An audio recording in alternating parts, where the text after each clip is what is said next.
Something that could change your, I've been thinking about something profound lately. Something that could change your life if you really let it sink in. Are you ready? Here it is. God has a better plan for you than you have for yourself. Now I know what some of you might be thinking. How can that be? I've got big dreams. I've got ambitions. I know exactly what I want out of life. And that's fantastic.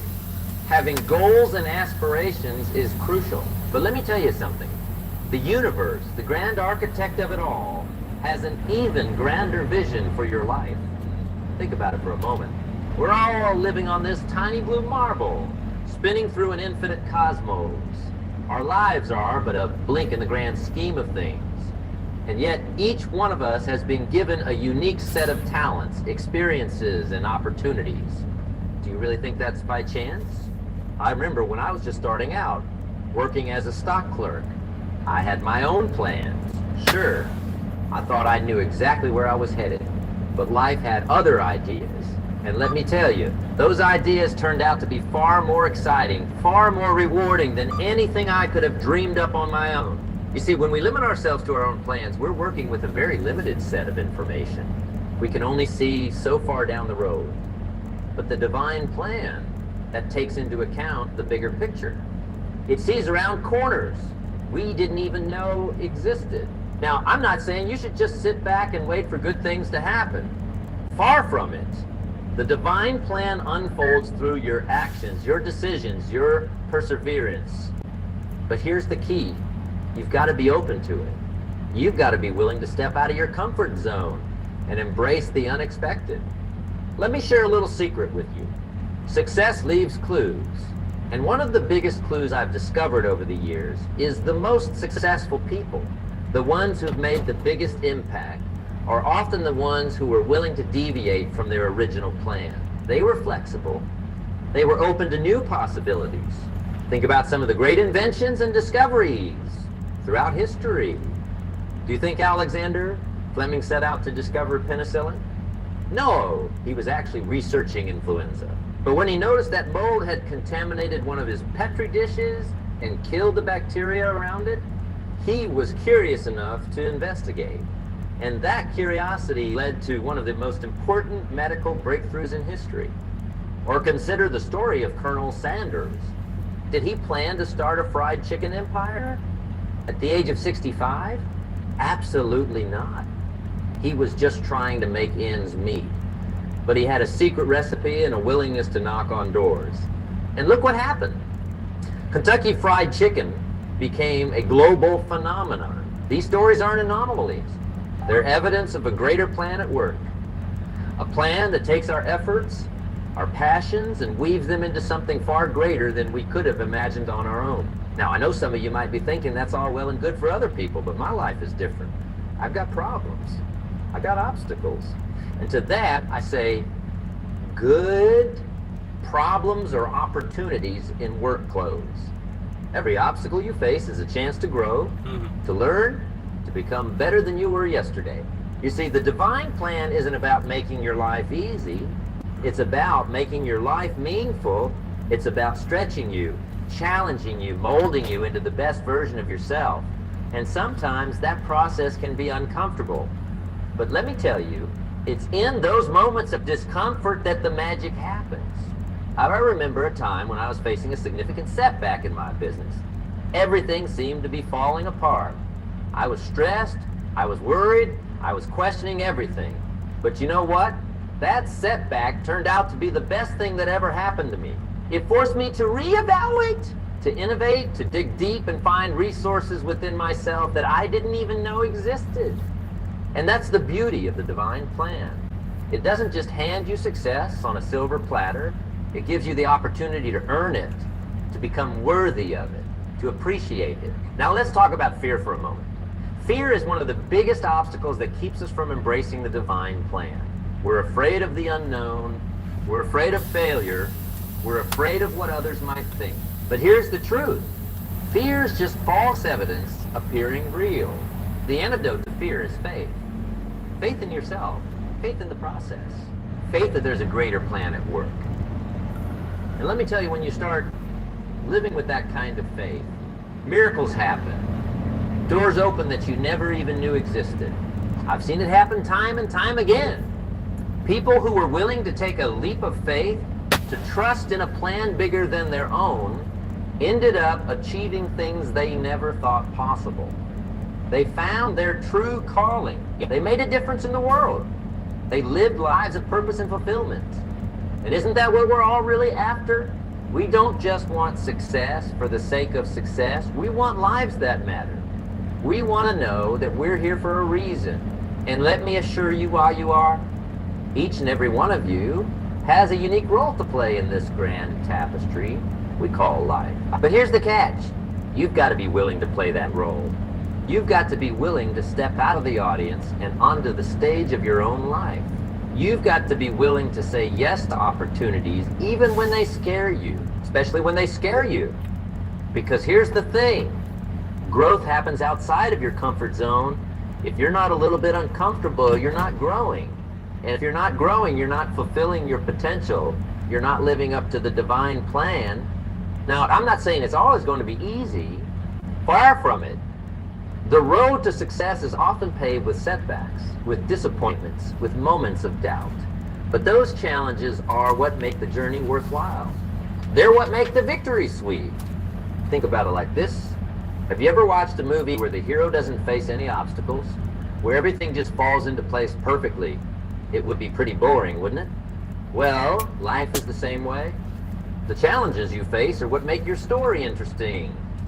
They're what make your eventual triumph inspiring. And make no mistake, you will triumph. As long as you keep moving forward, as long as you keep learning and growing, as long as you keep faith in the divine plan, you will reach heights you never thought possible. But here's a new year and a new adventure with the perfect Chevy to take you anywhere with pure power never thought possible. But here's the key. You've got to be patient. You've got to trust the process. Rome wasn't built in a day, and neither is a life of significance. It takes time, it takes effort, it takes perseverance. I like to think of it like planting a tree. When you first put that seed in the ground, nothing happens for a while. You water it, you nurture it, but you don't see any results. And if you're impatient, you might be tempted to dig it up and plant something else. But if you trust the process, if you keep nurturing that seed, eventually it will sprout. And given enough time and care, it will grow into a mighty oak. Your life is like that seed. The divine plan is like the DNA encoded within it. It contains all the instructions for who you're meant to become, what you're meant to achieve. But it needs your active participation to come to fruition. You've got to water with knowledge. You've got to fertilize it with positive associations. You've got to prune away the negative habits that would stunt its growth. And most importantly, you've got to give it time to grow. Now, let's talk about mistakes for a moment. Because I know some of you are worried about making them. You're paralyzed by the fear of doing the wrong thing, of messing up the divine plan. But here's the truth. Mistakes are part of every mistake you make is a lesson. It's an opportunity to learn, to grow, to become better. The divine plan isn't derailed by your mistakes.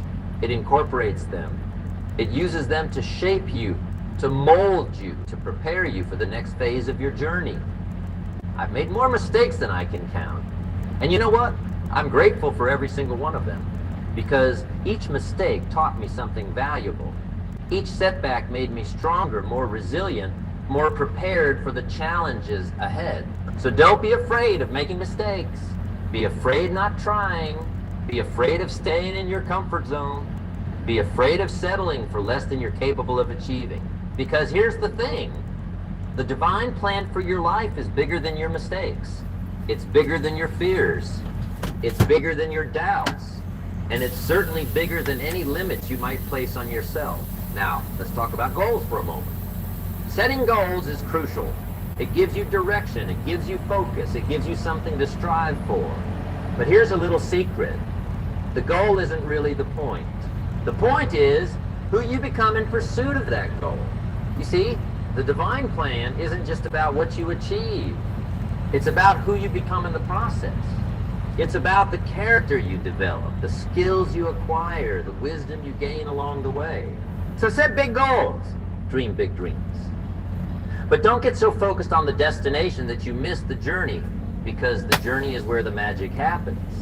It's where you grow, where you learn, where you become the person capable of achieving those big dreams. And here's another thing about goals. They should scare you a little bit. If your goals don't scare you, they're not big enough. The divine plan for your life is grander than you can imagine. So don't be afraid to set goals that seem out of reach. Because with faith, with perseverance, with a willingness to learn and grow, you can achieve far more than you ever thought possible. Now let's talk about purpose for a moment. Because that's really what the divine plan is all about. It's about living a life of purpose, a life of meaning, a life that makes a difference. You see, success isn't just about making money or achieving fame. Those things are nice. Sure, but they're not enough to truly satisfy the human spirit. What we really crave is significance. We want to know that our lives matter, that we're here for a reason. And let me tell you, you are here for a reason. You have a unique combination of talents, experiences, and perspective that no one else in the world has. You have something valuable to contribute. You have a role to play in making this world a better place. But here's the catch. You've got to be willing to play that role. You've got to be willing to step up, to take risks, to put yourself out there. Because the divine plan doesn't unfold while you're sitting on the sidelines. It unfolds through your actions, through your choices, through your willingness to make a difference. I remember a time when I was feeling lost, unsure of my purpose. I was successful by most standards, but something was missing. I felt empty, unfulfilled. And then I realized I had been so focused on my own success that I had forgotten about the importance of contribution. Once I shifted my focus from success to significance, from getting to giving, everything changed. I found a sense of purpose that I had never experienced before. And ironically, that's when my success reached new heights. Because when you're aligned with your purpose, when you're in tune with the divine plan, that's when true abundance flows into your life. So I challenge you. Don't just chase success. Chase significance. Don't just accumulate wealth. Create value. Don't just focus on what you can get. Focus on what you can give, because that's where you'll find true fulfillment. That's where you'll discover the divine plan for your life. Now let's talk about faith for a moment, because embracing the divine plan requires faith. Faith in yourself. Faith in the process. Faith that there's a greater purpose at work in your life. And let me tell you, faith is a muscle. The more you use it, the stronger it gets. Every time you take a leap of faith, every time you trust in the divine plan, even when you can't. No one seems to know this, but Amazon actually has a $50 million fund that they have to pay out every single month. And stronger it gets. Every time you take a leap of faith, every time you trust in the divine plan, even when you can't see the whole picture, you're strengthening that muscle. But here's the thing about faith. It's not passive. It's not about sitting back and waiting for good things to happen.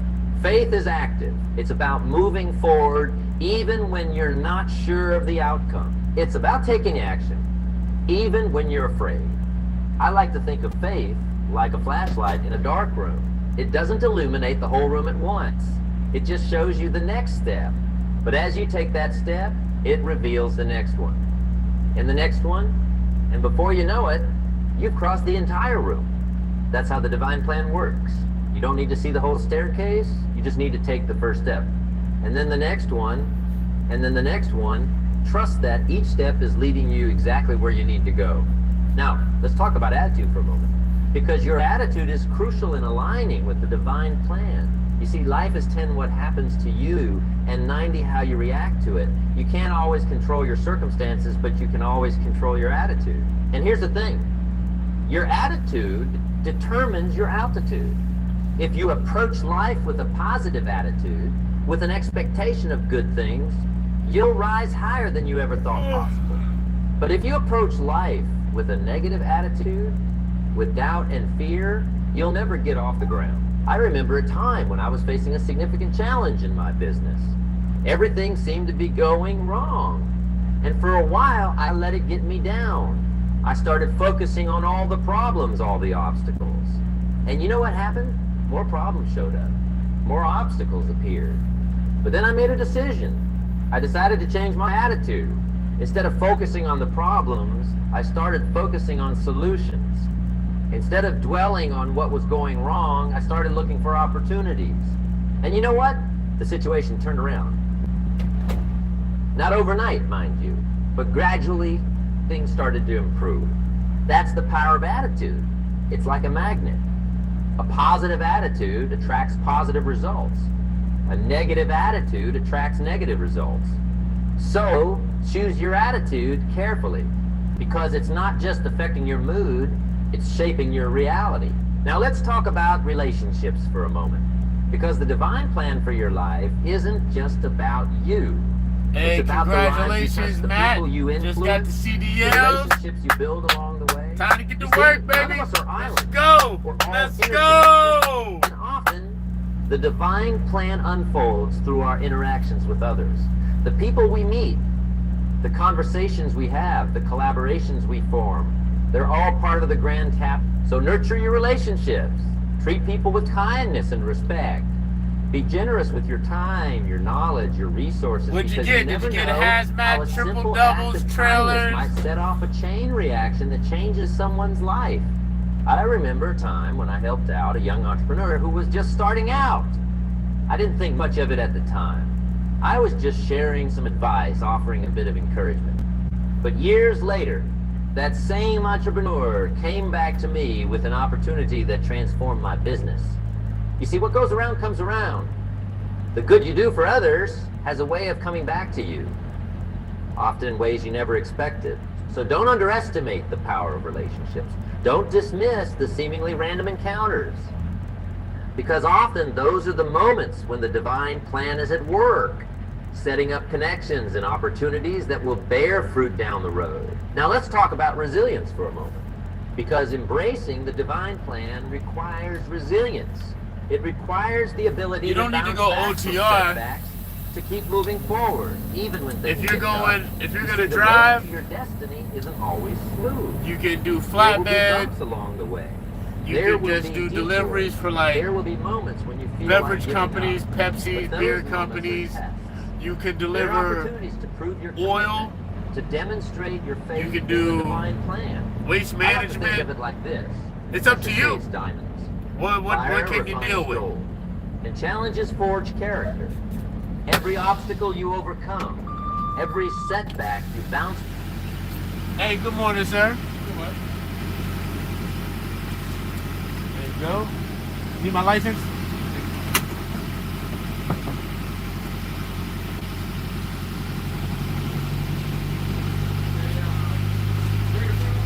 Yes.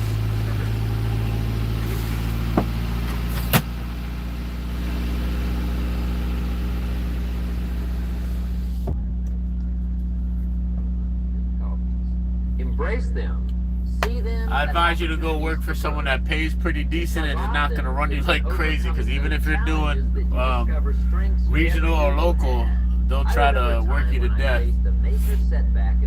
Ask around. It felt like everything I had worked for was crumbling around me. Go For a to while, like I a was family-owned but something trucking inside company. me They're wouldn't usually let me pretty quit. good, man. They usually I'd take done care of this you by for your time perseverance. off. They give you And time you know off. what?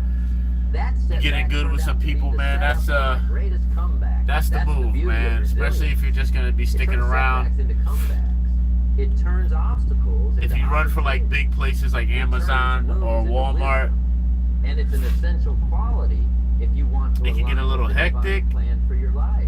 Now, But I let's mean, talk work is about work. gratitude You know what I'm for a saying? moment. It is Because what it is. Gratitude is like a Nature of the key beast. that unlocks the blessings of the divine plan. You know, I've Just been make thinking wide about something turns and profound lately. Something that could change pretend your you're a life crayon if and you stay between the really lines. let it. You'll be all right. Here it is. God has a better Good plan morning. for you than you have for yourself. Hey, good morning. I just come around with me quick. Just go and see if you ever get checked into delivery yet in South Portland. Yeah, they're doing my paperwork right now, checking in. Okay, perfect. I'll mark you there then. Thank you. No problem, man. Have a good morning. You too. Yeah, they checking in on you, man, to see if your load got there. 4:30 and it's 4:29. They're ringing that phone, baby. I'm waiting for them to give me my dock door so I can get unloaded, get paid for the day. Ooh, Lord Jesus.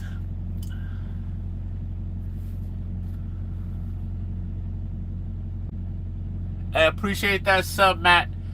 Congratulations again, man. Keep your head up and keep the pedal down.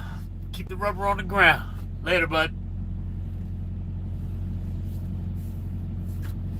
Now, I know what some of you might be thinking. How can that be? I've got big dreams. I've got ambitions. I know exactly what I want out of life. And Yeah, and I'm just like, okay, so how does this 61-year-old guy run circles around guys like me in the mid-30s? Well, he's definitely not cheating with dangerous injections or pills. that's fantastic. Having goals and aspirations is crucial. But let me tell you something. The universe, the grand architect of it all, Just go park on the hill, he'll call you. Park on the hill, he'll call me. Yep.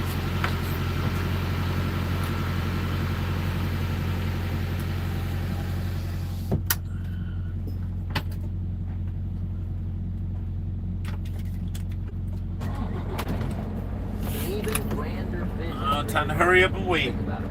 Let's go. We're all living on this tiny blue marble, spinning through an infinite cosmos. Our lives are but a blink in the grand scheme of things. And yet, each one of us has been given a unique set of talents, experiences, and opportunities. Do you really think that's by chance? I remember when I was just starting out, working as a stock clerk. I had my own plans. Sure, I thought I knew exactly where I was headed, but life had other ideas. And let me tell you, those ideas turned out to be far more exciting, far more rewarding than anything I could have dreamed up on my own. You see, when we limit ourselves to our own plans, we're working with a very limited set of information. We can only see so far down the road. But the divine plan, that takes into account the bigger picture. It sees around corners we didn't even know existed. Now, I'm not saying you should just sit back and wait for good things to happen. Far from it. The divine plan unfolds through your actions, your decisions, your perseverance. But here's the key. You've got to be open to it. You've got to be willing to step out of your comfort zone and embrace the unexpected. Let me share a little secret with you. Success leaves clues. And one of the biggest clues I've discovered over the years is this, Minx. The most successful people, the ones who've made the biggest impact, are often the ones who were willing to deviate from their original plans. They were flexible. They were open to new possibilities. Think about some of the great inventions and discoveries throughout history. Do you think Alexander Fleming set out to discover penicillin? No.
contaminated one of his Petri dishes and killed the bacteria around it, he was curious enough to investigate.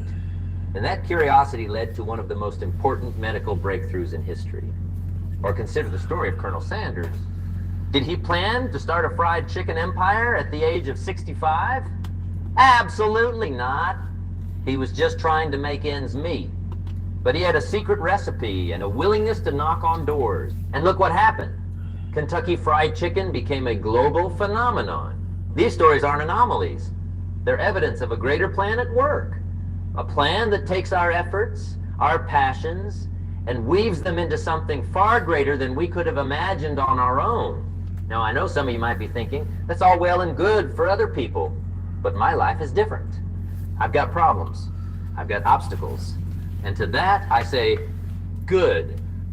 Did you know there's a hidden gem in the tax code that could transform your home into significant tax savings? No, we're not talking to... I've got obstacles. And to that, I say, good. Problems are opportunities in work clothes. Every obstacle you face is a chance to grow, to learn, to become better than you were yesterday. You see, the divine plan isn't about making your life easy. It's about making your life meaningful.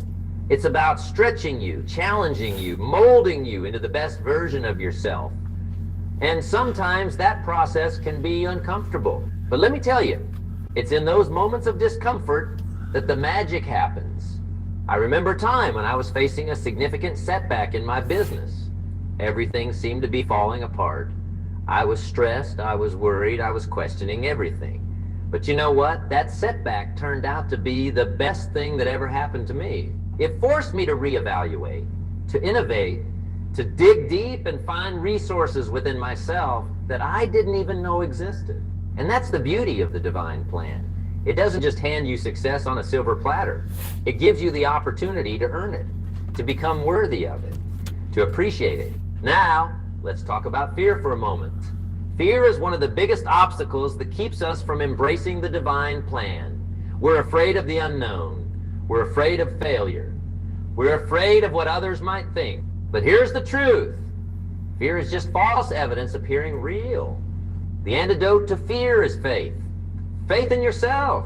Faith in the process. Faith that there's a greater plan at work. And let me tell you, when you start living with that kind of faith, miracles happen. Doors open that you never even knew existed. I've seen it happen time and time again. People who were willing to take a leap of faith, to trust in a plan bigger than their own, ended up achieving things they never thought possible. They found their true calling. They made a difference in the world. They lived lives of purpose and fulfillment. And isn't that what we're all really after? We don't just want success for the sake of success. We want lives that matter. We want to know that we're here for a reason. And let me assure you, you are. Each and every one of you has a unique role to play in this grand tapestry we call life. But here's the catch. You've got to be willing to play that role. You've got to be willing to step out of the audience and onto the stage of your own life. You've got to be willing to say yes to opportunities, even when they scare you, especially when they scare you. Because here's the thing. Growth happens outside of your comfort zone. If you're not a little bit uncomfortable, you're not growing. And if you're not growing, you're not fulfilling your potential. You're not living up to the divine plan. Now, I'm not saying it's always going to be easy. Far from it. The road to success is often paved with setbacks, with disappointments, with moments of doubt. But those challenges are what make the journey worthwhile. They're what make the victory sweet. Think about it like this. Have you ever watched a movie where the hero doesn't face any obstacles? Where everything just falls into place perfectly? It would be pretty boring, wouldn't it? Well, life is the same way. The challenges you face are what make your story interesting. They're what make your eventual triumph inspiring. And make no mistake, you will triumph. As long as you keep moving forward, as long as you keep learning and growing, as long as you keep faith in the divine plan, you will reach heights you never thought possible. But here's the key. You've got to be patient. You've got to trust the process.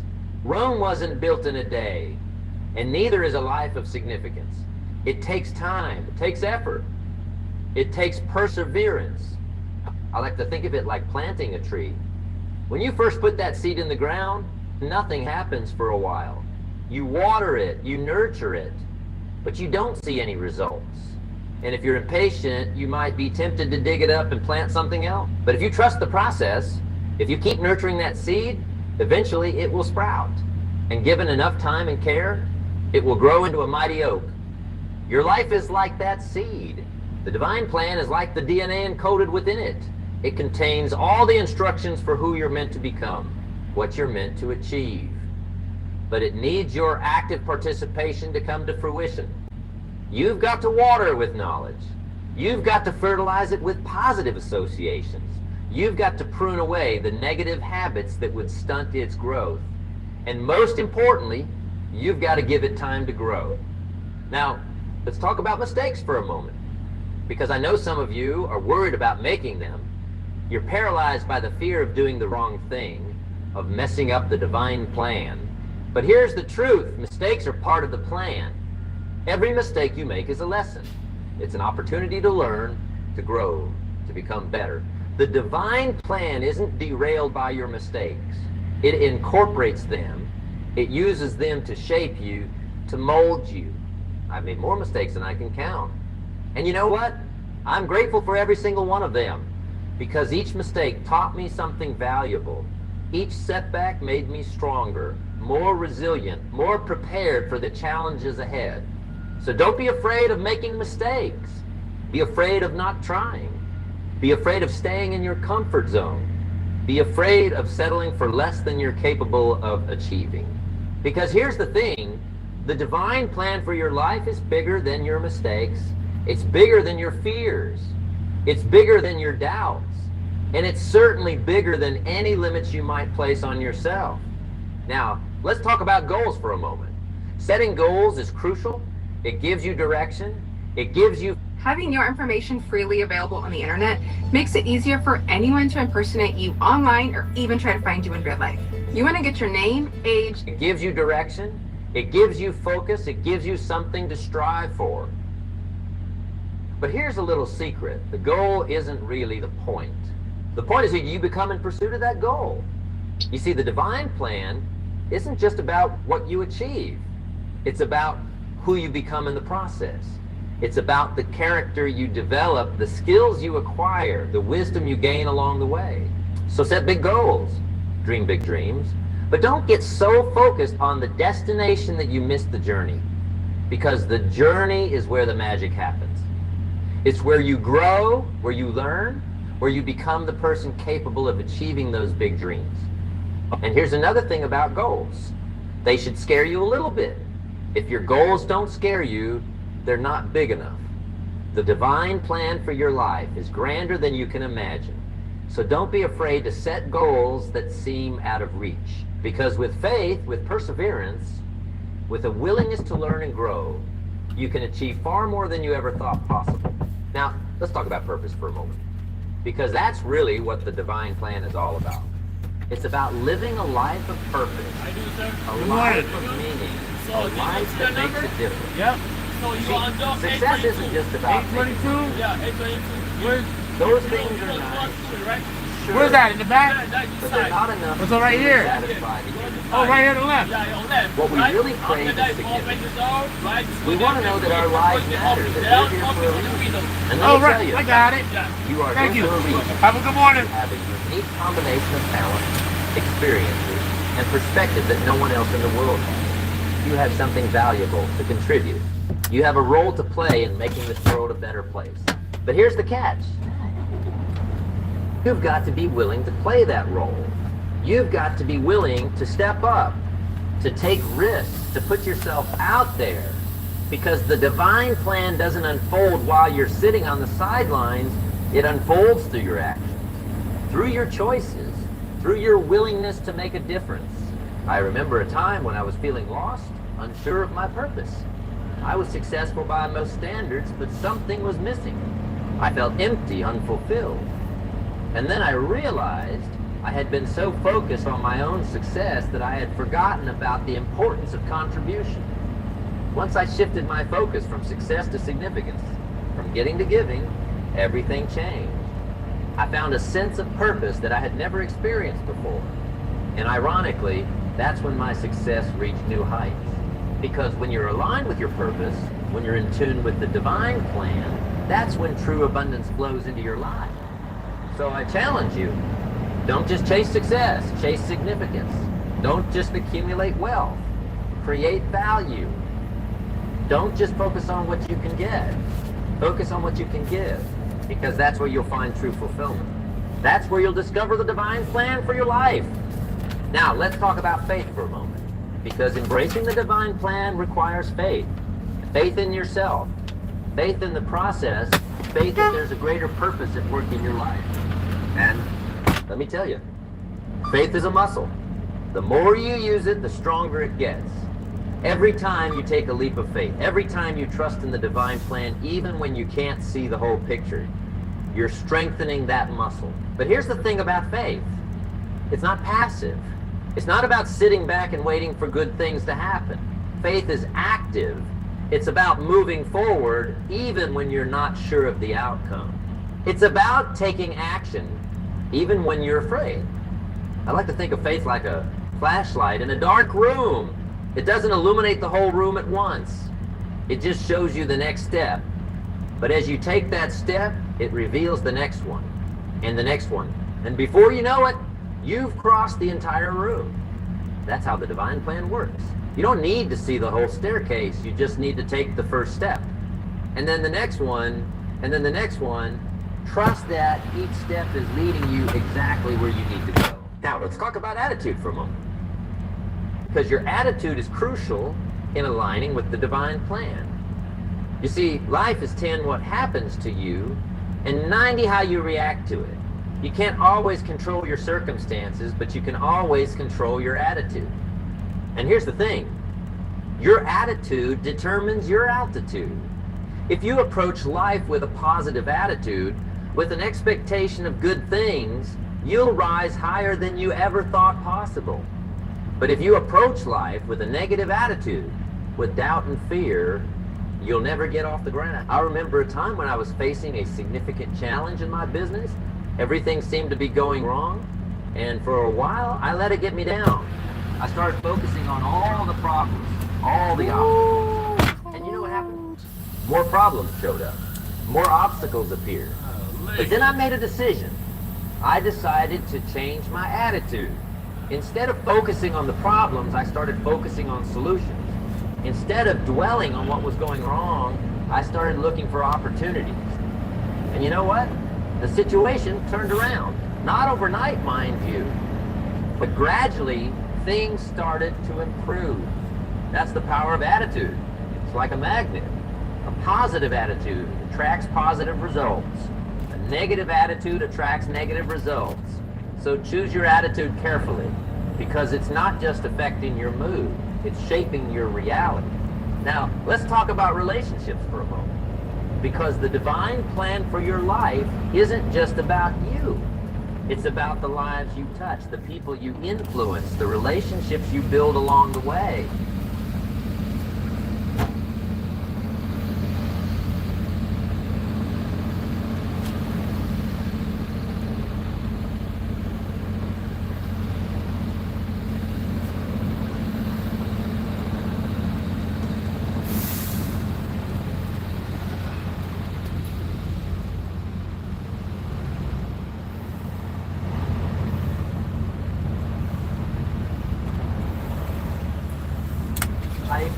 I remember a time when I helped out a young entrepreneur who was just starting out.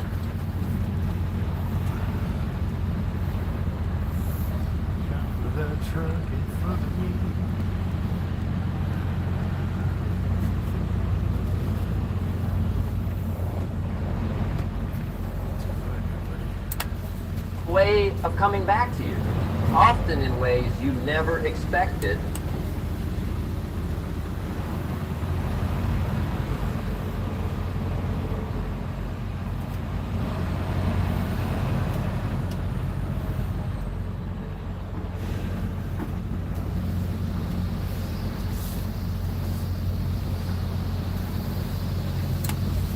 Resilience. It requires the ability to bounce back from setbacks, to keep moving forward even when things get tough. You see, the road to your destiny isn't always smooth. There will be bumps along the way. There will be detours.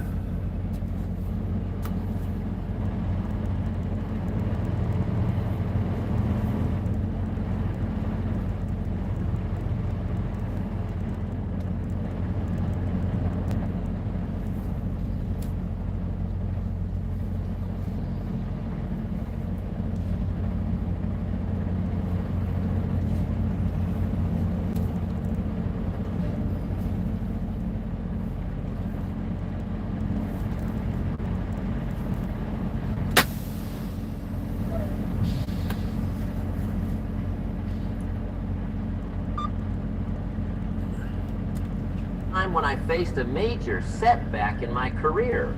It felt like everything I had worked for was crumbling around me, and for a while I was tempted to give up, but something inside me wouldn't let me quit. I dug deep, I persevered, and you know what? That setback turned out to be the setup for that's the beauty of resilience. It turns setbacks into comebacks. It turns obstacles into opportunities. It turns wounds into wisdom. And it's an essential quality if you want to align with the divine plan for your life. Now, let's talk about gratitude for a moment. Because gratitude is like a key that unlocks the blessings of the divine plan.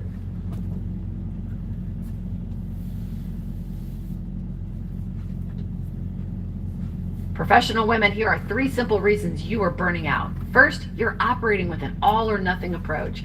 Second, you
Many people die at age 25 and don't get buried until they're 65. I was talking to a friend of mine named Rosie, and I said, Rosie, how you doing?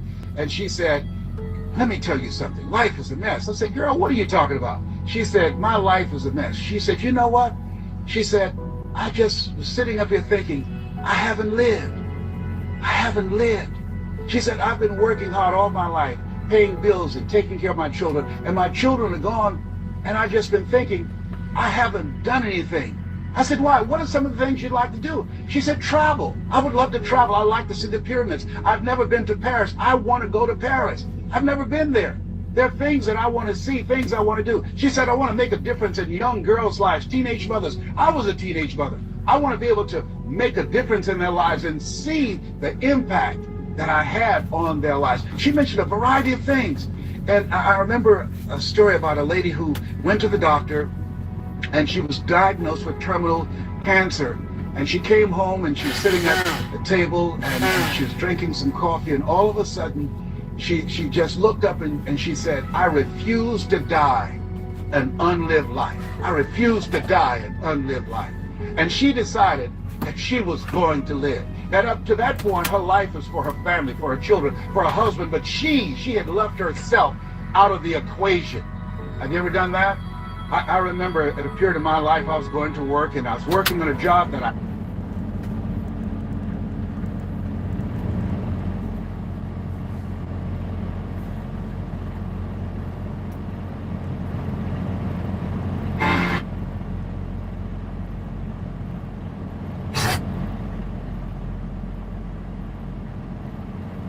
And at the same time, I was praying that I wouldn't get fired. I was praying that I wasn't laid off. I was miserable. Nobody was holding a gun to my head, but I showed up every day and I used a flimsy excuse. Well, I got to pay the bills. I've got a car payment I have to pay. I have a family, I have children, I have a car note, and I have a mortgage note I have to pay.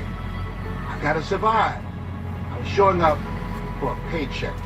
Ladies and gentlemen, that's not living. And a friend of mine said, you know when people change? And I said, no. He said, when they get to the point and they say, I've had it. I've had it. I think the only reason that you're listening to me right now, that there's somewhere in your heart of hearts, you said, as you looked at your life, you said, I've had it. And not only have you said, I've had it, but you said also in your heart of hearts, I can do better than this. And let me share something with you. You can. Because if anybody told me, and I'm going to share some things with you that I've done, not for the purpose to impress you, but to impress upon you what the possibilities are when you work on your mind and have mindset development. Because I found that how people live their lives is a result of their state of mind. It has been said, you don't get in life what you want, you get in life what you are. So part of the process, number one, is expose yourself to positive messages. See, what I'm doing right now, I'm distracting the story that's going on in your head right now. How you live your life, how I live my life, how all of us live our lives is a result of the story we believe about ourselves. And most of us are born into stories. I was born into a story where we were poor, but we didn't know it. I didn't know we were poor until I got on a bus with my mother going to do domestic work on Miami Beach. And when we crossed the Venetian Causeway and I saw those big, beautiful hotels, and I was in the homes with my mother making up beds and cleaning and waiting the food left over from the families that she cooked for. And we wore the hand-me-down clothes of the children that she kept. And I kept saying, Mama, what is it, boy? As we got ready to pack up to go back home into Overtown and Liberty City and all the poverty and filth and the violence there, I said, why can't we stay here? Why can't we stay here? She said, Leslie, we can't. Why? Because we can. Why, Mama? Why can't we? She said, it's just the way it is. Now shut up. I was curious. I wanted to live like Mr. Sidursky lived. I wanted the big car that he had. I wanted that big home that he had. We lived in a 2-bedroom apartment. It was 7 of us, plus Mama. He had a big mansion, just 3 of them, 10,000 square feet. He said, Mama, what is it, Leslie? One day, I want to buy you something just like this. My brothers and sisters, when we were on the bus going back, they were just engaged in playful things. I was thinking and dreaming. Mama didn't understand why I was thinking like that, because I'd been exposed to positive messages. I had to take care of Mr. Sidursky. I had to shine his shoes and clean his office. And every day when he was listening to motivational messages, I was hearing those things too. Earl Nightingale, we become what we think about. All of us are self-made, but only the successful will admit it. In order to be successful, you must be willing to do the things today others won't do. Why LA women aren't going to the gym? Is this your tennis instructor? No, that's my mom. No way. But only the successful will admit it. In order to be successful, you must be willing to do the things today others won't do in order to have the things tomorrow others won't have. Your mind is a machine. You must program yourself for success. Wow. When I heard those words, I said, wait a minute. I can program my mind for success. I can program my mind for wealth. You can too. Trust me. I've earned over $55 million in the last 28 years. Anybody told me that I would be doing what I'm doing right now? I spoke recently in Sweden. They paid me 40,000 euro for an hour speech. I had no idea that this Les Brown that you now see had the ability to do that. I used to work for the Miami Sanitation Department as a garbage collector. I used to be a janitor. I used to do door-to-door sales. I used to work for Sears in Miami on Biscayne Boulevard. I had no idea this Les Brown that you now see had the ability one day to give lectures at Harvard or Yale or Dartmouth University. I had no idea that this Les Brown existed. I don't tell you that to impress you, but to impress upon you. There is more in you. Simba, there's more in you than you have been expressing. All of us have seen Lion King, some great symbols in there. And I say to you, there's more in you right now that's represented in your bank account. There's more in you right now that's being reflected by your life right now. Your life is not a true reflection of your potential. You have greatness within you. You have the ability to do more than you can ever begin to imagine. There's a reason that my favorite book says, as a man thinketh, so is he. And as he continues to think, so he remains. In order for us to begin to break into that level of greatness that we have within ourselves, you have to make a conscious choice every day to expose your mind to positive messages. So I put myself on a regimen. I do this every day, and I suggest that you do it. Write this down. Number one, listen to motivational messages every day. I guarantee you, if you do what I'm sharing with you right now, for 6 straight months, every day your life will never be the same again. I guarantee it 100%. You listen every day for 1 hour to Creating Your Greatest Life, any of those messages, because faith comes by hearing and hearing and hearing. What it will begin to do is interrupt the story in your mind. It will override the story that you believe about yourself. It will distract all the negative thoughts that you have that's holding you back, that held me back for 14 years. When I used to go see the #1 motivational speaker on the planet, Zig Ziglar and Tony Robbins, and my heart said, I can do that. I love to help people. I'm just like my mother. And then my mind would ask how. And I went from my heart to my mind. And my mind would say, Les Brown, you don't have a college education. Les Brown, you've never worked for a major corporation. Les Brown, you were labeled educable mental retarded. They call you DT, the dumb twin. You're not as smart as your brother. Have you ever thought about something you wanted to do and you convinced yourself that you couldn't do it? See, sometimes we need to have some external voices. And so by listening to motivational messages, that began to override the negative thoughts that I had about myself in my mind. And it gave me a new story and empowered me and gave me a vision of myself beyond my circumstances and mental conditioning, and started me to writing a new chapter in my life. And so now, money will never be another issue for me. And that was an issue for most of my life, because I didn't know what I didn't know, and I thought I knew. So what you have to do is that you have to have mindset development strategy where you are deliberately taking an hour every day listening to a motivational message. Every day. Here's something else. Read 10 to 15 pages of something positive every day. Why? And read it with conviction and stay focused. 10 to 15 pages every day. This is 7 days a week? Absolutely. Absolutely.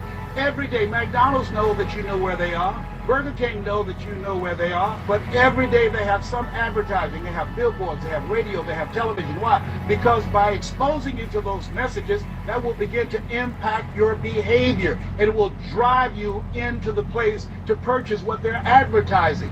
Now you're advertising for your greatness. And faith comes by hearing and hearing and hearing and hearing. So you want to listen to positive messages every day. You do this, I'm telling you, your life will never be the same again. And read 10 to 15 pages of something positive every day. I read 2 to 3 books a week. Why? Because I have goals and dreams of things I want to achieve. I want my life to count. I want to make a greater impact. At this stage of my life, I'm working on my children's education. A good man leaves a legacy for his children's children. So I'm working on their education at this point in my life. And as I begin to look at myself, in order to achieve more, to do more, I know I have to work more on my mind. And let me give you an example how this works. The most money I've ever earned in an hour and a half, $260,000. That's the most money I've ever earned in an hour and a half. A lot of people work a whole month and don't do that, or 6 months. Then, here, this is the next thing I want you to do. I want you to look at your relationships, and I want you to upgrade your relationships. See, MIT did a study. This study indicated that you earn within $2,000 to $3,000 of your closest friends. Not only did I start reading books every day and listening to positive messages, but I separated myself from my friends who did not have goals and who did not have dreams. Why? Because people rub off on you. It's called a mind virus. You earn within $2,000 to $3,000 of your closest friends. So when you upgrade your relationships, you got to ask yourself the question, who is it that I need to associate with, that I can learn from, that I can grow mentally, emotionally, spiritually, and financially? By aligning myself with another person that I can learn from. And Dr. Dennis Kimbrough said, if you're the smartest one in your group, you need to get a new group. Whoa, think about that. I was the smartest one in my group. Then one person called me who had been admiring me for years. He said, Les, I want you to coach me and my trainers on how to tell a story and create value for an audience. And I want to share with you some things. I want to teach you some things, old man. I said, is that right? He said, yes. You always say you're never too old to learn and you're never too young to teach. I want to teach you some things. I said, okay, I'm open to that. Now, let me share this with you. It blew my mind. The most money, as I mentioned to you, I've ever earned speaking to over 8,000 people in Salt Lake City, Utah, $260,000. I did an event with this individual, just over 500 people, because of what I learned from him, because I upgraded my relationships. I earned over $410,000 in an hour and a half. I was excited, but I was also depressed, because I've been speaking for 28 years, and I started thinking about all the money that I left on the table, all the hotels, the plane rides, all of the audiences I spoke to, all of the money that I missed out on because I didn't know that I didn't know, and I thought I knew.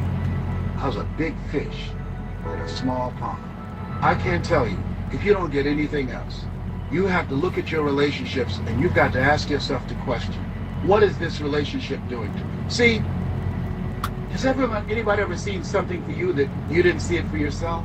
I didn't see that for myself. Maybe that's why my favorite book says, eye is not seen, ear is not heard, nor is entered the heart of mankind what God has in store for you. Because of what he saw in me, he inspired me. He gave me a vision of myself beyond my circumstances, beyond my mental conditioning, and beyond the job where I was, because I thought I was just a disc jockey. I love that. I'm master of microphone. You drop me in any city, I can master a microphone. I can turn a city upside down with a microphone. But I had more in me than I was expressing, and I did not know it. And because of this encouragement, I became a community activist. Because of this encouragement, I started doing a talk show called Voice of the People. Because of this encouragement, when I got out of radio, I ran for the Ohio legislature, and I was elected. And because of this encouragement, I passed 14 bills my first term. Because of this encouragement, I was elected 3 times. Did you know that Amazon has a $50 million fund that they have to pay out every month? And here's how you... Because of this encouragement, I was elected 3 times and became the chairman of the Human Resource Committee. Because of this encouragement, I became a public speaker. Because of this encouragement, I became an author. Because of this encouragement, I did a show for K World called The Les Brown Show, and they paid me $5 million, $2 million not to speak. Because of this encouragement, I produced specials for PBS, public television. They said, you couldn't do that. You don't have a college education. It's educational television. Because of his encouragement, I did so many things I had absolutely no idea that I could do. I encourage you to live full, to die empty. It's more in you right now than just working on a job where they pay you just enough to keep you from quitting, and you work just hard enough to keep from getting fired. And when you make the decision and identify that key area of your life that you need to make a radical change, things will begin to open up for you. Now here's the other thing that's very important. Once you identify your goal, I want you to get, if possible, a visual picture of your goal. My major goal was to buy my mother a home. I got the picture of a home with a 12-foot swimming pool and a basketball court on a golf course. I bought that home for my mother. It cost just over $400,000, 10,000 square feet. I had a picture long before I had the money and the down payment to get it. My goal was to be known nationally and internationally as a speaker. I had that goal. I had a card that I had on one side, asking you shall be given, seeking you shall find, knocking you shall be opened. On the other side I had, I'm the world's #1 orator. I produced that result in my life. I had a goal of becoming a talk show host. I used to watch Bill Donahue, and I put my picture on the screen of the television. As I listened to the program, I visualized myself there. And I was called by King World Production, and I had my own talk show. Well, it was the highest rated, fastest canceled talk show in the history of television. It's called Life. Now, here's something else. You will fail your way to success. Trust me on that. You can have a lot of failures, a lot of disappointments, but you will fail your way to success. Goethe says, that which does not kill you will make you stronger. See, 85% of people allow their fear of failure to outweigh their desire to succeed. That's why you have to be of good courage. You have to have courage. When life knocks you down, I have a saying, try and land on your back, because if you can look up, you can get up. If you want to put some things, or put a treasure board or a goal board and have pictures of the goal that you want to achieve so you can see it every day when you get up in the morning. And the last thing is that you're programming your subconscious mind, where 9 out of 10 decisions that you make comes from there. Here's something else. Not only do you want a physical picture that you can see every day to remind you to keep you on course, but the other thing that's very important, achieving your goals, writing your goals down in detail, and having 7 action steps that you take every day. Robert Schuller said, by the yard it's hard, but inch by inch, anything is a cinch. You want to think about what are the things I need to do every day. Break it down into increments. You have your 30-day goals, and you have your 3-month goals, and your 6-month goals, and your 1-year goals, all right? You want to break it down in increments. What do you need to do starting today? Don't squander any time. There goes a second. There goes another second. There goes another second. And all the power in the world can't bring it back. So what are 7 things that you can do starting today? And then once you do those 7 things, then you work on all the other stuff. But what are the 7 most important steps that you can take that can move you in the direction of your goal? And when I decided to become a speaker, I started memorizing quotes every day. That was one of the goals I had, to memorize quotes. I have probably over 400 to 500 quotes and statistics in my head in all kind of areas. I've spoken at the National Convention for the real estate conventions, RE/MAX. I've spoken for doctors and lawyers. I trained over 5,000 doctors last year, teaching doctors how to communicate with their patients to increase their taking of their hypertension medication, to increase their compliance from 30%. I've paid $640,000 in 1 month, Monday through Thursday, 30 minutes a day. A lot of people work a whole year and don't do that. I don't tell you that to impress you, but to impress upon you. You've got greatness in you. You can do more than you can ever begin to imagine. I had no idea this Les Brown UC existed. I had no idea. And the reason that you're watching me now is because you know in your heart of hearts that you can do what I've done and even more. And so as you begin to think about that, think about writing your goals down, listening to motivational messages, changing your relationships, upgrading your relationships, thinking about 7 things you need to do every day, some radical change you need to make in you. There's an old African proverb that says, if there's no enemy within, the enemy outside can do us no harm. I used to be a state legislator in Columbus, Ohio. During the break, we used to go out on the front lawn of the Ohio legislature, at the Capitol there, and observe people as they came by. There was one particular person that all of us knew. The children, adults, everybody used to pick at him when he came by. We called him Chicken Man. He had a feather in his hat. He had a toy chicken on top of his car that he would drive around the area in downtown, blinking his lights and occasionally blowing his horn. When he got out of his car, he would walk downtown with a baby carriage with 2 little baby dolls in there and a picture of a woman. And when you say something to him or came near him, you would hear him making the sounds of a chicken. All of us used to laugh at Chicken Man. We didn't know Chicken Man's story. Chicken Man woke up one morning around 3 a.m. and his house was on fire.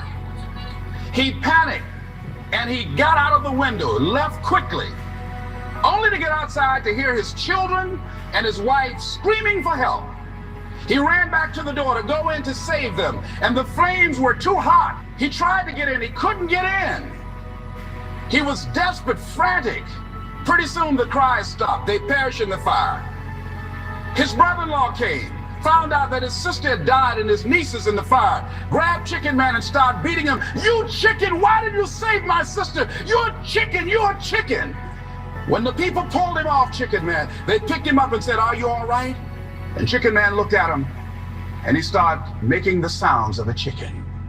He never ever overcame that tragedy. He was stuck. From that experience, none of us knew why Chicken Man went around with this picture and these little dolls. I remember when I was stuck in anger for a long time, when I made a commitment to my adopted mother that I was going to purchase her a home. I'll never forget the experience of working real hard to get the money for the down payment. Someone had told me of a beautiful home in an exclusive area of Miami. Went to see it, took my mother there, and she said, yes, I want it. It was on the water. We went to the closing. My attorney said, Les, have you had a title search? I said, what's a title search? Well, we just take a couple of days to check it out and make sure there are no liens against the property that you might have to pay if you buy this home.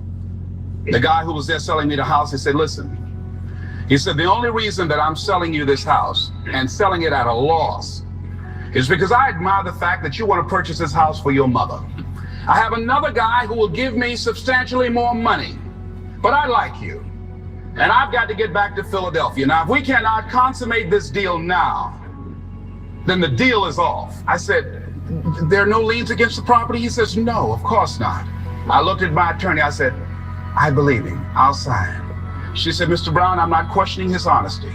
She said, but business is business. I signed that contract. And we had a big celebration.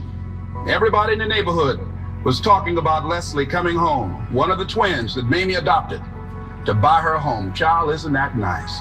A few weeks later, I received a letter, a registered letter, indicating that the house was going up for sheriff's sale on the courthouse steps. A man had filed a $12,000 lien against the property because the previous owner owed him that money. And if I did not come up with $12,000 in 30 days, he was going to sell the house to the highest bidder. I called this man and said, Mister, my name is Les Brown. I purchased this house. I had nothing to do with your prior bill. He said, that's not my problem. He said, you should have had a title search. I said, can you give me time? I said, my mother is an older lady. She has a bad heart. And I said, please, I said, if you just give me the time, I don't know how I'm going to do it with the house note and everything else, but I think I can pay you at least $2,000 a month. And within 6 months, somehow I will pay you your money. He said, no, I wanted to. Anyone who's had cortisone injections for more than 3 months needs to see this. Watch what salt does to. I want it all in 30 days or you get out. I did everything I could, racked my mind thinking about how I could get $12,000 because I took everything I could to get the money just for the down payment and the closing. I finally had to face the reality that I wasn't going to be able to do it. I was up around 2 o'clock in the morning, walking back and forth, thinking, how was I going to tell my mother this? My children were there in the room sleeping all night long. I agonized over this. I lost over 23 pounds. Pretty soon I went in the room where my mother was sleeping and I said, Mama, I got down on my knees by the bed. I said, Mama, I got to talk to you. And she said, what's wrong? I said, Mama, I said, we got to get out the house. I said, in my haste to buy the house, I made a mistake. She said, that's all right, baby. I didn't like this house anyhow. I said, Mama, you told me you loved it. I brought our friends out here to see it. She said, you know I have arthritis in my knees, and I don't like going up the steps, but I knew it made you happy. You loved it so much. I said, Mom, I've lost 23 pounds, agonizing over this. Well, we had to pack up and go back to the old house down the street from Northwestern High School in Liberty City. I was reading a book on forgiveness, and they had a line in there that says, forgive and grow. I had to let that luggage go. You see, your mind is, you know, when you go into a service station to get gas, you don't go in there and just start pumping. When you push the lever up, it clears the previous bill. By the same token, if you want to begin to move, you've got to clear your mind of all the unnecessary luggage and baggage that's weighing us down. I couldn't move. I couldn't think about what am I going to do to get out of this situation because I was so concerned about what happened and what he did to me and how bad it was. I was so stuck in that I couldn't even focus on what I should have done. Feeling sorry for myself and angry, and none of that was taking me anywhere. So pretty soon I learned through effort, made a conscious, deliberate, determined effort. I had to let it go. I had to forgive it. Let it go and begin to focus on developing myself. And I say to you, you're going to have people to do things to you. Things are going to happen to you. And the most important thing to do is to harness your will and let it go and move so you can grow, so you can get on with your life. It doesn't matter about what happens to you. What matters is, what are you going to do about it? What are you going to do now, Les? How long are you going to repeat the same thing over and over and over and over and over again? How many times do we have to hear that?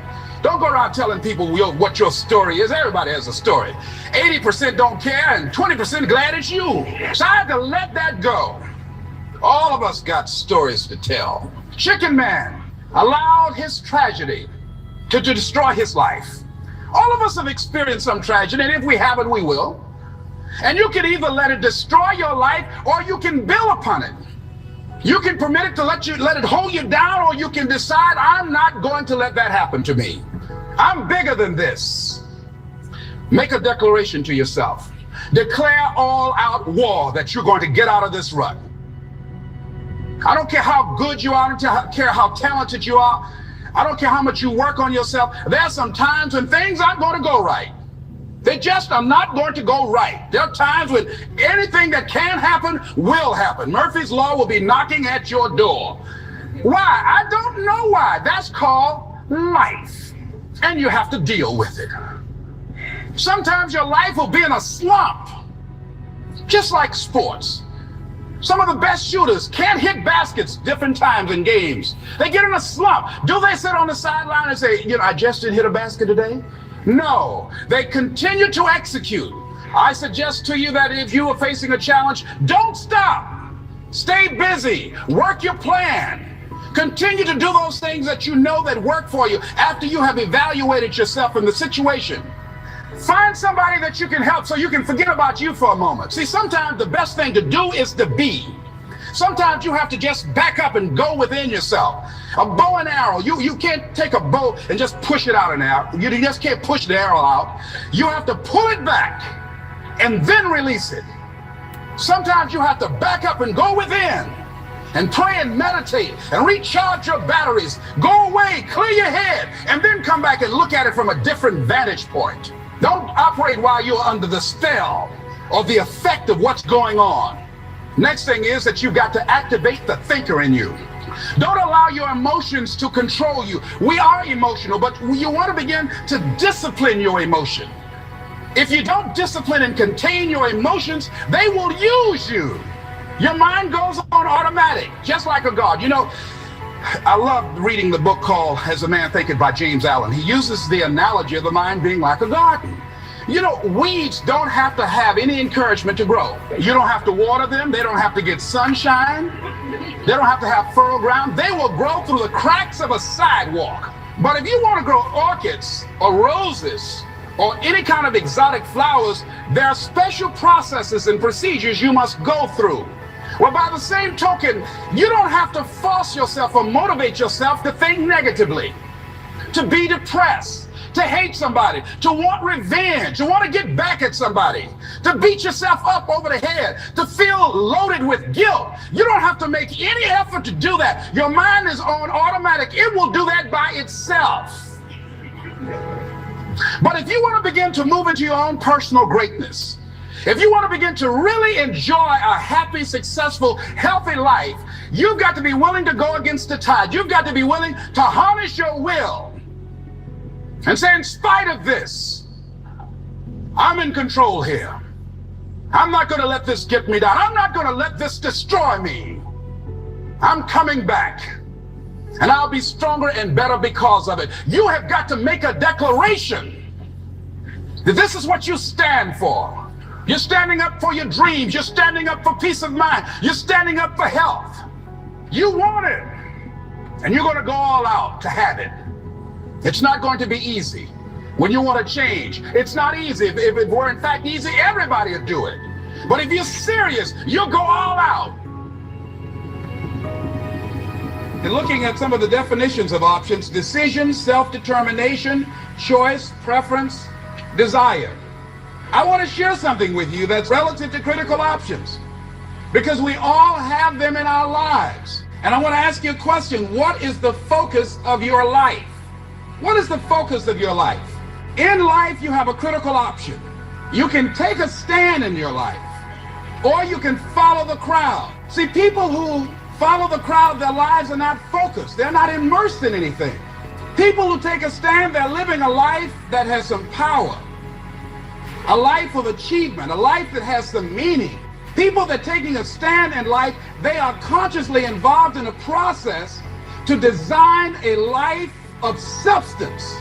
People who are following the crowd, these are people that they're just doing what everybody else is doing. So that's a crowded road over there. They're following the followers. I want to talk to you about taking a stand with your life. And what are some of the things we can do that will enable us to give our lives up in a way that has some purpose and meaning, that can be real for us, that can give us a sense of fulfillment, of joy and happiness and peace of mind? See, most people are bored with life. Most people feel that life isn't worth the hassle. That life is just wearing me out. It's boring, it's monotonous. I have nothing to look forward to. Here we go again, another Monday morning. TGIF day, thank God it's Friday. Here we go again, oh boy. You see what the man meant by many people die at age 25 and don't get buried until they're 65? Doing the same thing the same way every day, looking at these faces, just walk around. I mean, you got to be aware of these faces, they affect you, you know. Try to stay around pleasant faces, and if you have an unpleasant face, try and smile more. It's good for your health. And there's another dividend, you look better too. So looking for a way in which we can begin to give our lives some special power. Number one, commit yourself to giving your best at all times. Now that's not easy. See, most people, and particularly those who are working in corporations, they're finding now they've got to change their behavior. We're now involved in a world economy. We will never do business the way in which we've done business in the past. We will never be able to, in the American workplace, do just enough to get by. Now the standards have been raised. Quality and productivity has been increased because of the competition. And so now average performance will not be enough. This is a new day. Competition is fierce. So people who've been locked into a behavior pattern are working just hard enough to keep from getting fired. They're being laid off, are forced into early retirement. It's a new game now. So now more than ever, it's about increased productivity. Now more than ever, it's about superior quality service. Now more than ever, it's about creating a positive atmosphere in the workplace, and people that have that competitive edge, people that are hungry to make it. So you got to be hungry now. You can't just casually walk around, well, I'll get to it later on. Oh no, this is a new day right now.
at all times, regardless of the competition to do otherwise, or the influences of negative people that will tell you, hey, look here, don't push yourself too much. Now's the time to push yourself, to always get in the habit of giving the best that you have to share. Thinking about a situation where I had to give a lecture out in Los Angeles, California for Xerox Corporation. A part of what I do when my profession is doing corporate training. My passion is doing training with kids. So when I go someplace, I always try and arrange for a community group to have a group of young people together for me to work with them on a volunteer basis in the evening. So I decided to go into an area of Los Angeles to talk with someone about doing that. And they suggested that I come to speak at a community center right outside Los Angeles at Carson Community Center. And because of the gangs in Los Angeles, one of the young men that was coming there to organize it, and his mother, he had a twin brother, and he took an interest in me because I have a twin. And his twin brother was the victim of a gang ritual.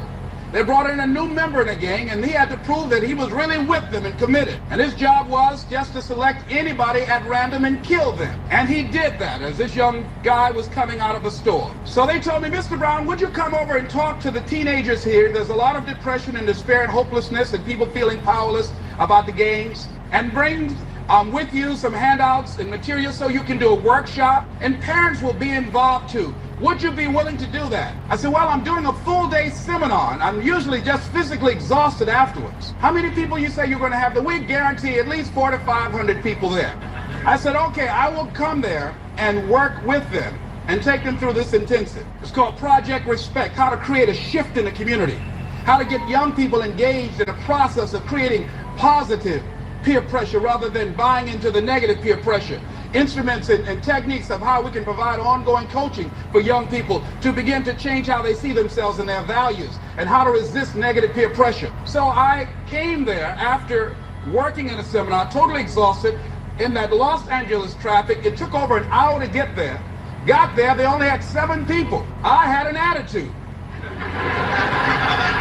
I said, you had me come all the way from Los Angeles after working all day just to talk to 7 people? You told me over 400 people were going to be here. Where are the parents? Only one parent here. My time is valuable. I've got all this material that we've copied to do a workshop. And so I went on and talked to those young people that were in the room, the 7 that were there, and I just gave them a little speech. And then I left. Went back to the hotel. That night about 3:30 in the morning, the phone rang. The minister that invited me called me and said, Mr. Brown, I've got to ask for your attention for a moment. I said, what is it?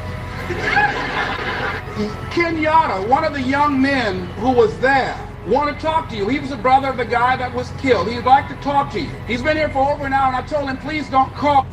It's a surprising reason people were healthier in the 70s. Chuck and I were both around in the 70s. Yeah. People just looked healthier back then. Call you. But he insisted. Would you please talk to him for a moment? I said, yes, put him on the phone. Kenyatta, what can I do for you? He said, Mr. Brown, I've listened to your tapes for a long time. I've grown to love you and admire you. Among the things that I heard on your tapes that you said you must deal with circumstances such as you find them. You came in this evening, and I admit, no, we did not have the numbers that you asked for. No, we did not deliver as we had promised we would. But we were looking for you, the motivator, to give us some hope. We were depressed, and we don't know what to do. We were looking for some direction. And you were so caught up in pouting with your ego because we didn't have the place full. You didn't give us your best. I said, excuse me, I was laying in bed. I said up then, wait a minute. Now see, part of what won't let us grow in life is, number one, we identify when we get feedback. We start taking it personal. Number two, we start to justify. So I became defensive, and I said, wait a minute. I worked all day. I didn't charge y'all a quarter for this. I went carpet material. I came over there. I was there to give a training for the people, and all y'all had to do was bring people there. If you don't do it for me, for the next speaker that you have, at least provide an audience for him to work with. He said, are you through, sir? I said, yes. Mr. Brown, you said you must deal with circumstances such as you find them. We went round and round for about 45 minutes because my ego on the line. I can't let this young boy out debate me. He was not intimidated. I used all the verbal gymnastics and examples I could. He would not bulge. And I said, okay, I'm sorry. Give me a break. And he said it takes a big man to say he's sorry. That night, after I finished that young man, I prayed. I stayed on the floor by the bed. I said, Lord, if you ever give me a chance to speak again, I don't care if it's one person in the audience, I'm going to wear that one out. I learned my lesson. When I think about the three pillars of something that would be your anchor, a foundation to drive you into the future, to live a big dream, to live a big life, a mindset, what you think about, you bring about. You know, as a man thinketh, so is he. Dr. Carter G. Woodson said that if you can determine what a man shall think, you never have to concern yourself with what he will do. He said, if you can make a man feel inferior, you never have to compel him to seek an inferior status, for he will seek it himself. And if you can make a man feel justly an outcast, you never have to order him to go to the back door. He'll go without being told. If there's no door, his very nature will demand one. And I think that in many cases, governments and religious institutions have really unwittingly crushed the dreams and aspirations and the visions that people had of themselves. Not all, but a lot of them. And I think it's incumbent upon the individual to take responsibility, to develop yourself, to expand your mind, your vision, to seek out experiences. You know, Helen Keller said life should be a daring adventure, exploring, and start to dream. What do you want? What do you really want for your life?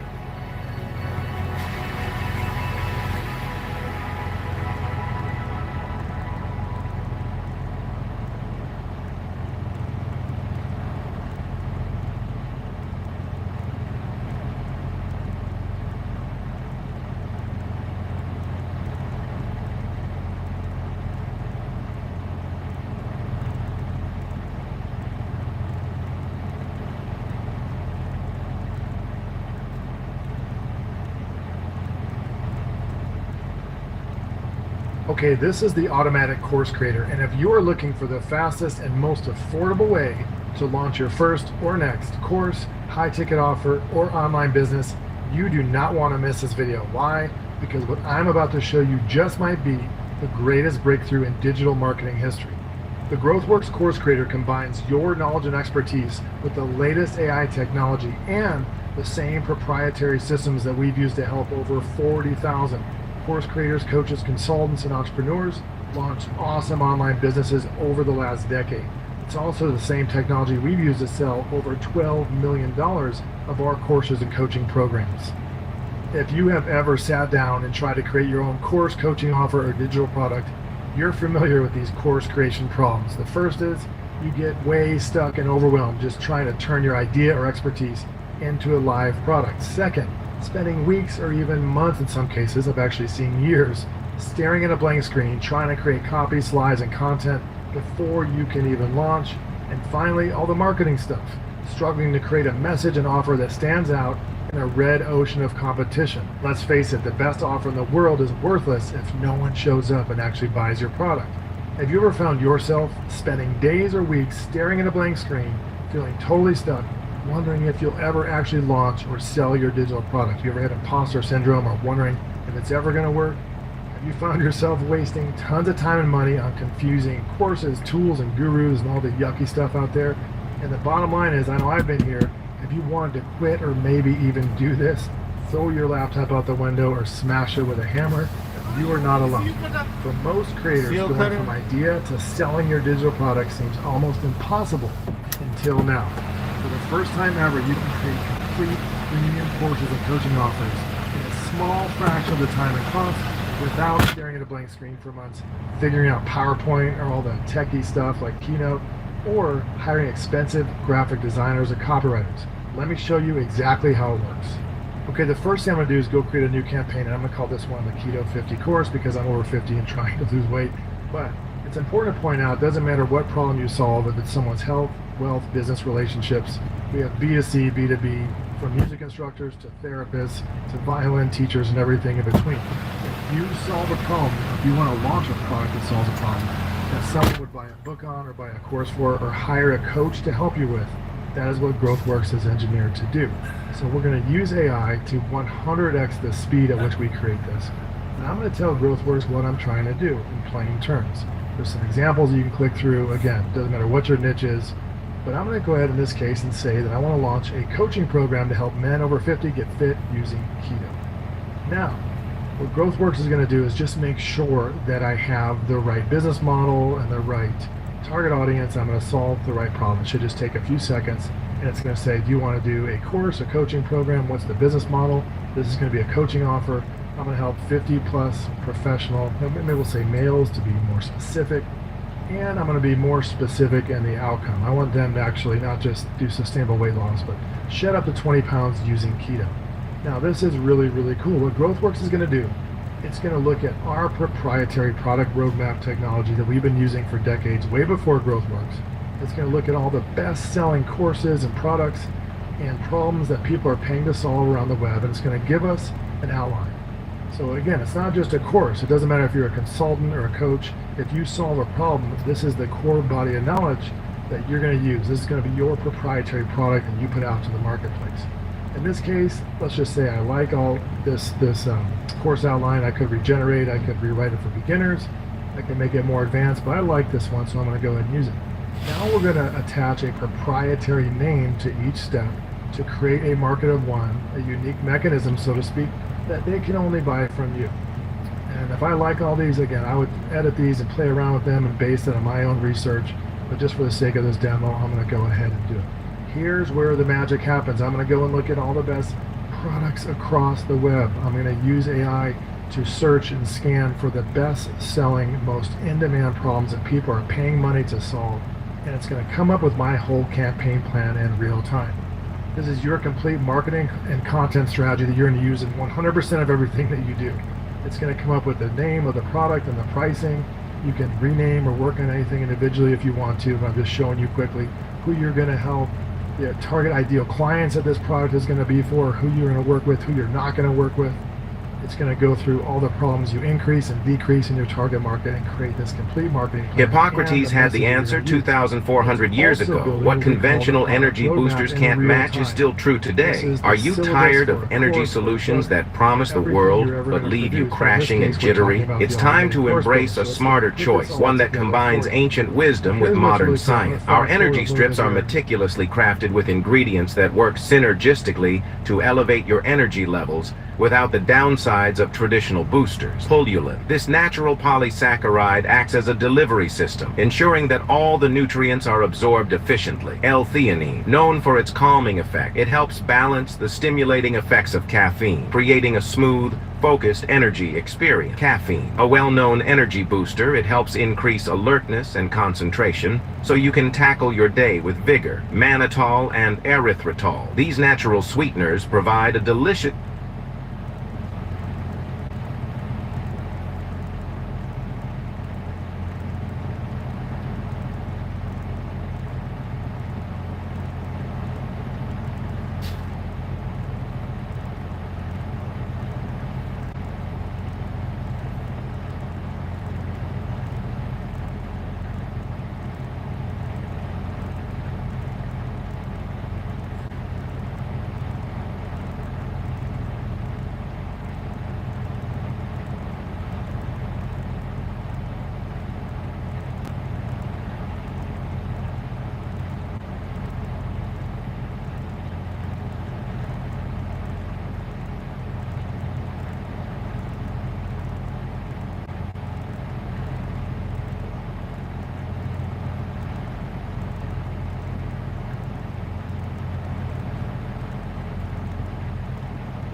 Somebody farted.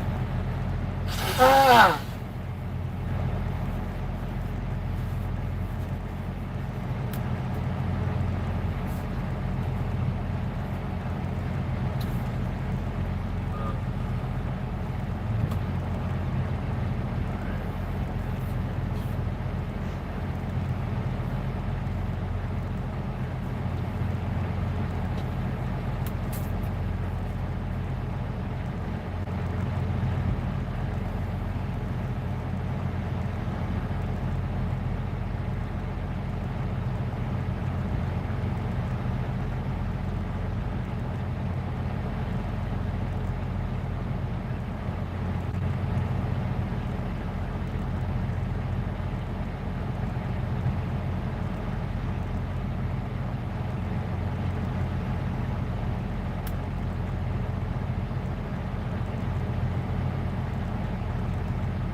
Hippocrates had the answer 2,400 years ago. What conventional energy boosters can't match is still true today. Are you tired of energy solutions that promise the world but leave you crashing and jittery? It's time to embrace a smarter choice, one that combines ancient wisdom with modern science. Our energy strips are meticulously crafted with ingredients that work synergistically to elevate your energy levels without the downsides of traditional boosters.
Hello? Yep.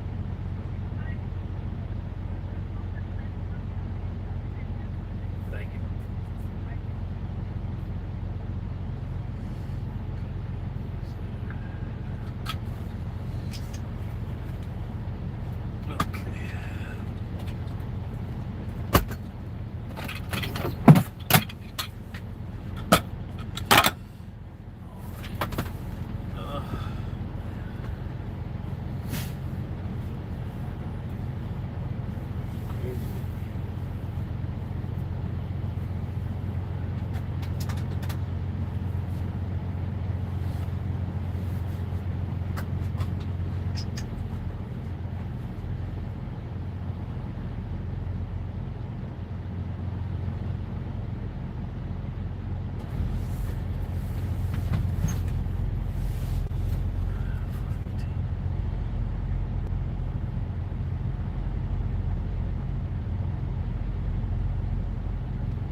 Hey, good morning. I need a lumper. How much you need, my guy? 415. 415. Holy, ain't getting cheap on me now. No, you know I'm an expensive date.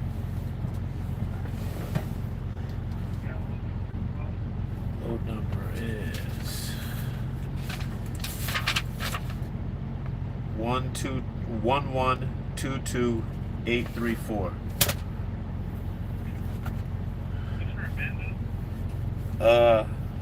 I think it's for Ben. Man, the Ben one of them.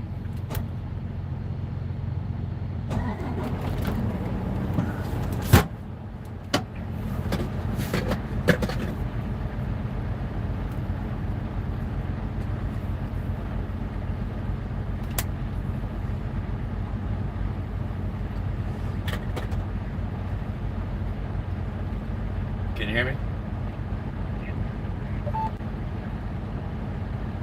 Oh, there you go. I'm trying to put you on these headphones.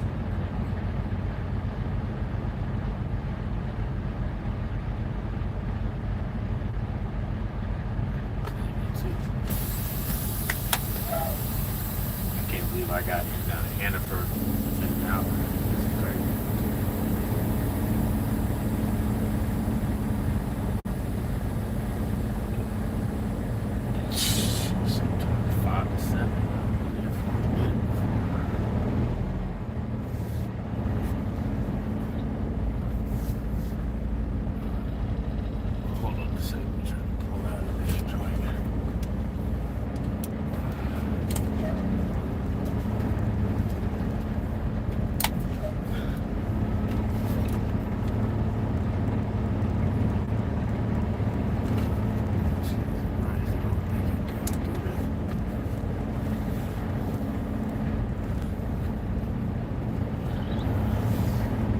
Okay, go ahead.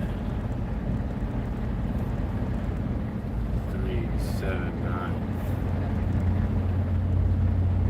272 190.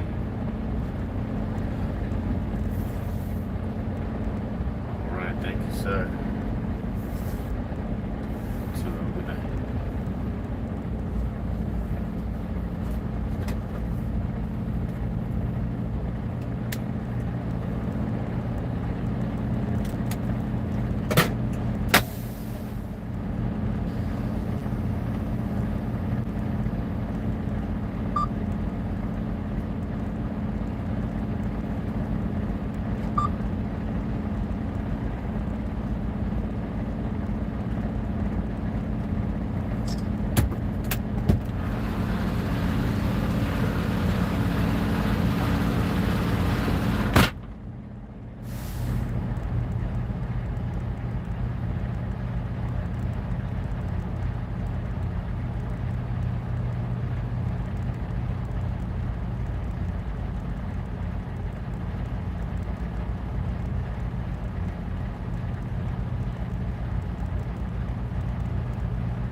TikTok account manager.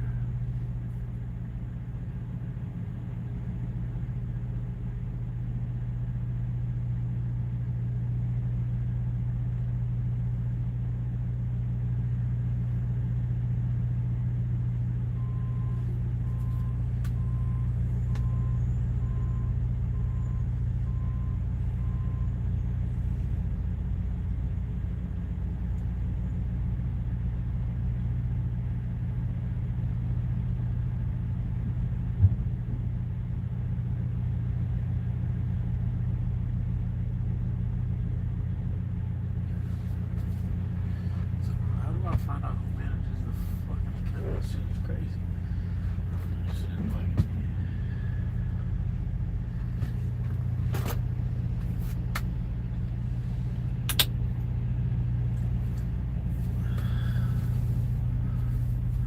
Damn near daytime. What's going on? Get my paperwork.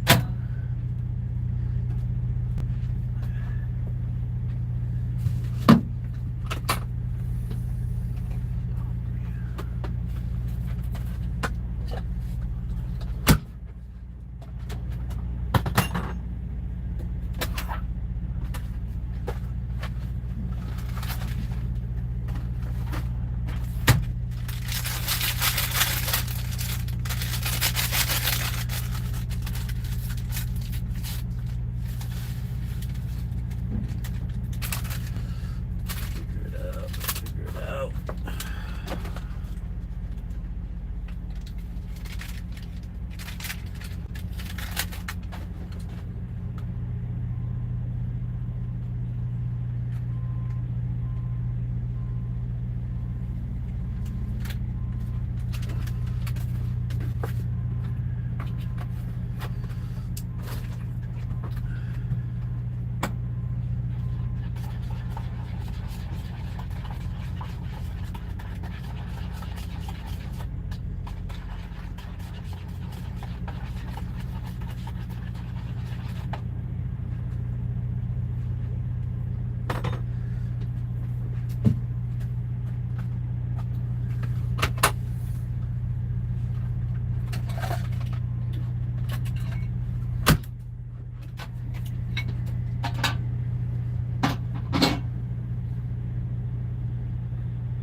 Okay.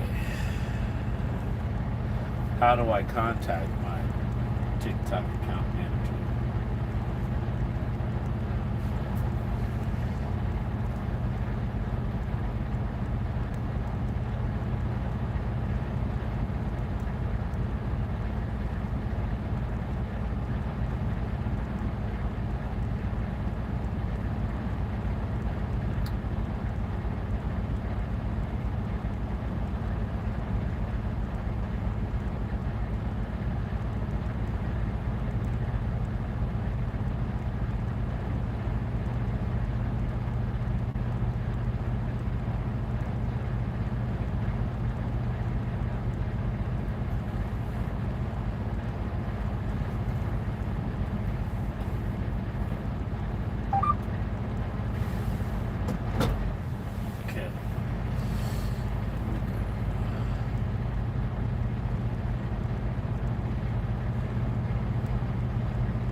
Okay. Let's go. Alright, Jerry. What is going on this morning? Got sorted. Now, figure out how to get this product on the page. You will be good to go. So, let us watch YouTube. I don't know how to do it. Let me do it. Jeez, man.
How to get added to TikTok shop food and beverage. How to get added to TikTok shop food and beverage category.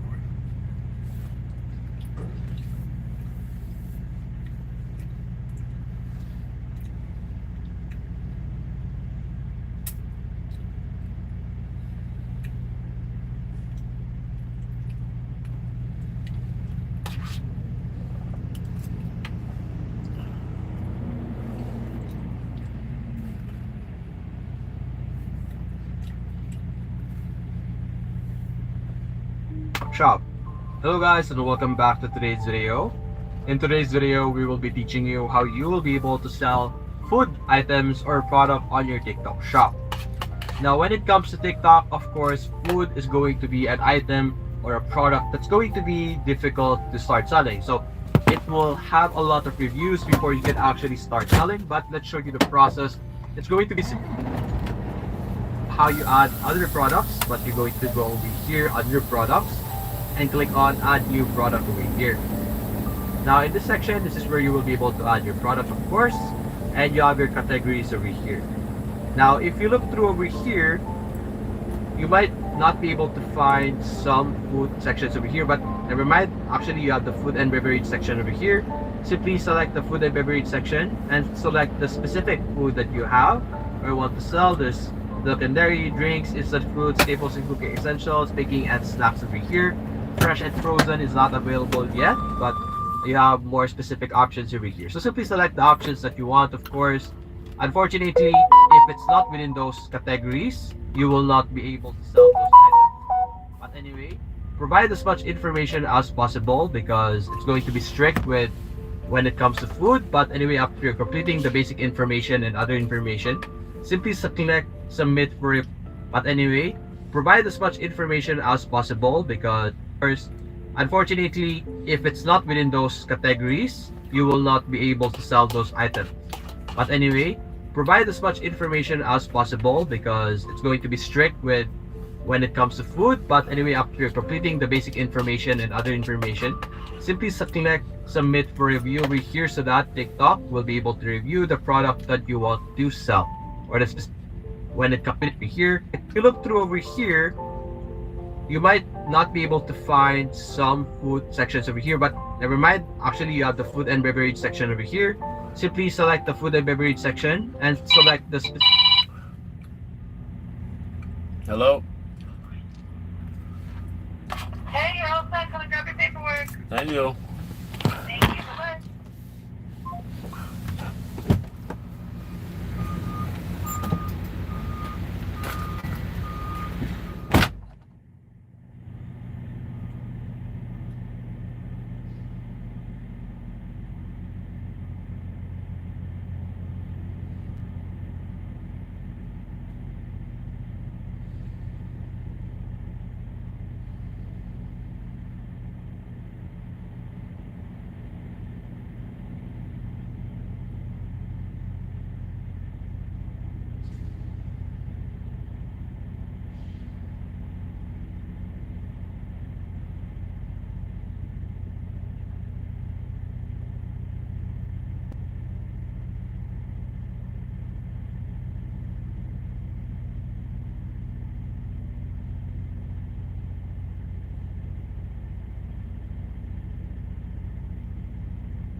Is frigid.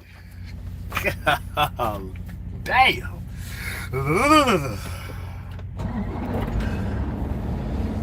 Alright, let's talk about this later. That's the task for today. Woo.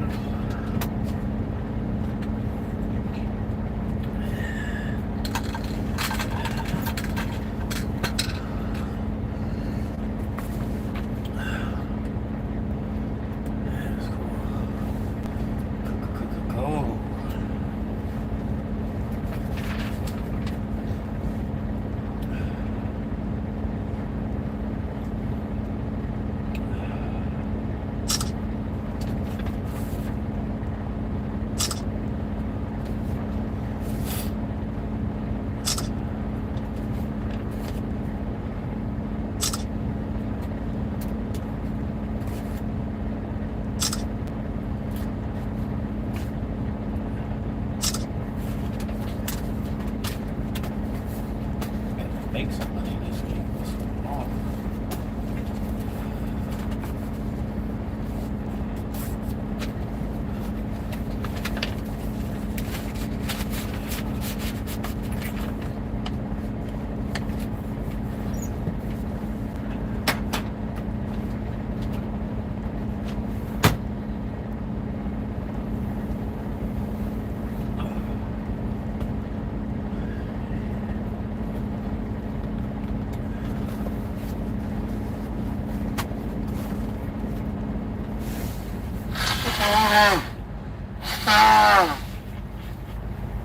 Let's get moving. It's time to go, baby.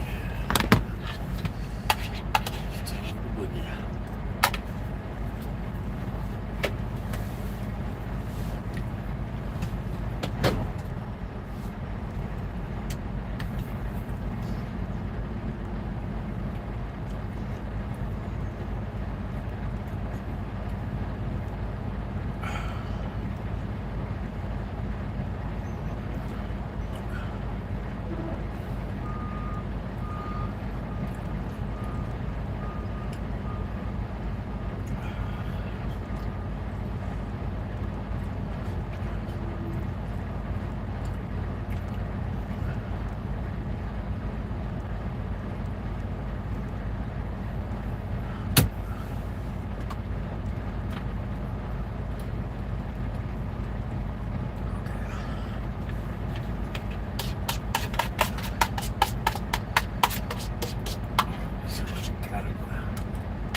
Can this help fade away dark spots? Dr. Gundry, can...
Yo, good morning, Mr. Bishop. What's going on?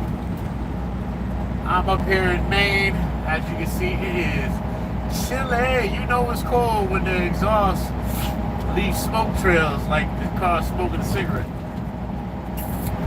And it ain't revving extra high. How you doing this morning?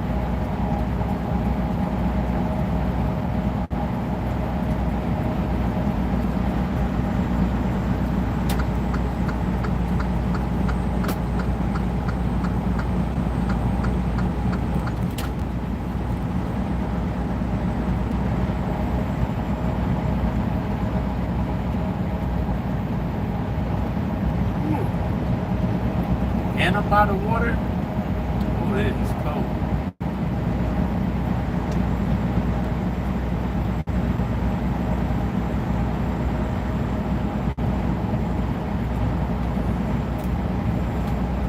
I can't complain because it's warm in this truck. Yes, indeed.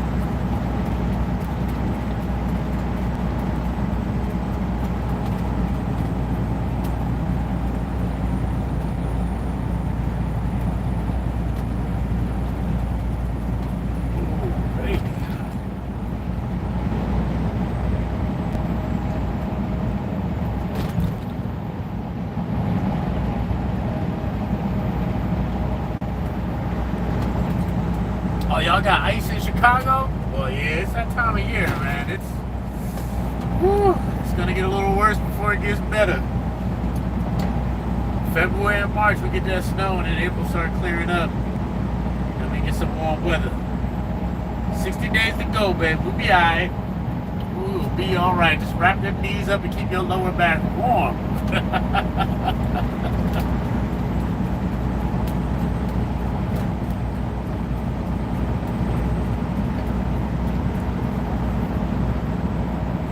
You have to go outside and break some ice this morning? Was it that bad?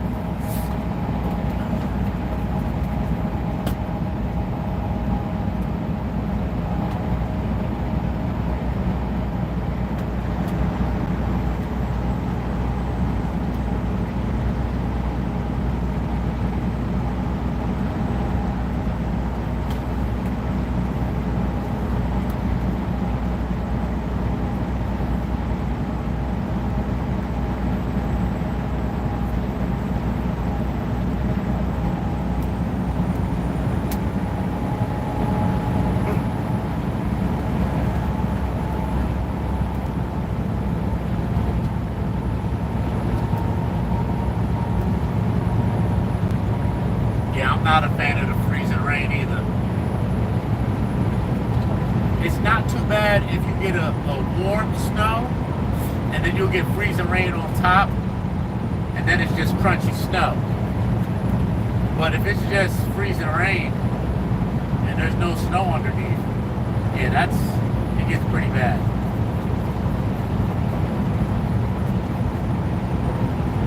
When it's snowing, it's like 33 to 35 degrees. I like that snow. That's that good snow.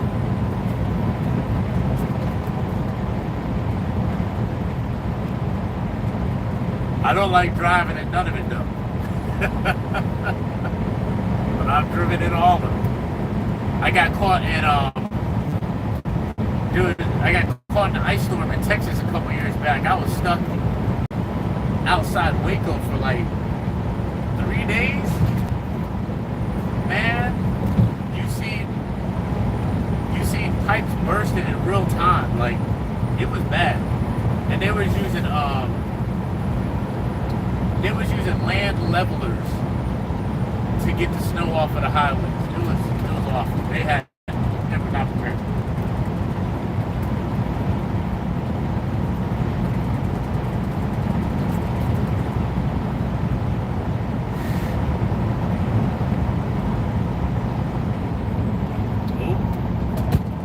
Slow my roll.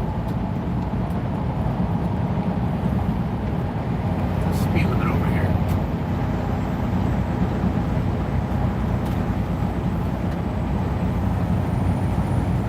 65, okay.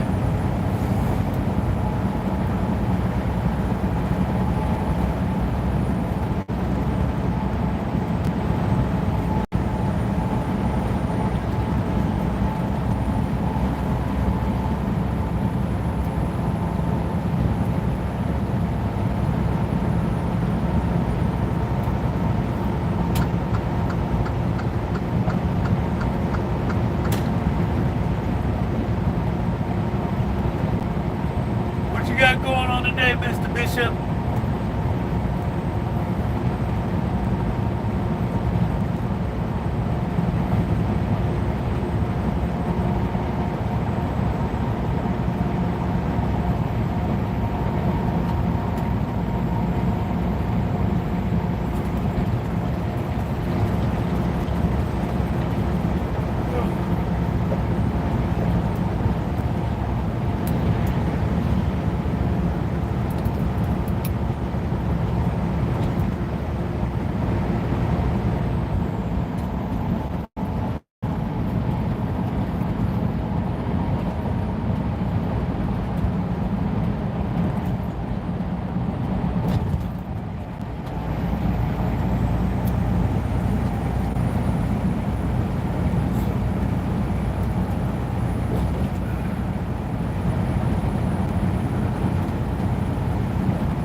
Yeah, those road bridges.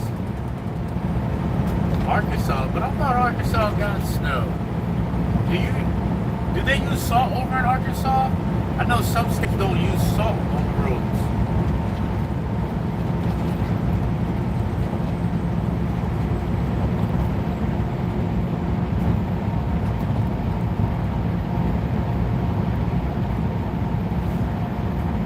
Yeah, taking it easy. I'm gonna get there, Mr. Bishop. Work my butt off now so I can take it easy later.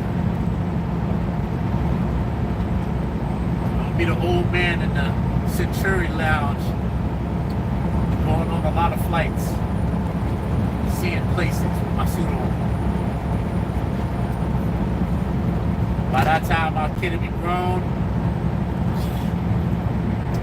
Mr. Cash will be out of here.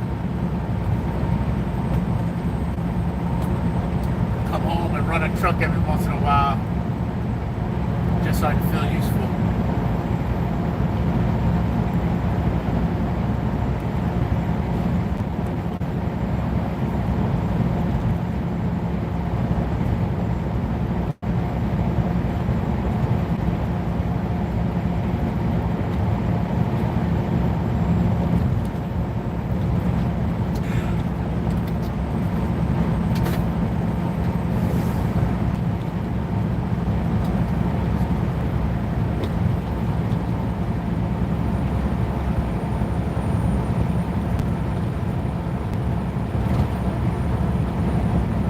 Sand and cinders. I thought so. Yeah, Texas was using sand. Woo, but in Pennsylvania, the salt be tearing my car up. Let me tell you how often I wash my car in the wintertime.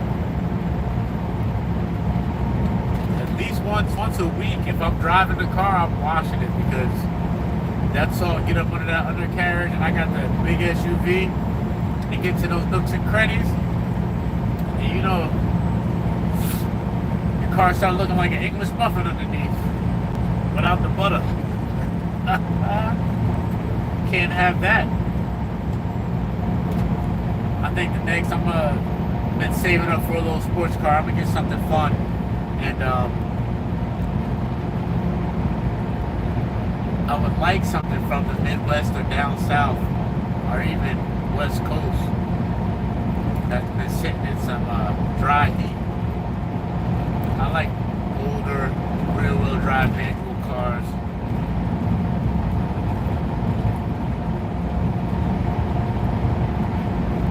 That salt tearing stuff up.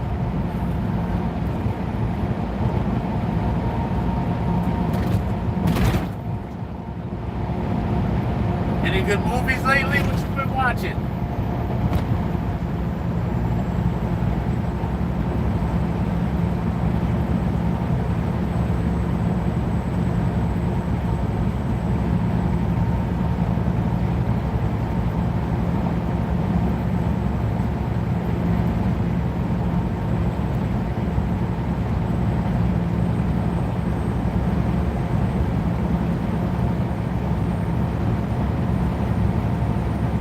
Matter of fact, more importantly, what's for breakfast? That's what I want to know.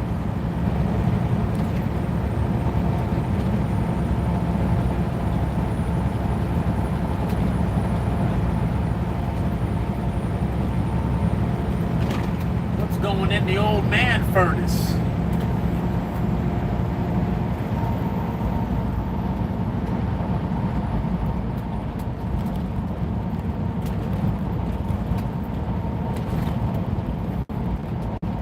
Banana nut oatmeal for me.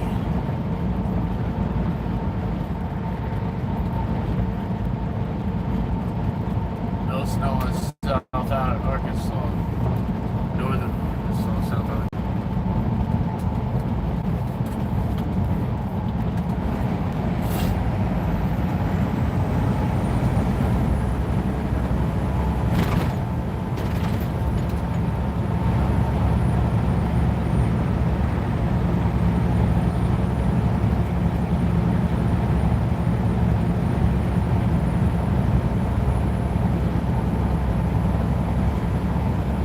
I used to go to West Memphis, Arkansas a lot. There's a couple of the spots in Arkansas I used to go to. It's been a long time though.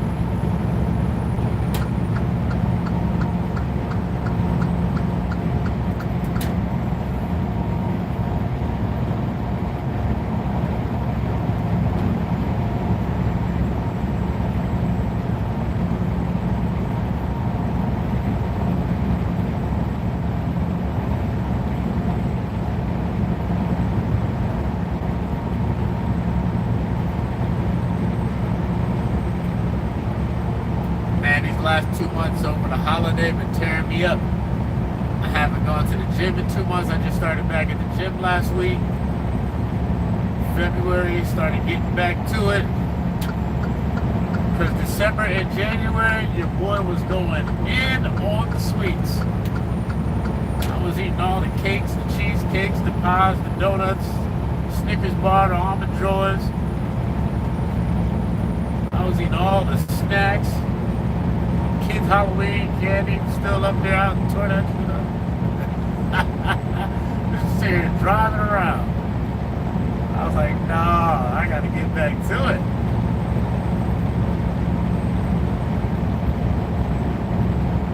Worked too hard to get rid of the dad bod to put it back on in 2 months.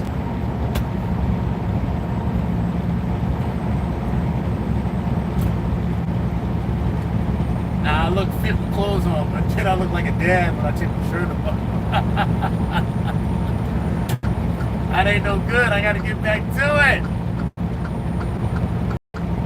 This morning's breakfast was oatmeal, banana nut oatmeal, some coffee, and a chobani protein, 30 grams of protein in a chobani, which was pretty decent too because I delivered chobani this morning and they left me one.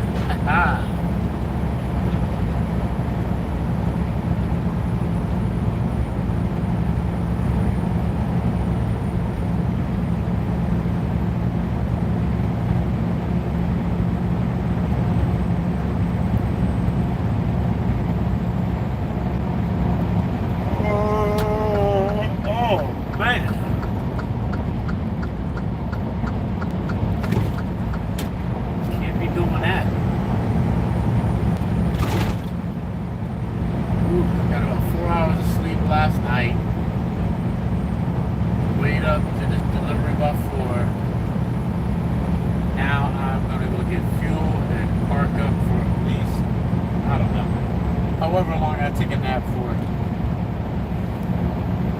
Take a nice nap and then head to the top of Maine and see what they got for me.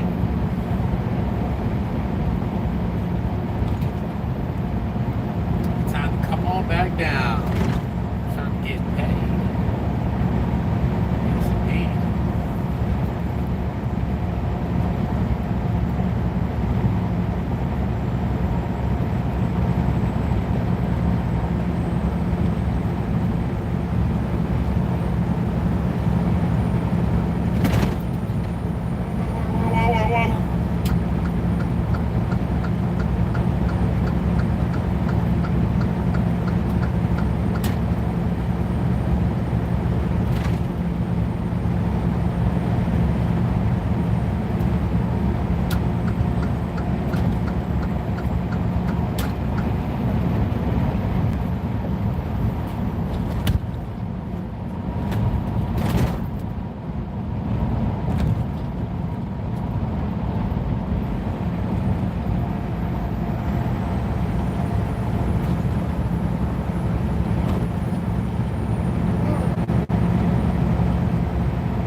later, Mr. Bishop.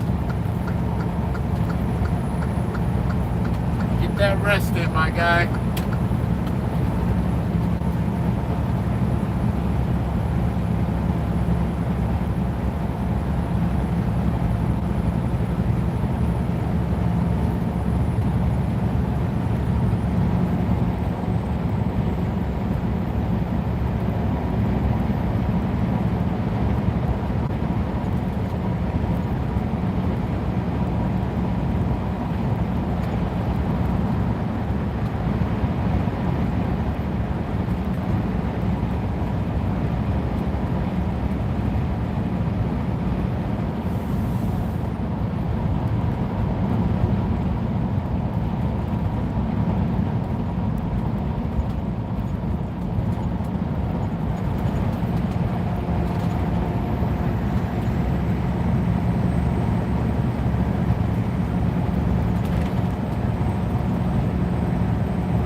day and all night.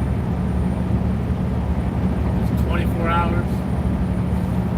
Or should I just keep doing the trips like I've been doing?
cartoony and plasticky, but you don't know what to do about it. You just want to level up your skills.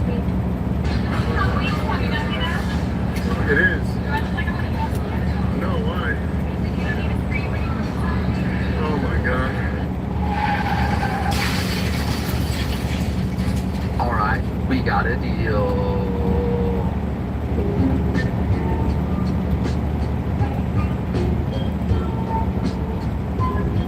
My favorite expression in English is the one that says, never bite the hand of the one that fingers me.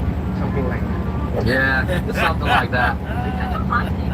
Boys, stop responding so fast, please. It's such an ick to me. Okay, boys, write this down. It's icky to reply too fast. Are they a slow texter, or are they just not that into you?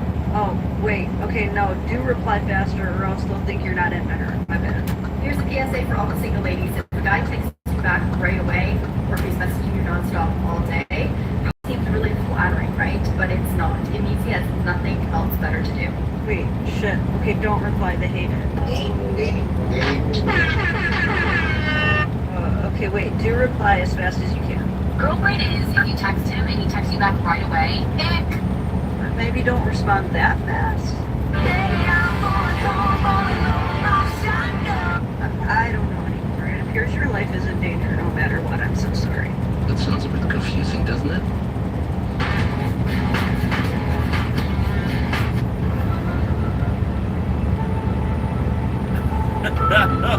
Meow, meow, meow. Meow, meow, meow, meow. Meow, meow, meow. This guy is diabolical. Every morning when you get up, say over and over to yourself, do it now, do it now, do it now. I do it now, do it now. Whenever you have this tendency to procrastinate, program your subconscious mind with this automatic conditioned command, do it now, do it now, do it now. The key overcoming procrastination is to develop a sense of urgency. Be the kind of person who gets things done quickly. Be the kind of person who launches fast on a task. Say over and over to yourself, do it now, do it now, do it now. Do you know that less than 2% of the population have a sense of urgency? And that there's not an example of a successful person anywhere who does not have a sense of urgency? That if you just develop a sense of urgency when somebody gives you a task, that you get on it and do it fast, that alone will move you into the top ranks in a very short period of time. That's Brian Tracy. He's the man. Somehow I was blessed with the sense of urgency inside of me, and well, I have to force myself to take breaks a lot of times. But this is the absolute truth, you guys. Your life is not long. Count how many years you have left. Count how many Christmases you have left. Start to instill a sense of urgency within yourself. You can get so much done in a month's time if you really put yourself on the grind. Do what you have to do now.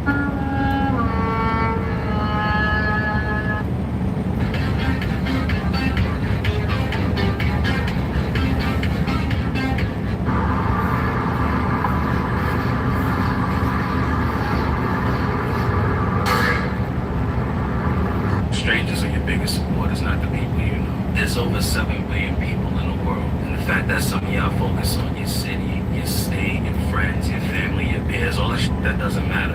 None of these people matter. When you post content, you need to be thinking about the next country, the next city, the next state, not where you're at, because it's gonna fuck up your creative flow. Your creative flow just needs to flow naturally. You don't need to be thinking, yo, what is this person from high school gonna think of? What is my cousin gonna think of? What is this person I went to fucking flash? All of them don't matter. You need to be making stuff with strangers. What changed my mentality is when I stopped thinking about the people I know, how are they gonna react to this? Because they're not gonna react anyway. It's either gonna be negative or they're gonna be quiet. You gotta start making for people you don't know. That's the key. You make stuff for people you don't know. Yeah, that's right, guys. You gotta think worldwide. You know, personally, with my wood business, I went nationwide, and I could have sold piece by piece to individuals, but I knew it would be better if I sold wholesale to pet stores and really got that big reach. They buy way bigger. And with the internet, you know, the possibilities are endless. So figure out a way to get some of that internet money, touch the world.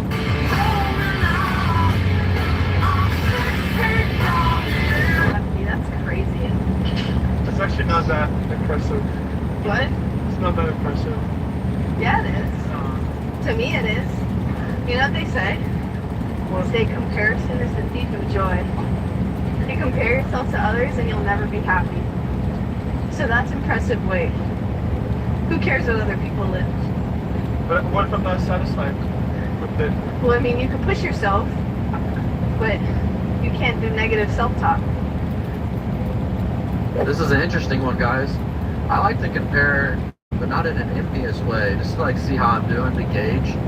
But it is important to remember that as a man, you're never actually going to be the richest or the strongest, and that shouldn't be a blow to your ego. It should just be perfectly fine. Do the best for you, but don't rain on your own parade because you feel like you have what others don't. Enjoy every moment of this. Try this filter with me. Let me try this filter.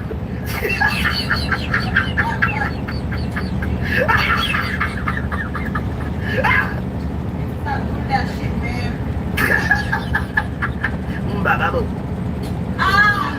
Gonna leave it to Derek. okay to leave the good guy for what exactly? When y'all give each other this stupid advice, what is the expectation? And what you really mean by you weren't happy, it means that you want to get ran through and you want to experience new things, which means you want to experience other men. Let's just call it what it is. This is the exact reason why you hear so many men say that men will sacrifice his life for his family and women will sacrifice their family for their feelings. But it's because women make these dumb ass long-term decisions on temporary feelings and then they can't understand why their life is in shambles. And this woman is actually a life coach and wants to sell women her advice. And the reality is that what she's telling women is to go for that dopamine hit while they're chasing Chad and getting ran through. And basically they don't realize that they are going to hit the wall. Their beauty is not going to last forever. And they're going to be on the dating scene up against a bunch of 20-something-year-olds. And they call that happiness. Meanwhile, what it really is selfishness because you ruined your family, you ruined a good guy, you're going to be on the internet crying about where did all the good men go, but you don't realize that the good men are gone because you made them bad by doing dumb shit like this. The worst part about these women is that they know from the beginning that they don't want to marry these men, but they marry them because they're the safe bet. They're the ones that they want to use them for children, so they're more reliable for child support and alimony later on when they decide to sell them. The best part about it is that these men eventually move on, they find better, they find women that appreciate them, that want to be in a marriage. Well, these women stay bitter, they stay mad, they stay resentful. And the funny thing about it is they realize that they have this sense of fake self-worth and that they put their happiness in the hands of somebody else and they're still miserable because it's really a them problem and not a husband problem. And now they spend the rest of their lives trying to heal and be better. The world is turning around in so many ways, guys, in real time. You can see it's all going to be all right, can't you?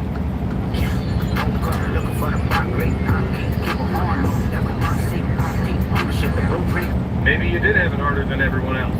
Maybe you were subjected to things unimaginable. So what? This is you now? You're gonna wallow in it forever and just blame circumstances and everyone else for how your life turns out?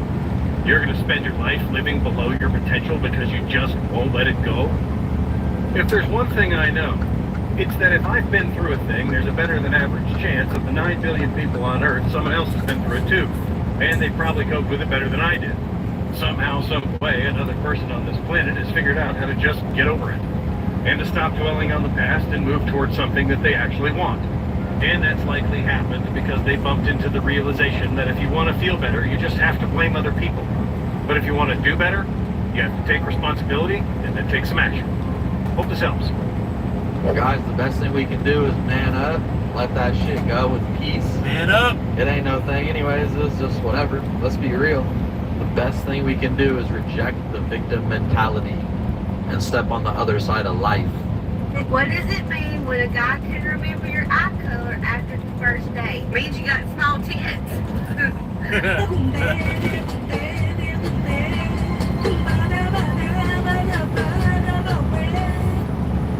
Hey!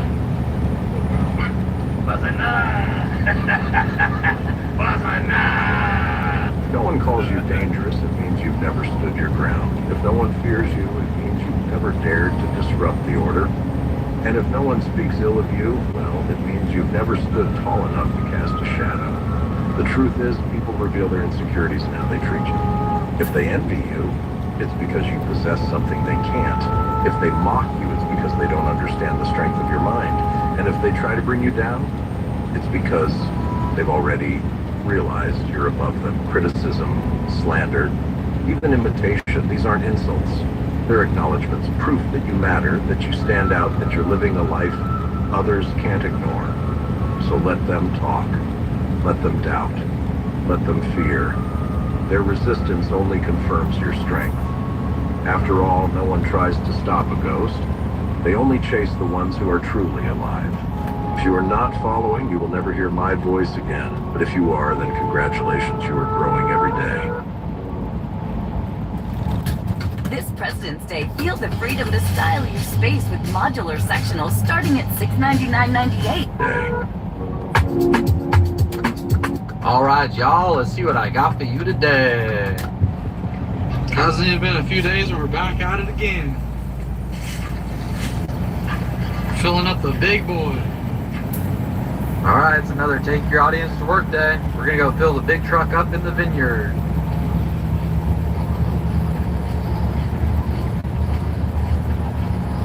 This is a beautiful lot. Alright, here I am cutting some furniture for reptiles. You ever wondered how it was made?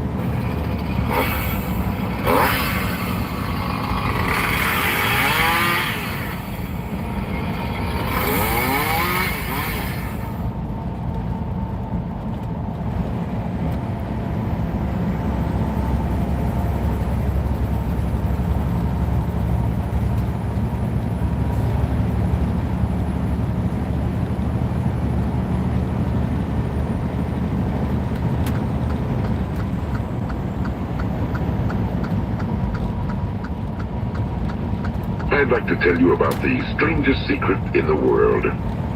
Some years ago, the late Nobel Prize-winning Dr. Albert Schweitzer was being interviewed in London, and a reporter asked him, "Doctor, what's wrong with men today?" And the great doctor was silent a moment, and then he said, "Men simply don't think." It's about this that I want to talk with you. We live today in a golden age. This is an era that man has looked forward to, dreamed of, and worked toward for thousands of years. But since it's here, we pretty well take it for granted. We in America are particularly fortunate to live in the richest land that ever existed on the face of the earth, a land of abundant opportunity for everyone. But you know what happens? Well, let's take 100 men who start even at the age of 25. Do you have any idea what will happen to those men by the time they're 65? These 100 men who all start even at the age of 25 believe they're going to be successful. If you ask any one of these men if he wanted to be a success, he'd tell you he did. And you'd notice that he was eager toward life, that there was a certain sparkle to his eye, an erectness to his carriage, and life seemed like a pretty interesting adventure to him. But by the time they're 65, 1 will be rich. 4 will be financially independent.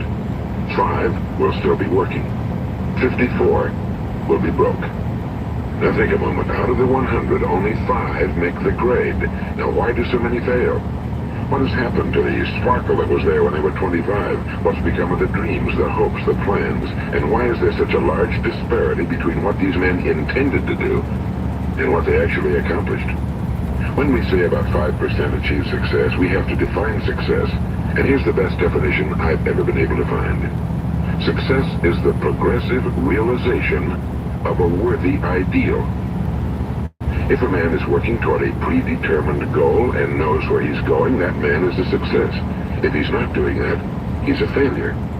Success is the progressive realization of a worthy ideal. Rollo May, the distinguished psychiatrist, wrote a wonderful book called Man's Search for Himself. And in this book he says, the opposite of courage in our society is not cowardice, it is conformity. And there you have the trouble today. It's conformity, people acting like everyone else without knowing why, without knowing where they're going. Now think of it. In America right now, there are over 18 million people 65 years of age and older. And most of them are broke. They're dependent on someone else for life's necessities. Now, we learn to read by the time we're 7. We learn to make a living by the time we're 25. Usually by that time, we're not only making a living, we're supporting a family. And yet, by the time we're 65, we haven't learned how to become financially independent in the richest land that has ever been known. Why? We conform. And the trouble is that we're acting like the wrong percentage group, the 95 who don't succeed. Now, why do these people conform? Well, they really don't know. These people believe that their lives are shaped by circumstances, by things that happen to them, by exterior forces. They're outer-directed people. A survey was made one time that covered a lot of men, working men, and these men were asked, why do you work? Why do you get up in the morning? 19 out of 20 had no idea. If you ask them, they'll say, well, everyone goes to work in the morning, and that's the reason they do it, because everyone else is doing it. Now let's get back to our definition of success. Who succeeds? The only person who succeeds is the person who is progressively realizing a worthy ideal. Is the person who says, I'm going to become this, and then begins to work toward that goal. I'll tell you who the successful people are. A success is the school teacher who's teaching school because that's what he or she wants to do. The success is the woman who's a wife and mother because she wanted to become a wife and mother and is doing a good job of it. The success is the man who runs the corner gas station because that was his dream. That's what he wanted to do. The success is the successful salesman who wants to become a top-notch salesman and grow and build with his organization. A success is anyone who is doing deliberately a predetermined job because that's what he decided to do deliberately. But only 1 out of 20 does that. That's why today there isn't really any competition unless we make it for ourselves. Instead of competing, all we have to do is create. You know, for 20 years, I looked for the key which would determine what would happen to a human being. Was there a key I wanted to know which would make the future a promise that we could foretell to a large extent? Was there a key that would guarantee a person's becoming successful if he only knew about it and knew how to use it? Well, there is such a key, and I found it. Have you ever wondered why so many men work so hard and honestly without ever achieving anything in particular, and others don't seem to work hard and yet seem to get everything? They seem to have the magic touch. You've heard them say that about someone. Everything he touches turns to gold. And have you ever noticed that a man who becomes successful tends to continue to become successful? And on the other hand, have you noticed how a man who's a failure tends to continue to fail? Well, it's because of goals. Some of us have goals, some don't. People with goals succeed because they know where they're going. It's that simple. Think of a ship leaving a harbor, and think of it with the complete voyage mapped out and planned. The captain and crew know exactly where it's going and how long it'll take. It has a definite goal. Now, 9,999 times out of 10,000, it will get to where it started out to get.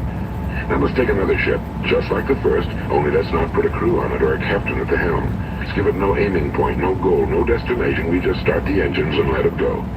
I think you'll agree with me that if it gets out of the harbor at all, it'll either sink or wind up in some deserted beach, a derelict. It can't go anyplace because it has no destination and no guidance, and it's the same with a human being. Take the salesman, for example. There's no other person in the world today with the future of a good salesman. Selling is the world's highest paid profession, if we're good at it, and if we know where we're going. Every company needs top-notch salesmen, and they reward those men. The sky's the limit for them. But how many can you find? Someone once said the human race is fixed, not to prevent the strong from winning, but to prevent the weak from losing. The American economy today can be likened to a convoy in time of war. The entire economy is slowed down to protect its weakest link, just as the convoy had to go at the speed that would permit the slowest vessel to remain in formation. That's why it's so easy to make a living today. It takes no particular brains or talent to make a living and support a family today. So we have a plateau of so-called security, if that's what a person's looking for. But we do have to decide how high above this plateau we want to aim. Now let's get back to the strangest secret in the world, the story that I wanted to tell you today. Why do men with goals succeed in life and men without them fail? Well, let me tell you something which, if you really understand it, will alter your life immediately. If you understand completely what I'm going to tell you from this moment on, your life will never be the same again. You'll suddenly find that good luck just seems to be attracted to you. The things you want just seem to fall in line, and from now on you won't have the problems, the worries, the gnawing lump of anxiety that perhaps you've experienced before. Doubt, fear, well, they'll be things of the past. Here's the key to success, and the key to failure. We become what we think about. My name is Dylan Shaw. I came to Upwork with a very specific AI specialization need. We become what we think about. Now let me say that again. We become what we think about. Throughout all history, the great wise men and teachers, philosophers and prophets have disagreed with one another on many different things. It's only on this one point that they are in complete and unanimous agreement. Listen to what Marcus Aurelius, the great Roman emperor, said. A man's life is what his thoughts make of it. Disraeli said this. Everything comes if a man will only wait. I've brought myself by long meditation to the conviction that a human being with a settled purpose must accomplish it, and that nothing can resist a will that will stake even existence for its fulfillment. Ralph Waldo Emerson said this, a man is what he thinks about all day long. William James said, the greatest discovery of my generation is that human beings can alter their lives by altering their attitudes of mind. And he also said, we need only in cold blood act as if the thing in question were real, and it will become infallibly real by growing into such a connection with our life that it will become real. It will become so knit with habit and emotion that our interest in it will be those which characterize belief. He also said, if you only care enough for a result, you will almost certainly attain it. If you wish to be rich, you will be rich. If you wish to be learned, you will be learned. If you wish to be good, you will be good. Only you must then really wish these things and wish them exclusively, and not wish at the same time 100 other incompatible things just as strongly. In the Bible you read in Mark 9:23, if thou canst believe, all things are possible to him that believeth. My old friend Dr. Norman Vincent Peale put it this way, this is one of the greatest laws in the universe. Fervently do I wish I had discovered it as a very young man. It dawned upon me much later in life, and I found it to be one of the greatest, if not my greatest discovery outside of my relationship to God. The great law, briefly and simply stated, is that if you think in negative terms, you will get negative results. If you think in positive terms, you will achieve positive results. That is the simple fact, he went on to say, which is at the basis of an astonishing law of prosperity and success. In 3 words, believe and succeed. William Shakespeare put it this way: our doubts are traitors and make us lose the good we oft might win by fearing to attempt. George Bernard Shaw said, people are always blaming their circumstances for what they are. I don't believe in circumstances. The people who get on in this world are the people who get up and look for the circumstances they want, and if they can't find them, make them. Well, it's pretty apparent, isn't it? And every person who discovered this for a while believed that he was the first one to work it out. We become what we think about. Now, it stands to reason that a person thinking about a completing worthwhile goal is going to reach it, because that's what he's thinking about. We think about. Conversely, the man who has no goal, who doesn't know where he's going, and whose thoughts must therefore be thoughts of confusion and anxiety and fear and worry, becomes what he thinks about. His life becomes one of frustration and fear and anxiety and worry. And if he thinks about nothing, he becomes nothing. Now, how does it work? Why do we become what we think about? Well, I'll tell you how it works as far as we know. Now, to do this, I want to tell you about a situation that parallels the human mind. Suppose a farmer has some land, and it's good fertile land. Now, the land gives the farmer a choice. He may plant in that land whatever he chooses. The land doesn't care. It's up to the farmer to make the decision. Now, remember, we're comparing the human mind with the land because the mind, like the land, doesn't care what you plant in it. It will return what you plant, but it doesn't care what you plant. Now, let's say that the farmer has 2 seeds in his hand. One is a seed of corn. The other is nightshade, a deadly poison. He digs 2 little holes in the earth and he plants both seeds, one corn, the other nightshade. He covers up the holes, waters, and takes care of the land, and what will happen? Invariably, the land will return what's planted. As it's written in the Bible, as ye sow, so shall ye reap. Now remember, the land doesn't care. It'll return poison in just as wonderful abundance as it will corn. So up come the 2 plants, one corn, one poison. Now, the human mind is far more fertile, far more incredible and mysterious than the land, but it works the same way. It doesn't care what we plant. Success, failure. A concrete, worthwhile goal, or confusion. Misunderstanding, fear, anxiety, and so on. But what we plant, it must return to us. You see, the human mind is the last great unexplored continent on Earth. It contains riches beyond our wildest dreams. It will return anything we want to plant. Now, you might say, well, if that's true, why don't people use their minds more? Well, I think they figured out an answer to that one, too. Our mind comes as standard equipment at birth. It's free, and things that are given to us for nothing we place little value on. Things that we pay money for, we value. The paradox is that exactly the reverse is true. Everything that's really worthwhile in life came to us free. Our minds, our souls, our bodies, our hopes, our dreams, our ambitions, our intelligence, our love of family and children and friends and country, all these priceless possessions are free. But the things that cost us money are actually very cheap and can be replaced at any time.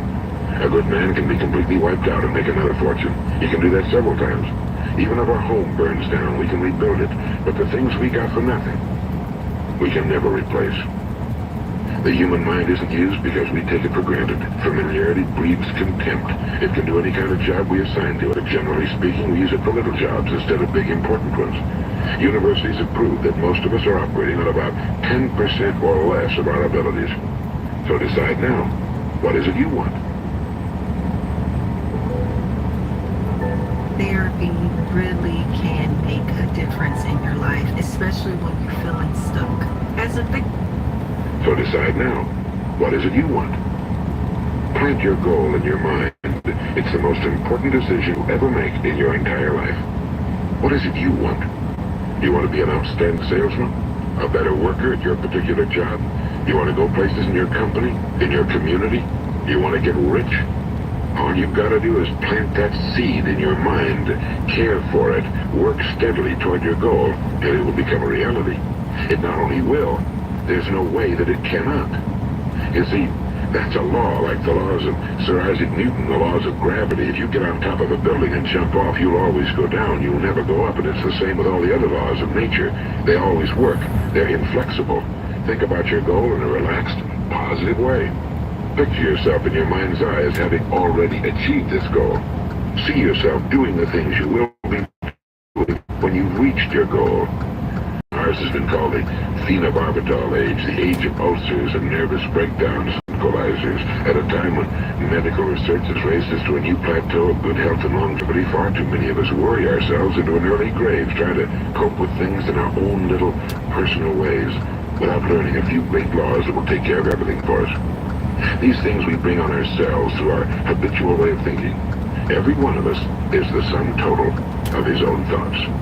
He is where he is because that's exactly where he really wants to be, whether you'll admit that or not. Each of us must live off the fruit of his thoughts in the future, because what you think today and tomorrow, next month, next year, will mold your life and determine your future. You're guided by your mind. I remember one time I was driving through eastern Arizona and I saw one of those giant earth-moving machines roaring along the road at about 35 miles an hour with what looked like 30 tons of dirt in it. A tremendous, incredible machine. And there was a little man perched way up on top with the wheel in his hands guiding it. And as I drove along, I was struck by the similarity of that machine to the human mind. Just suppose you're sitting at the controls of such a vast source of energy. Are you going to sit back and fold your arms and let it run itself into a ditch? Or are you going to keep both hands firmly on the wheel and control and direct this power to a specific, worthwhile purpose? It's up to you. You're in the driver's seat. You see, the very law that gives us success is a two-edged sword. We must control our thinking. The same rule that can lead him into a life of success, wealth, happiness, and all the things he ever dreamed of for himself and his family. That very same law can lead him into the gutter. It's all in how he uses it, for good or for bad. This is the strangest secret in the world.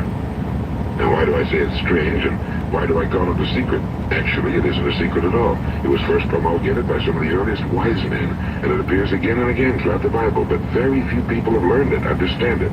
That's why it's strange, and why for some equally strange reason it virtually remains a secret. I believe that you could go out and walk down the main street of your town and ask one man after another what the secret of success is, and you probably wouldn't run into one man in a month who could tell you. Now, this information is enormously valuable to us if we really understand it and apply it. It's valuable to us not only for our own lives, but the lives of those around us, our families, employees, associates, and friends. Life should be an exciting adventure. It should never be a bore. A man should live fully, be alive. He should be glad to get out of bed in the morning. He should be doing a job he likes to do because he does it well. One time I heard Grove Patterson, the great late editor-in-chief of the Toledo Daily Blade, make a speech, and as he concluded his speech, he said something I've never forgotten. He said, "My years in the newspaper business have convinced me of several things. Among them, that people are basically good, and that we came from someplace, and we're going someplace. So we should make our time here an exciting adventure. The architect of the universe didn't build a stairway leading nowhere." And the greatest teacher of all, the carpenter from the plains of Galilee, gave us the secret time and time again. As ye believe, so shall it be done unto you. No one seems to know this, but Amazon actually has a $50 million fund that they have to pay out. So shall it be done unto you. I've explained the strangest secret in the world and how it works. Now, on this side, I want to explain how you can prove to yourself the enormous returns possible in your own life by putting the secret to a practical test. I want you to make a test that will last 30 days. It isn't going to be easy, but if you'll give it a good try, it will completely change your life for the better. Now, back in the 17th century, Sir Isaac Newton, the English mathematician and natural philosopher, gave us some natural laws of physics which apply as much to human beings as they do to the movement of bodies in the universe. And one of these laws is that for every action, there is an equal and opposite reaction. Simply stated, as it applies to you and me, it means we can achieve nothing without paying the price. The results of your 30-day experiment will be in direct proportion to the effort you put forth. To be a doctor, you must pay the price of long years of difficult study. To be successful in selling, and remember that each of us succeeds to the extent of his ability to sell. Selling our families on our ideas, selling education in schools, selling our children on the advantages of living the good and honest life, selling our associates and employees on the importance of being exceptional people. 2, of course, the profession of selling itself. But to be successful in selling our way to the good life, we must be willing to pay the price. And what is that price? Well, it's many things. First, it's understanding emotionally as well as intellectually that we literally become what we think about, that we must control our thoughts if we're to control our lives. It's understanding fully as mind to do. It's the realization that your limitations are self-imposed and that the opportunities for you today are enormous beyond belief. It's rising above narrow-minded pettiness and prejudice. And third, it's using all your courage to force yourself to think positively on your own problem, to set a definite and clearly defined goal for yourself, to let your marvelous mind think about your goal from all possible angles, to let your imagination speculate freely upon many different possible solutions, to refuse to believe that there are any circumstances sufficiently strong to defeat you in the accomplishment of your purpose, to act promptly and decisively when your course is clear, and to keep constantly aware of the fact that you are, at this moment, standing in the middle of your own acres of diamonds, as Russell Conwell used to point out. And fourth, save at least 10% of every dollar you earn. And also remembering that no matter what your present job, it has enormous possibilities if you're willing to pay the price. Now let's just go over the important points in the price each of us must pay to achieve the wonderful life that can be ours. It is, of course, worth any price. 1. You will become what you think about. 2. Remember the word imagination and let your mind begin to soar. 3. Courage. Concentrate on your goal every day. 4. Save 10% of what you earn. And 5. Action. Ideas are worthless unless we act on them. Now I'll try to outline the 30-day test I want you to make. Keep in mind that you have nothing to lose by making this test and everything you could possibly want to gain. There are two things that may be said of everyone. Each of us wants something, and each of us is afraid of something. I want you to write on a card what it is you want more than anything else. It may be more money. Perhaps you'd like to double your income or make a specific amount of money. It may be a beautiful home. It may be success at your job. It may be a particular position in life. It could be a more harmonious family. Each of us wants something. Now write down on your card specifically what it is you want. Make sure it's a single goal and clearly defined. You needn't show it to anyone, but carry it with you so that you can look at it several times a day. Think about it in a cheerful, relaxed, positive way each morning when you get up. And immediately you have something to work for, something to get out of bed for, something to live for. Look at it every chance you get during the day and just before going to bed at night. And as you look at it, remember that you must become what you think about, and since you're thinking about your goal, you realize that soon it will be yours. In fact, it's yours really, the moment you write it down and begin to think about it. Look at the abundance all around you as you go about your daily business. You have as much right to this abundance as any other living creature. It's yours for the asking. Now we come to the difficult part. Difficult means the formation of what is probably a brand new habit, and new habits are not easily formed. Once formed, however, it will follow you for the rest of your life. Stop thinking about what it is you fear. Each time a fearful or negative thought comes into your consciousness, replace it with a mental picture of your positive and worthwhile goal. And there will come times when you feel like giving up.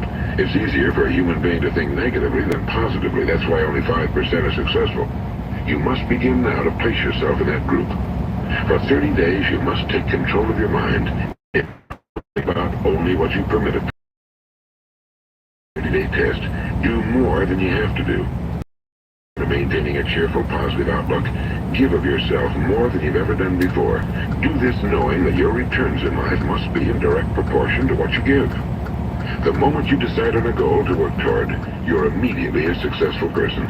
You are then in that rare and successful category of people who know where they're going. Out of every 100 people, you belong to the top 5. Don't concern yourself too much with how you're going to achieve your goal. Leave that completely to a power greater than yourself. All you have to do is know where you're going. The answers will come to you of their own accord and at the right time. Remember these words from the Sermon on the Mount, and remember them well. Keep them constantly before you this month of your test. Ask, and it shall be given you. Seek, and ye shall find. Knock, and it shall be opened unto you. For every one that asketh receiveth, and he that seeketh findeth, and to him that knocketh it shall be opened. It's as marvelous and as simple as that. In fact, it's so simple that in our seemingly complicated world, it's difficult for an adult to understand that all he needs is a purpose and faith. For 30 days, do your very best. If you're a salesman, go at it as you've never done before, not in a hectic fashion, but with the calm, cheerful assurance that time well spent will give you the abundance in return you deserve and want. If you're a homemaker, devote your 30-day test to completely giving of yourself without thinking about receiving anything in return, and you'll be amazed at the difference it makes in your life. No matter what your job, do it as you've never done it before for 30 days. And if you've kept your goal before you every day, you'll wonder and marvel at this new life you've found. Dorothea Brand, the outstanding editor and writer, discovered it for herself and tells about it in her fine book, Wake Up and Live. Her entire philosophy is reduced to the words, act as though it were impossible to fail. Can dark spots be removed? Absolutely. Age spots are not actually caused by aging per se. They're not caused by the sun. They're actually a combination of the sugar that we have within us, the protein that we have within us, and our body heat, which combines that sugar and protein in a chemical reaction that's called the Maillard reaction. So we can actually reduce that protein. It is reduced to the words, act as though it were impossible.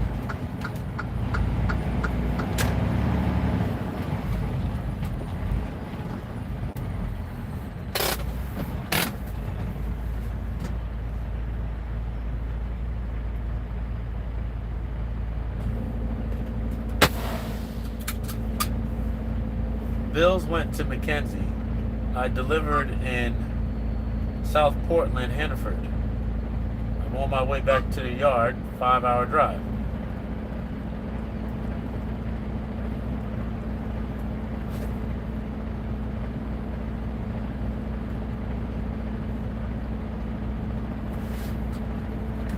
Why is he asking me what did I drop? Drop the trailer.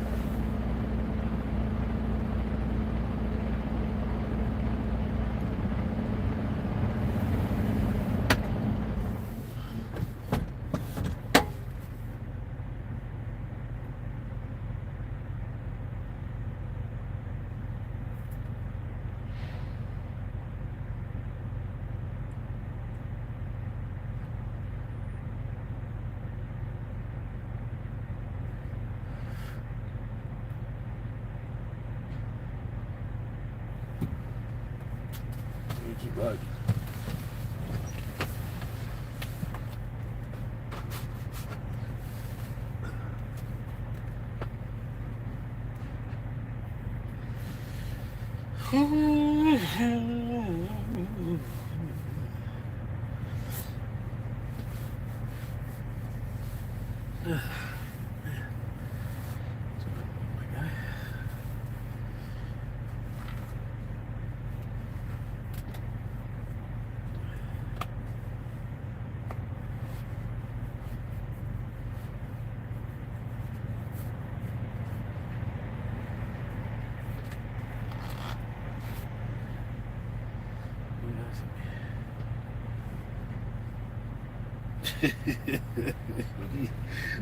What are you asking? That's crazy.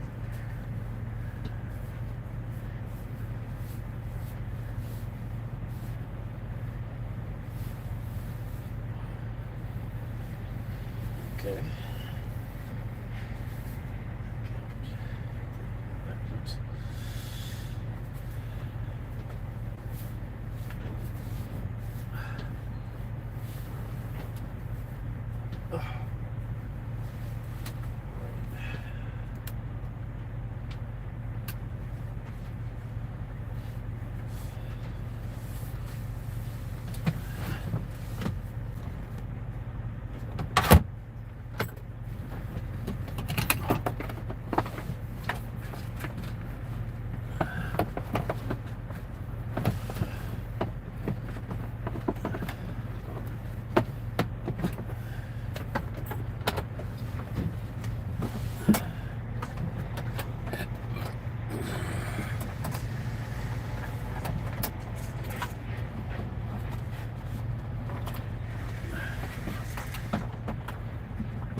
go.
Full days.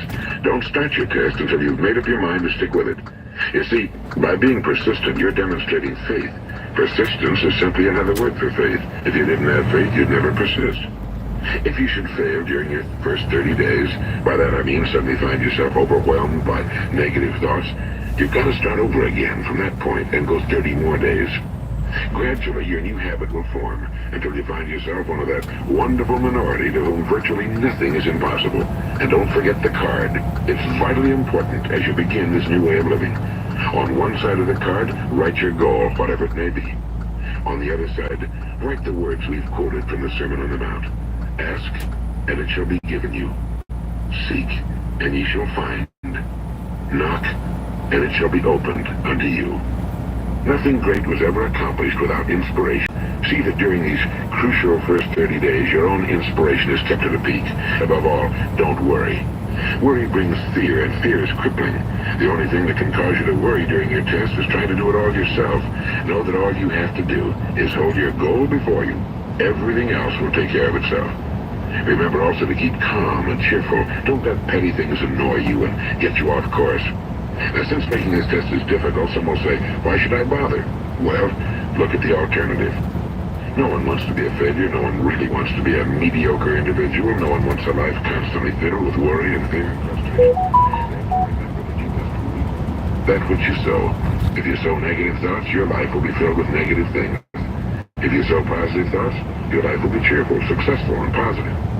Now, gradually, you'll have a tendency to forget what you've heard on this recording. Play it often. Keep reminding yourself of what you must do to form this new habit. Gather your whole family around at regular intervals and listen to what's been said here. You know, most men will tell you that they want to make money without understanding the law. The only people who make money work in a mint. The rest of us must earn money. This is what causes those who keep looking for something for nothing or a free ride to fail in life. The only way to earn money is by providing people with services or products which are needed and useful. We exchange our time and our product or service for the other man's money. Therefore, the law is that our financial return will be in direct proportion to our service. Now, success is not the result of making money. Making money is the result of success, and success is in direct proportion to our service. Most people have this law backwards. If you earn a lot of money, the truth is that you can only earn money after you sat in front of the stove and said to it, give me heat, and then I'll add the wood. How many men and women do you know, or do you suppose there are today, who take the same attitude toward life? There are millions. We've got to put the fuel in before we can expect heat. Likewise, we've got to be of service first before we can expect money. Don't build, work, Dream, create. Do this and you'll find there's no limit to the prosperity and abundance that will come to you. Prosperity, you know, is founded upon a law of mutual exchange. Any person who contributes to prosperity must prosper in turn himself. Sometimes the return will not come from those you serve, but it must come to you from someplace, because that's the law. For every action, there is an equal and opposite reaction. There are 101 ways that you can get clients for your agency, coaching, or consulting business, but there are 3 to avoid. Number 1, sending thousands of cold emails and following up like a madman. For every action, there is an equal and opposite reaction. As you go daily through your 30-day test period, remember that your success will always be measured by the quality and quantity of service you render, and money is a yardstick for measuring this service. No man can get rich himself unless he enriches others. Now, there are no exceptions to a law. You can drive down any street in America and from your car estimate the service that's being rendered by the people living on that street. Have you ever thought of this yardstick before? It's interesting. Some, like ministers and priests and other devoted people, measure their returns in the realm of the spiritual, but again, their returns are equal to their service. Once this law is fully understood, any thinking person can tell his own fortune. If he wants more, he must be of more service to those from whom he receives his return. If he wants less, he has only to reduce his service. This is the price you must pay for what you want. If you believe you can enrich yourself by deluding others, you can end only by deluding yourself. It may take some time, but just as surely as you breathe, you'll get back what you put out. Don't ever make the mistake of thinking you can avert this. It's impossible. The prisons and the streets where the lonely walk are filled with people who tried to make new laws just for themselves. We may avoid the laws of man for a while, but there are greater laws that cannot be broken. An outstanding medical doctor recently pointed out 6 steps that will help you realize success. 1. Set yourself a definite goal. 2. Quit running yourself down. 3. Stop thinking of all the reasons why you cannot be successful and instead think of all the reasons why you can. 4. Trace your attitudes back through your childhood and try to discover where you first got the idea you couldn't be successful, if that's the way you've been thinking.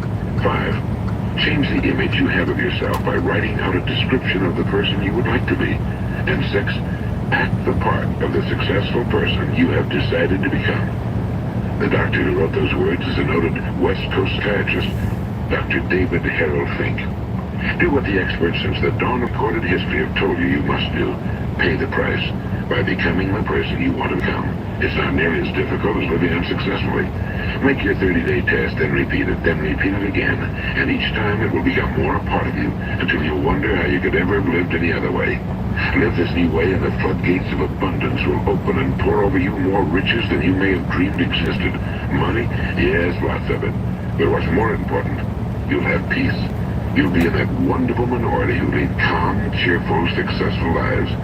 Start today. You have nothing to lose, but you have a whole life to win. This is Earl Nightingale, and thank you.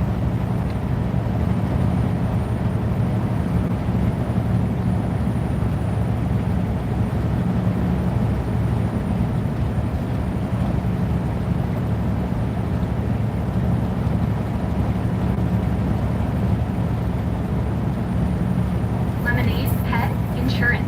3 words you've probably never heard used together. A dream, your best bud, and a necessary evil. Lemonade Pet Insurance. Hello, welcome in. What's your name? My name is Nita. Nita, how old are you? I am 38 years young. That's going on right there, boy. She private, baby. And what do you do? I work in public health. Okay, all right. So what are some things you like to do for fun? I like everything involving outdoors. So hiking, road trips, picnics, sports, outdoor sports I love, flag football, for example. I also love live band, anything dancing related. So salsa merengue bachata, that's what I do. Okay. Now, what are some things you look for in a man? Oh, I look for a man who is confident, emotionally intelligent, masculine leadership. It's very important. Someone who's honest, vulnerable, someone who's a safe space, and want someone who not only has a safe space, but someone who has someone who has space to be present. Also someone who is just an all-around good man. It's a grown woman that knows exactly what she wants. Beautiful, beautiful. Now, what are some deal breakers? The opposite of that. Okay. To include hygiene. That's very important. Also, a smoker, a heavy smoker. I don't mind someone who smokes cannabis here and there, but if you're pretty heavy on that, I can't do that. And if you have more than one child, that's a deal breaker as well. Okay, cool. So we did get a pop balloon. Let's go on over there to see why can't it pop in. Your name and age. My name is Desmond. My friends call me Dr. Des. I'm 37 years old. And Desmond, what do you do? I'm an entrepreneur and I also work for the government. I have a doctorate degree and I also work as a family nurse practitioner. It's okay, a man of all trades, a jack of all trades, man. Okay? So why did you end up popping your balloon?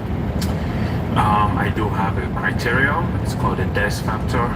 It's just as simple as ABC. I look at the appearance, evaluate the brains, and also look at character. So she didn't pass the appearance factor. This nigga said what? He said the DES factor? Huh? Hold on. Now, is Desmond someone that's your type? Oh my God. You know, appearance-wise, I will say that there are some things that I wouldn't go for, but I like to get to know someone. So, you know, we would have to have a conversation and see where you are mentally. Yeah. Okay. Thank you. I am gonna have you pop. Let's go with 2 balloons. Okay, 2 balloons. Yes. Oh, why would you volunteer? Damn. Okay, hold on. So he volunteered because he got more than 1 kid. Now I'll have you pop 2 more.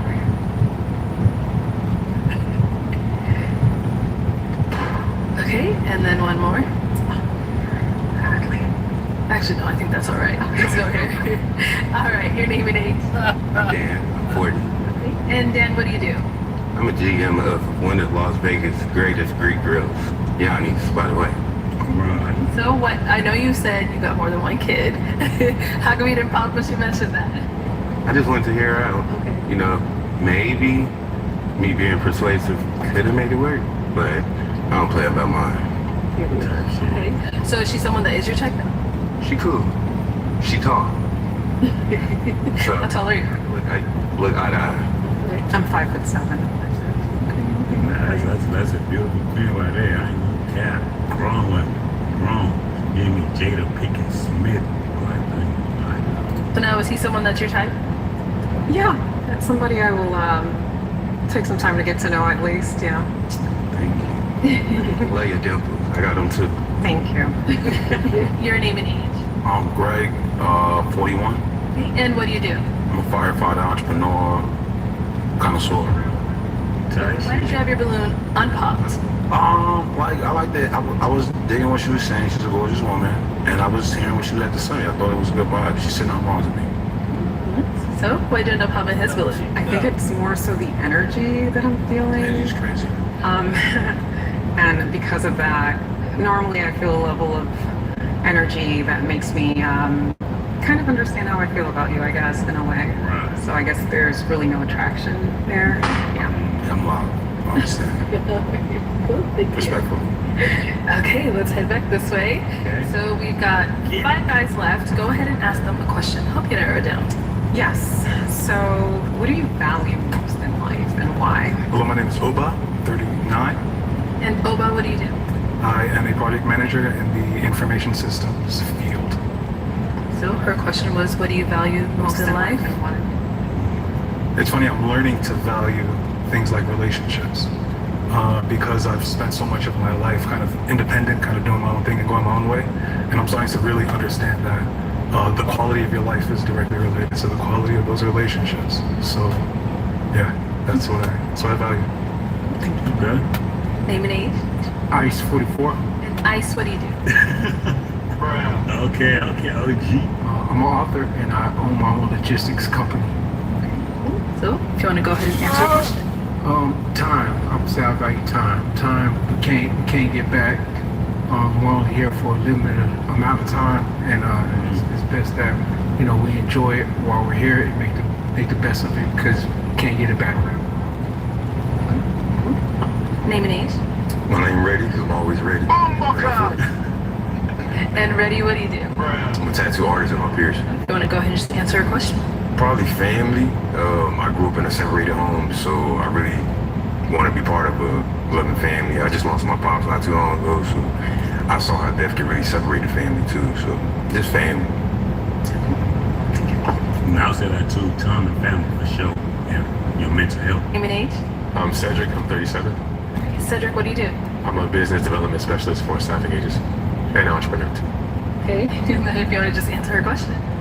Same as Opa, I would say relationships because you're the average of the 5 people that you associate with. So I think that your network is your net worth. So who you associate with matter. Like it speaks volumes of like your character and your personality. Name and age? I'm Jamie. I'm 38. Jamie, what do you do? I'm a contract administrator, a student, and I got the best abs in the city. All right, if you want to go ahead and answer her question. Yeah, I would have said time. I think time is very valuable, but just to be, unique in my own way, I would say knowledge. A new year and a new adventure with the perfect Chevy to take you anywhere with pure power unleashed. I consider myself a lifelong learner, and I just think that it's amazing and phenomenal that, no matter how much you know, you really don't know anything at all. All right, so I'm gonna have you pop a balloon whenever you're ready. Yes, ma'am. Right. Oh, never mind. She was gonna pop, not you, sir. So why'd you were walking over here to pop this balloon, why so? Just your overall energy for me. I feel like when I look at you, I feel a level of tension, and I don't like that. When I feel that level of energy, that means you're not gonna get. I feel like I'm not gonna be my best self with you. So that's why. You save me money, gang. Basically, what you say, you got arrested, bitch. Okay. Yeah. So you beat her to the punch. Why'd you end up popping your balloon? Why I pop my balloon? Well, I'm not really into women with short hair, but the way that she carried herself and the way that she present herself made me feel a different way about it. Made me want to see more of what she was about. But I agree that I don't think our energies really align like that, because I don't want somebody to feel like they can't get with my energy, and I know how my energy is. It's great energy. So if she couldn't pick that up, so. Hey, now, but you want to reject that because you so. Darn love, Nina. Alright, so we've got 4 guys left. Go. I'm trying to see what that be like. Let's be like that. Go ahead and ask them another question. How do you define success in life? Success in life. Let's go there and come back with you. Over here. Me, I believe success is defined by the amount of value that you add to people, and then how the people coming along behind you are successful as well. So I think success is preceded by succession. So you have to help people become successful in order for you to be even more successful. Okay. Over here. Time, because I know me personally, like that's when I'm the happiest, when I can do whatever I want to do. So if I got the time to do whatever I want, that's it. I'm happy about that. Okay. Okay. Over here. How do you define success? For me, I would say it would be just being able to just do what you want every day. Just waking up and just living how you want to live. Not everybody can live how they want to live. That'll be for me. So basically, like what a lot of girls say, time is key, time is money, as they say. Yeah, that's really what success is. To be able to do what you want to do whenever you want to do it. With your loved ones, pretty much. Like, I have to echo Sugar's sentiment when it comes to the value that you're able to provide somebody else. If you have a community of people that you can kind of uplift, whether it's leading from behind or giving them access to, that autonomy, I think that's super, super powerful. And that would be a level of success that I could definitely aspire to. Thank you. Okay, it is time to pop. Go ahead and pop one balloon. All right, so ready? Why was your balloon unpopped? I definitely wanted to hear what she had to say. She's beautiful, so I definitely wanted to hear what she had to say. I like her answers to certain questions, so I was attracted. Why did I pop in his? I honestly didn't understand your response, but also there's a way I carry myself, and I just feel like we wouldn't match when it comes to that. So yeah, that's cool. All right, we've got 3 guys left. Go ahead and ask them another question. Work-life balance. How do you practice that in your life? Okay, how do you practice work-life balance? About 39? That's a really good question. That's something I struggle with. I am newly into a career, and I'm really trying to kind of make my bones, whatever you want to call it. And that has taken the priority of my life. And I think I'm here on the show because I need to find something to really not aspire to, but I need something finite or tangible that I could say, this is what I'm doing it for, versus trying to just find a balance, you know what I mean? So if I'm not working all the time, it's directly because I want to make sure the life of the people that I'm with is fulfilled or, enlivened or something like that. So right now it's just work, and I'm here to find the balance. There we go. I feel that. Yeah, it's kind of hard too, like when you just started a career, bro, because you're still trying to get used to the day-to-day routine, so trying to find a balance of putting your own personal things with that shit's kind of tough, especially if your job, like 9 to 5, that shit hella time-consuming and energy. It takes a lot of energy, so. Thanks. Over here. For me, it would be work hard, play harder. I mean, you put in the work to do what you want. So I put in the grind to be able to travel and do what I want. Okay. Let's hear from you over here. So I'm not a huge believer in work-life balance, only because I believe like how you do one thing is how you do everything. So if I'm gonna be my best self at work, I need to be my best self outside of work too. She like that shit. She like that shit. All right, go ahead and pop another balloon. She definitely living, bro. Okay, so Ice, why did you have your balloon unpopped? I like the naturalness. She the eyelashes, dimples, the pretty soles.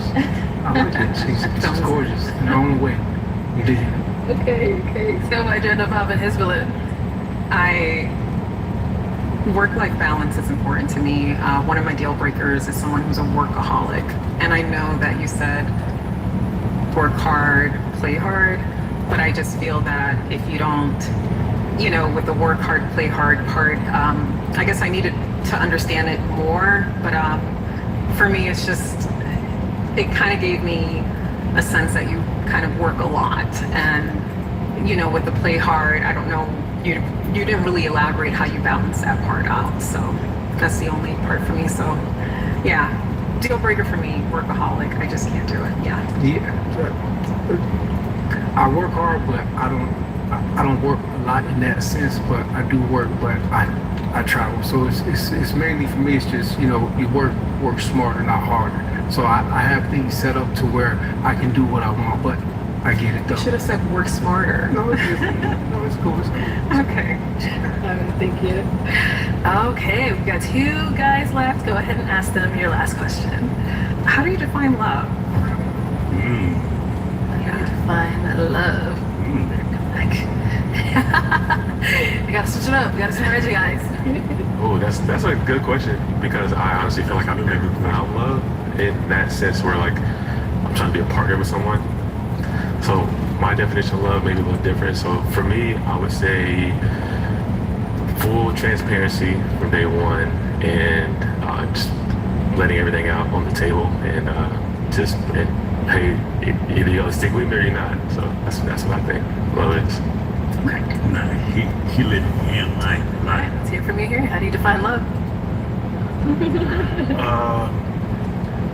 I'm gonna say just one word, keep it short and sweet, effort. So how do you define love? That love is an action that develops into a feeling, and it's just putting effort. It's just, you know, making sure that you're both communicating and doing the things that you have to do to pour into one another. But it's all action. Yeah, I agree. That develops into a feeling. Yeah. Awesome. Right. Our two guys left. Any questions for her? Damn, I wonder who she gonna pick. Who she gonna?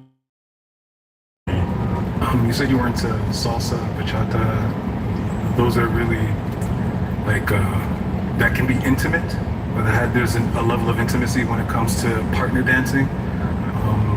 How do you find that balance between, you know, let's say you and your partner go out, how do you find that balance between dancing bachata with somebody and keeping your partner in mind as your, you know, because I know, like I said, Latin partner dancing can be very sensual. So what does the effort look like to make sure that your partner is in a comfortable space? Yeah. First is a conversation to kind of help see where he's at or what he understands about the actual dance and the culture, to see then what I need to basically help him understand. But secondly, there is a way to dance separately, and I would show him that, and then we will kind of make a decision there, depending on how he feels. You know, I'll dance with him at home. Okay, this is how I'll dance with the guys. And then from there, we'll make a decision on how we want to move forward. How long have you been dancing? I'm Latina. I'm Afro-Latina. So I've been dancing since I was 5 years old, maybe 3. And so, yeah, my mom is from Puerto Rico. My dad is Dominican, and I've been dancing my whole life. I'm not professional, very old-fashioned in my dancing, but there is a respectful way to dance with another person. But it will be, yeah. But how the hell is she not married yet, bro? She seems like a lady that knows what she wants. I'm really curious what's behind all this well-spokenness and beautiful appearance. Like, she's 38, that's what she said. What has been going on?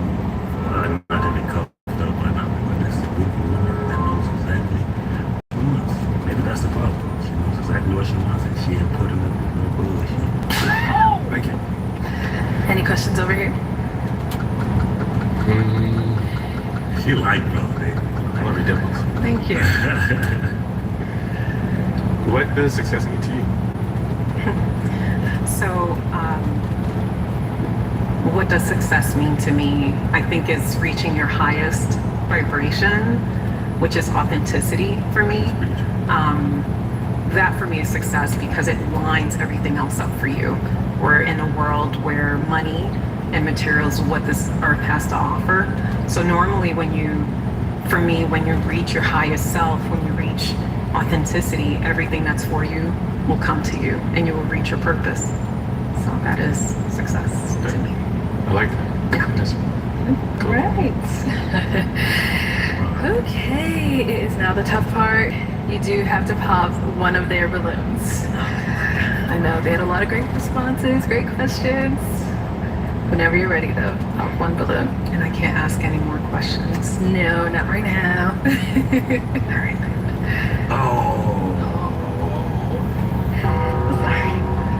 Damn. All right, so I saw you're real hurt when she did that, so why'd you have your balloon unpopped?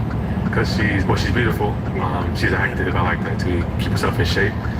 I mean, you got good energy as well. So, Great. yeah, Great. well, I was super interested. Damn. So why'd you end up popping his balloon? You know, I'll be completely honest. I was looking at your eyes, felt a connection, but then I was looking at his eyes and felt a stronger connection. Damn. That's literally the reason. Yeah. Cool. All right. All right, let me have you follow us up here. Come on up here.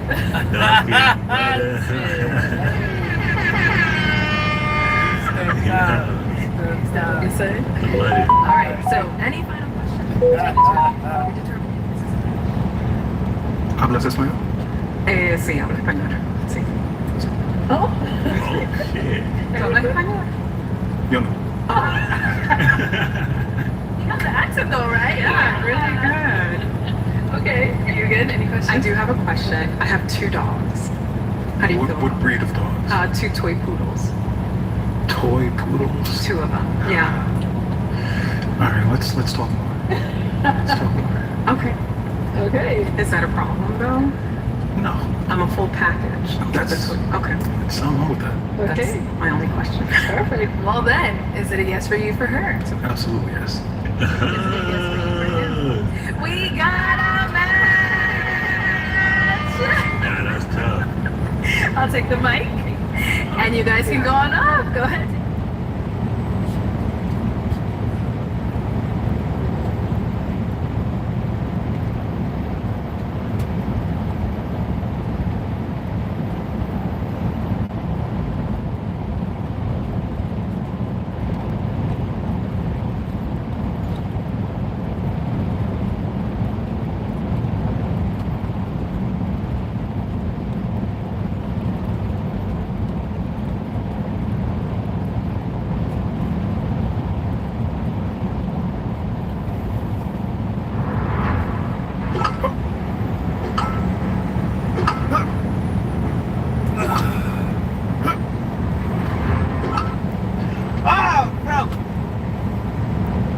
Tell the truth.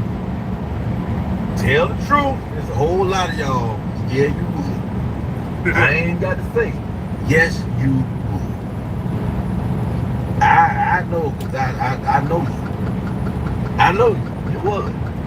There's a whole bunch of y'all right now doing way worse than this. Don't be getting on and go, ain't no way in the hell. Yeah, you would. Yes, you would. Yep. Be right up in there. And ladies, hey, I'm telling you, they'll be the one. You better stop arguing with you.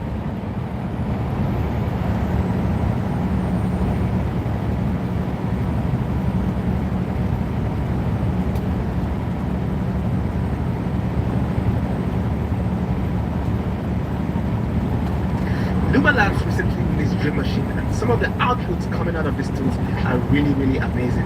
And in this video, we're going to be exploring how we can use this for animations. I'm going to show you a little clip I put together just to test out the tool, and then I'm going to come back and break down exactly how I created that so that you can create the same in your project. Let's watch the clip together. I am sure going to miss this place, but it's time for me to head out to fulfill my dreams in Aurora, where dreams come alive.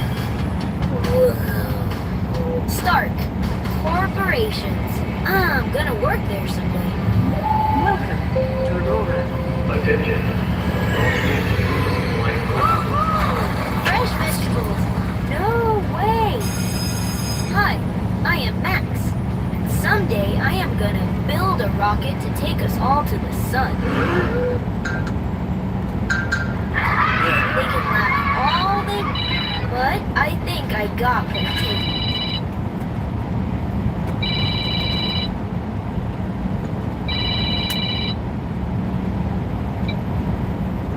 You're welcome.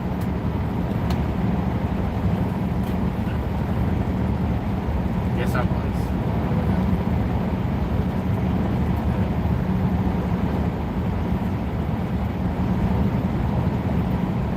Yes. Yep.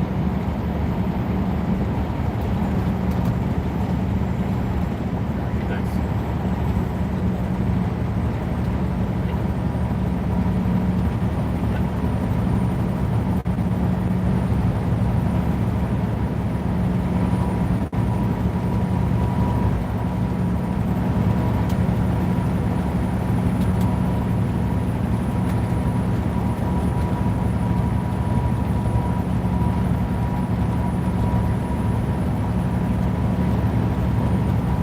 And it's all here in my book.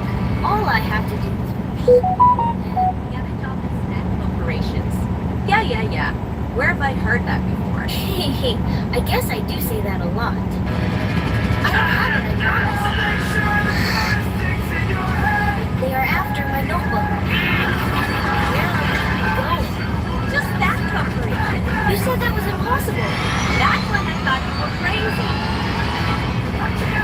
I have waited my whole life for this moment.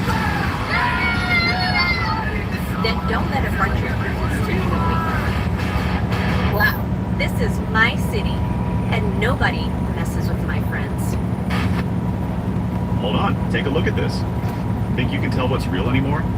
What you're looking at right now isn't a traditional ad. It's an AI-generated masterpiece crafted using RenderNet. For years, AI content felt fake, lifeless, something you could spot from a mile away. But this changes everything. Just look at this. The character looks so real and consistent. And the craziest part, even you can achieve such realistic, consistent-looking characters. In the RenderNet app, upload your image, add your characteristics, a name, type in your prompt, voila!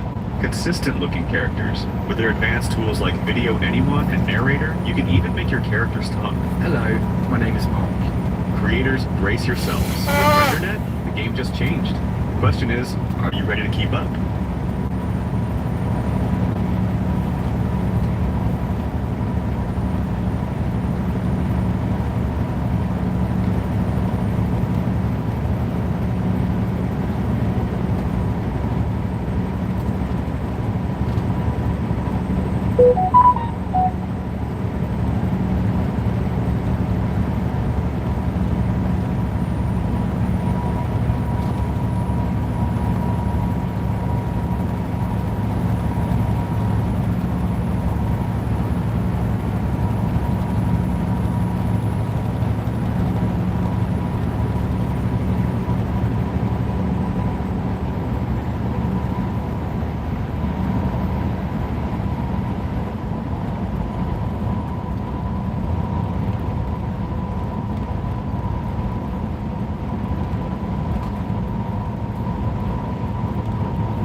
spent more time with the tool, I can fix some of those issues here and there. But some of it's like this opening shot right here of the alarm clock, I could use that as is in a professional project. And a couple of all the other shots too, some of them are actually pretty good.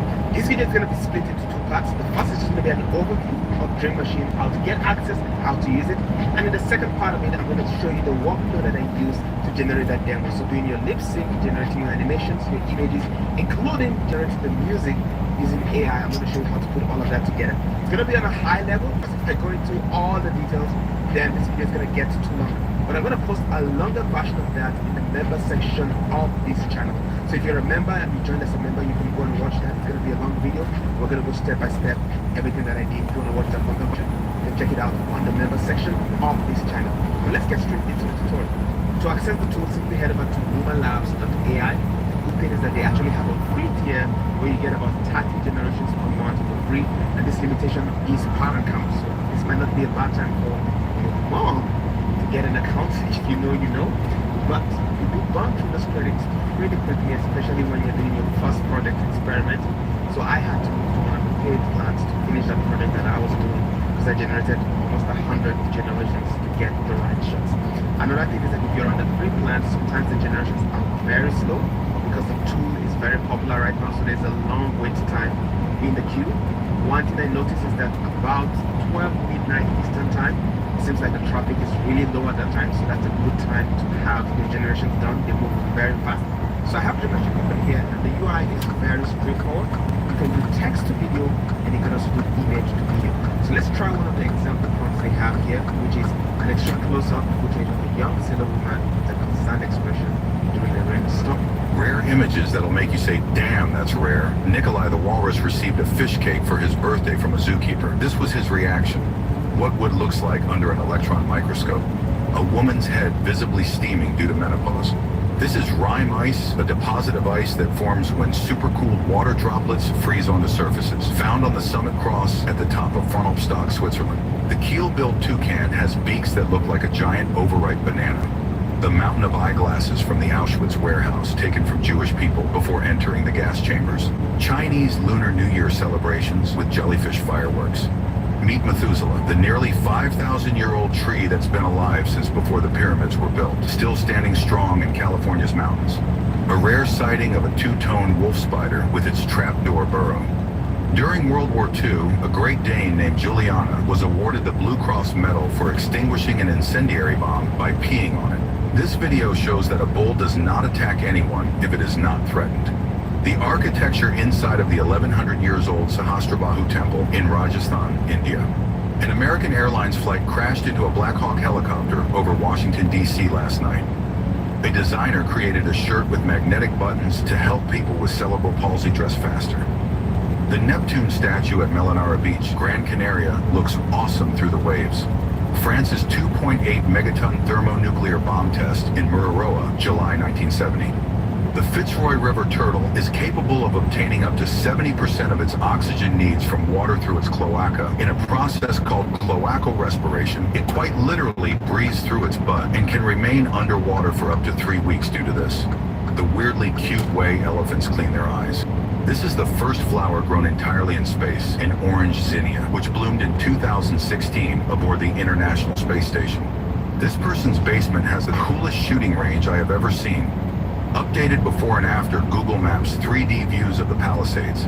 This is a piebald coat and shows up in about 1 out of 1,000 deer. A recent image of our sun. Someone painted the Mona Lisa with dirty shoe marks alone. Dustin Gordon, a student and survivor of the Columbine High School shooting, pictured after discovering the shooters were his own friends. This is 72 years old Mohammed Al-Azizi, a Moroccan bookseller who has been selling books for 56 years. Due to its nature, the Arabic script can be molded and styled into various shapes while still remaining perfectly legible. Phytoplankton, tiny glittering microbes seen at the shore of Maldives. These urinals have mirrors to see behind you when you pee. A bar of soap that looks like a slab of...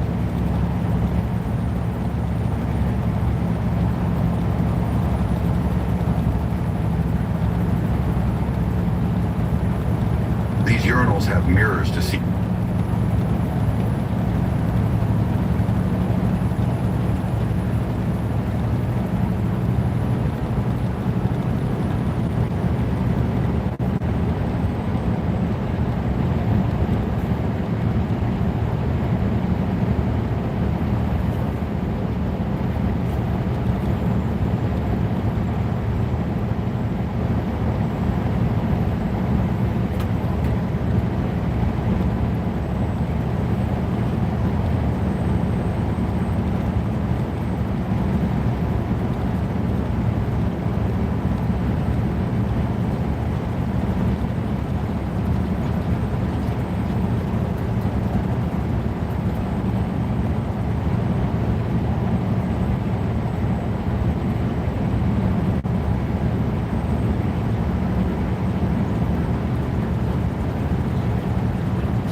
we catch our breath, he hits us with something else even more absurd. It is exhausting and unsustainable. So, starting today, no more of that, okay? No more. I have a whole script here full of important issues that I want to talk about, and I'm not going to let Donald Trump distract me with some crazy new idea. This morning, a stunning proposal from an American president, Donald Trump, with the Israeli prime minister by his side, declaring that the U.S. will take over the Gaza Strip. The U.S. will take over the Gaza Strip. We're on it.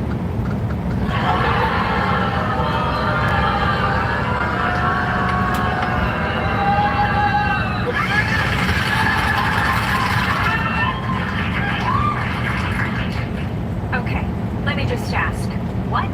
And also, what? President Trump made a surprising suggestion last night during a press conference with Israeli Prime Minister Benjamin Netanyahu. The United States, he said, should take over the war-torn Gaza Strip and redevelop it into something like a seaside resort. We have an opportunity to do something that could be phenomenal. And I don't want to be cute, I don't want to be a wise guy, but the Riviera of the Middle East. What the Trump is going to turn Gaza into the Riviera?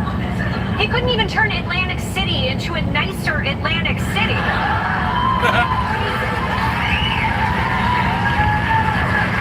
If anything, they tore down so many of his casinos, he turned Atlantic City into Gaza. But okay, he wants to rebuild it, and he wants to turn it into Mar-a-Lago. At least the Palestinians will have a place to go back to. Donald Trump calling for the permanent resettlement of roughly 2 million Palestinians. I don't think people should be going back to Gaza. I think that Gaza has been very unlucky for them. And he says he's willing to use the U.S. military to do it. We'll do what is necessary. If it's necessary, we'll do that.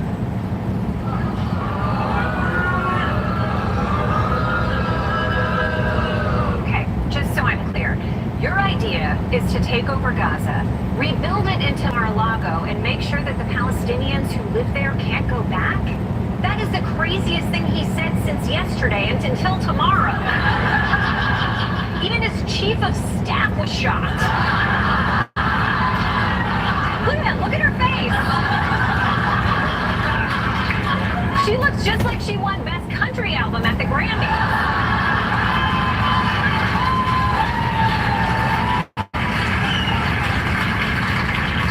She's shocked. He's effectively advocating for ethnic cleansing. Who could possibly be okay with that?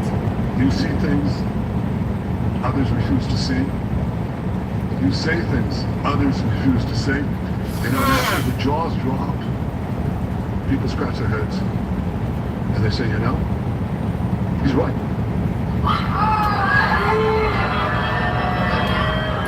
No, they usually scratch their heads and they say, what the f*** are you talking about?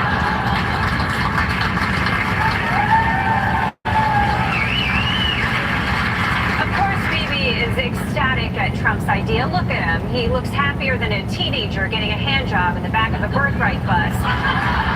But BB aside, this proposal is giving a lot of people whiplash. Trump ran his whole campaign on America first, and now he's out there chanting from the Riviera to the sea.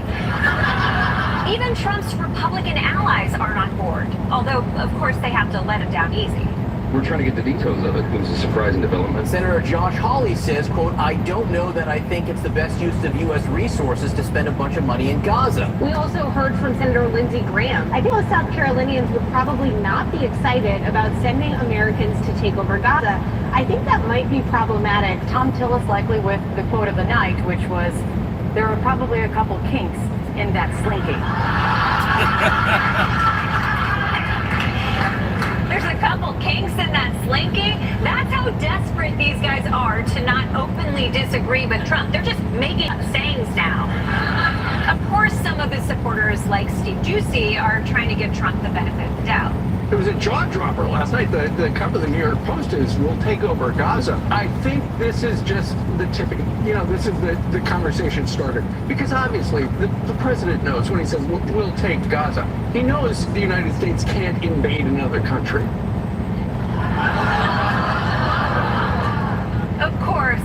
would never invade another country. You can read all about it in Steve Ducey's American history book, Me Just Got Lobotomy by Steve Ducey.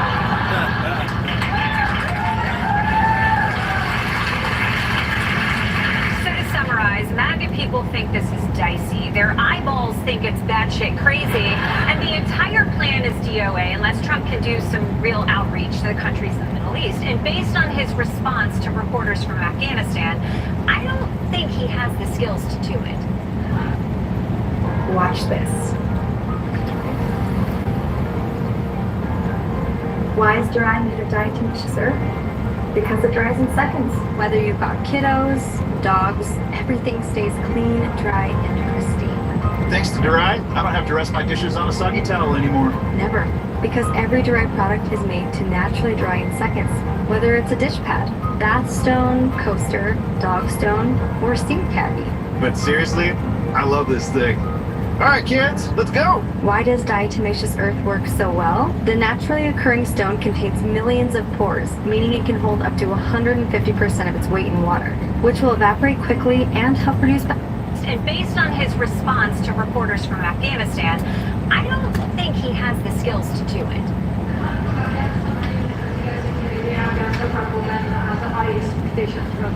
Do we have any plan to change Afghanistan situation? I have a little hard time understanding you.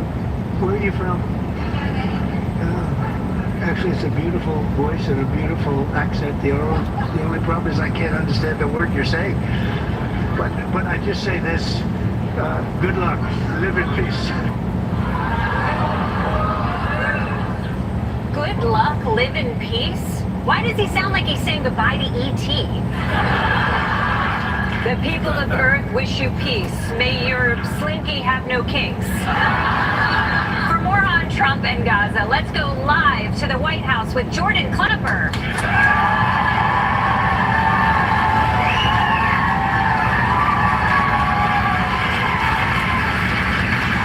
Jordan, is there something I'm missing? This plan just seems crazy. Yeah, maybe it's not crazy. Maybe it's so good it sounds crazy, Desi.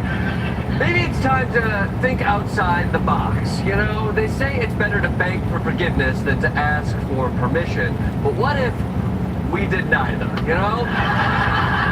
That's outside the box thinking.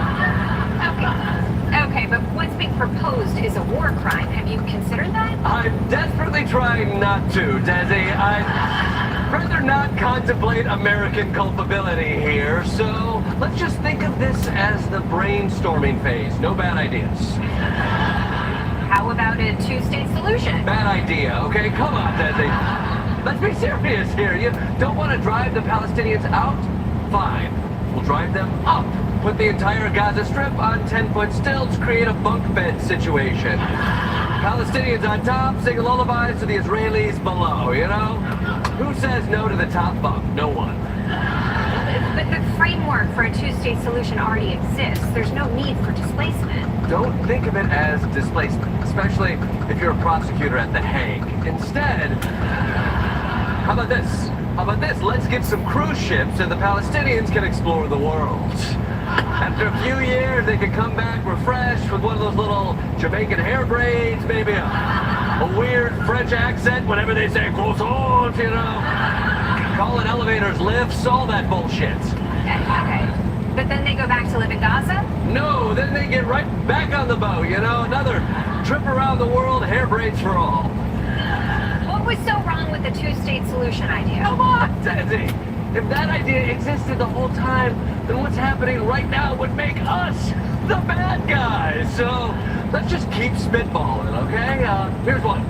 You take every Israeli and Palestinian and surgically swap their faces. Now they don't know who's who, you know?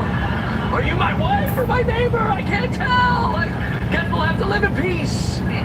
Are you pitching Face Off for the Middle East? Do you have a better idea from a Nick Cage movie that doesn't make us complicit in war crimes? I guess we could get the Palestinians to fall in love with Cher? No, you're dragging me into this. No. I don't know what else to do, Desi. Maybe AI is the solution. How would AI be the solution? That's the first thing we'll ask AI. Okay. No, that's brainstorming is over. These are all stupid. And like it or not, bulldozing Gaza and kicking out everyone there is not a real solution. It's cruel. It doesn't make us safer, and it will undeniably make us look like the villains of history. You know what, Desi? You might be right, but hear me out. What if Palestinians stole the Declaration of Independence? Oh my God, get the out of here. Jordan Klepper, everyone.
Well, Mazda.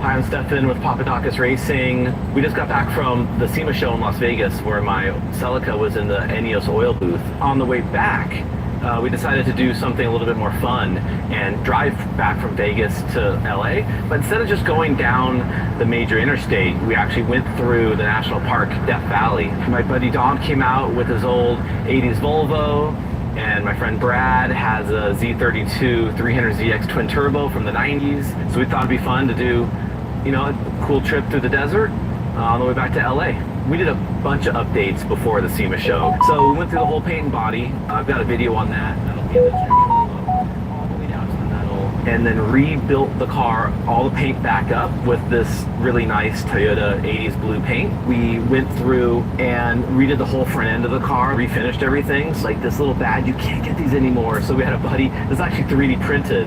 And then Dom went and hand painted all the inside of it. The headlights are an updated Holley part. It has like that retro look, but it actually is a modern LED bulb. I think it's a 500K light color. So it actually is really good at night. The whole engine bay was also, you know, now repainted. We did the braking system. This is actually a part that Willwood makes. We took away the booster.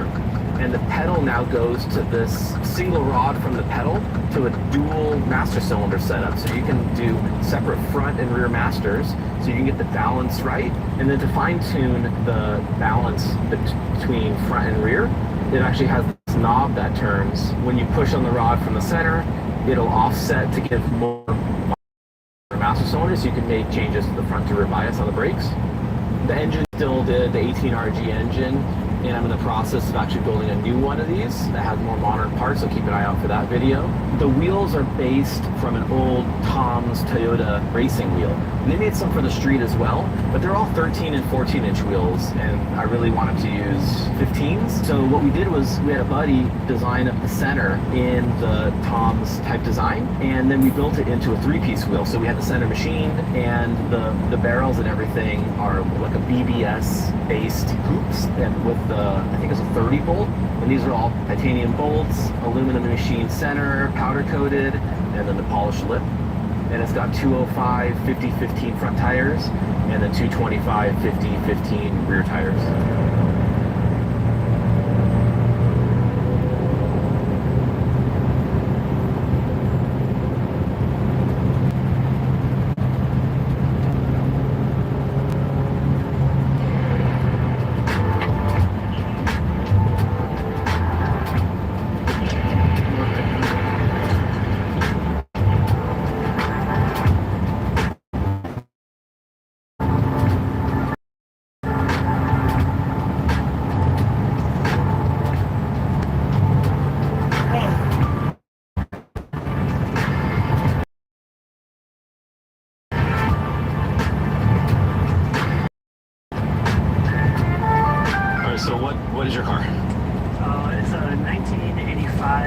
Volvo 245 wagon. The favorite part are the wheels that I built. So it's like a custom one-off wheel.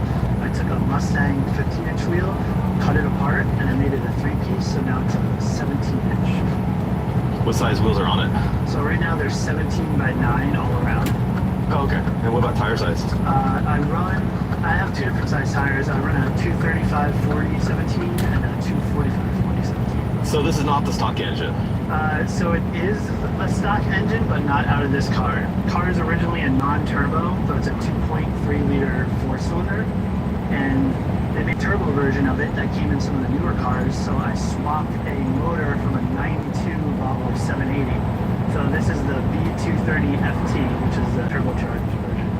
How much power do you think it makes? Right now I have a upgrade turbo on it. It's a 19T turbo with a billet wheel, and I have a cam, so it's probably a little over 200 at the wheels, like probably like 220 or so, I'd say. So I've owned the car for about a year and a half now. It was pretty rough when I bought it. I've always wanted one of these old Volvo wagons, and they're kind of hard to find a decent one. So this one was kind of rough shape. It had some rust. The paint wasn't that great. So over the course of a year or so, while driving the car every day, I would just clean stuff up and replace things. And then probably a year or so after I had bought it, I purchased the motor and I did the motor swap. The first time I actually took this thing driving hard through the canyons, I noticed the front end had like a little bit of a noise, and it had a factory brace that goes from here to the firewall, and both sides actually just broke, like completely sheared in half. So I was like, wow, the thing must be moving around. So I built this whole strut tower brace out of chromoly, and you could almost feel the difference. There's probably noise too. It quieted down a little bit, because the front end, I guess, doesn't really flex as much, but it was actually a pretty good improvement. I made my own adjustable cam gears, and I did the same design as the wheel on the car, so it's basically a mini version of the Mustang 3-spoke wheel. And you made these yourself?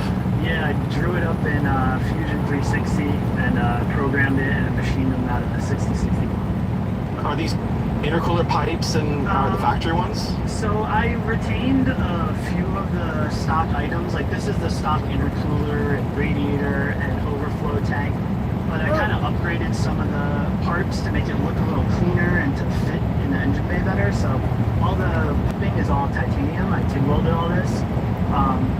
Another cool thing is this car has a mass airflow meter. It's actually inside of my air filter. So if you look, you just see a clean intake pipe with no mass air meter. And I have a DTM connector actually that plugs in to the side of the air filter. And my mass air meter is completely inside the filter. The factory Volvo engine mounts are like pretty weak, and going to like a polyurethane mount is a little too rough for daily driving. So I actually did a third engine mount. It's kind of like a little cylinder here that has a bushing inside, so it prevents any movement of the engine from like rocking back and forth. And that seemed to make a pretty good difference, and it doesn't feel any rougher at idle or cruising. Once I drove it in the canyons, I realized I needed better brakes as well. So these come off of a Volvo S60R, so I'm using the Brembo calipers and the rotors from that car. So it's the same bolt pattern, everything fits, and then I just made my own brackets to put the calipers on. You did custom slots as well on this? Yeah, I machined some slots into the rotor to kind of fit in the window of the wheel. Which is where I got my idea for doing the custom slots on mine. Yeah. And then, so you also changed the interior a bit? Yeah, so the interior is pretty much stock, with the exception of these Recaro seats that I did. It's like a vintage Recaro LX seat, and I found them for sale, and it happens to match the factory blue, so it looks really good. It was probably one of the best upgrades because it makes the car seats, so it's definitely worth it. So they don't really make anything for the Volvo, so I actually bought an old wooden set of window blinds, and I took them all apart, and I made this shade out of it. And then the other thing, this is pretty cool too. It was almost like the first thing I did to the car. So my friend Frederick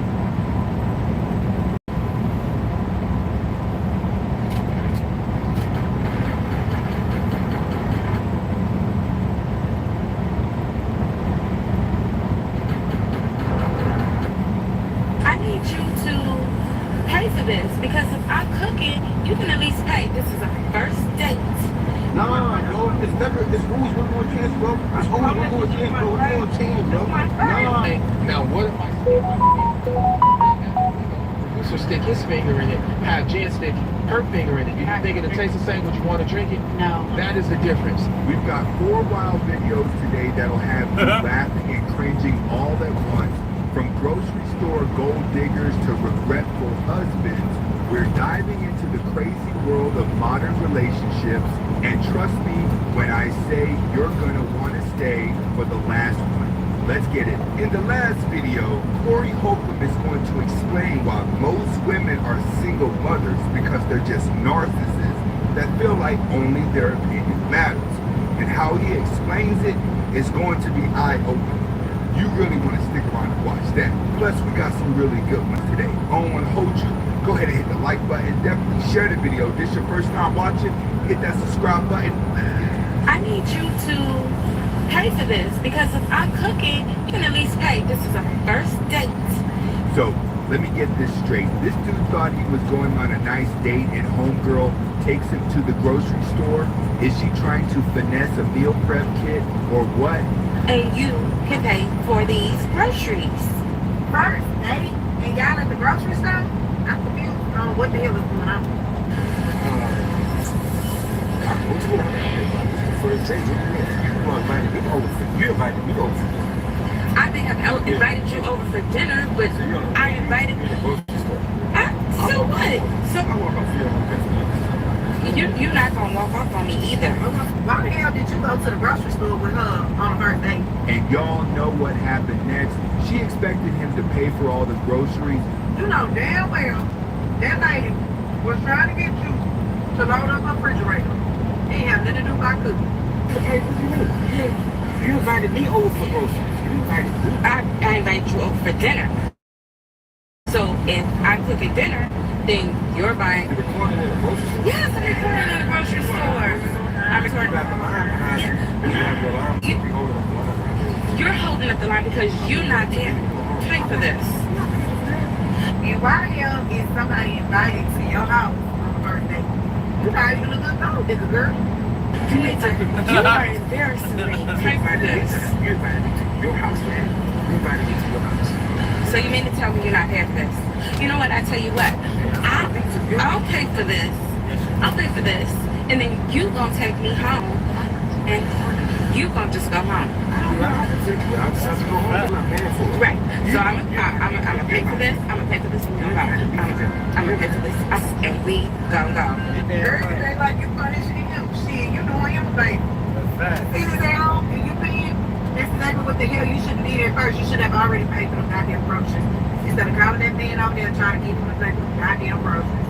Listen, guys, I'm all for being resourceful, but this is next level hustling. And let's be honest here. Was she really gonna cook that meal, or was that food heading straight to her fridge for Meal Prep Monday? So this morning I seen a stat. I can't remember what it said word for word, but basically in a nutshell, it stated, I'm done being a good woman. There's no benefit to being a good woman. From here on out, I'm basically going to lie, cheat, play games, and use men for their money. If you don't got no money, basically don't say nothing to me. Obviously, she had all the other girls in the comment section hyping her up. Go ahead, girl, I know that's right. Get your money, get your coins, get your bag, and all this, nonsense. And not only was I, disgusted looking at the comments, I was kind of like disturbed because I didn't understand why did she put her self-worth next to like a man. Like, what do you mean there's no benefit in being a good woman? As far as what? As far as like a man? What do you mean there's no benefit? There's plenty of benefits in being a good woman. There's plenty of benefits in being a good person. Why are you willing to change who you are as a woman or try to make them see things in their way? They're never going to see things in that way. I know y'all think if y'all get out here and play the field like them, well, if he a dog, I'm gonna show him I'm a dog too. But it's not the same. They don't care. And it's like, it's just crazy to see y'all, get your bad girl, and looks eventually are going to fade. That's what y'all fail to realize. So when y'all done looking like the it girls, when y'all done sitting nice with y'all BBLs and things like that, then what's next? It's kind of like, what are y'all doing for y'all future? How are you planning for your goals? How are you if you're using all this time and energy to chase men for their money, When are you finding time to put your time into your goals or your energy for your future?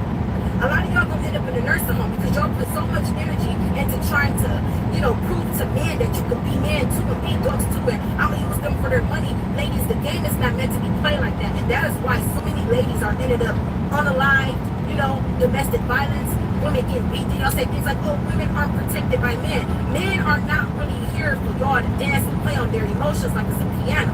Women, we're already emotional. Y'all start playing those type of side games with men, especially a man that did nothing to you. You think you're just gonna be out here using an innocent man who did nothing to you for his money, and then if karma or something bad happens to y'all, the first thing y'all want to do is say, oh, black women aren't protected, women aren't protected, he killed her, he beat her. Y'all out here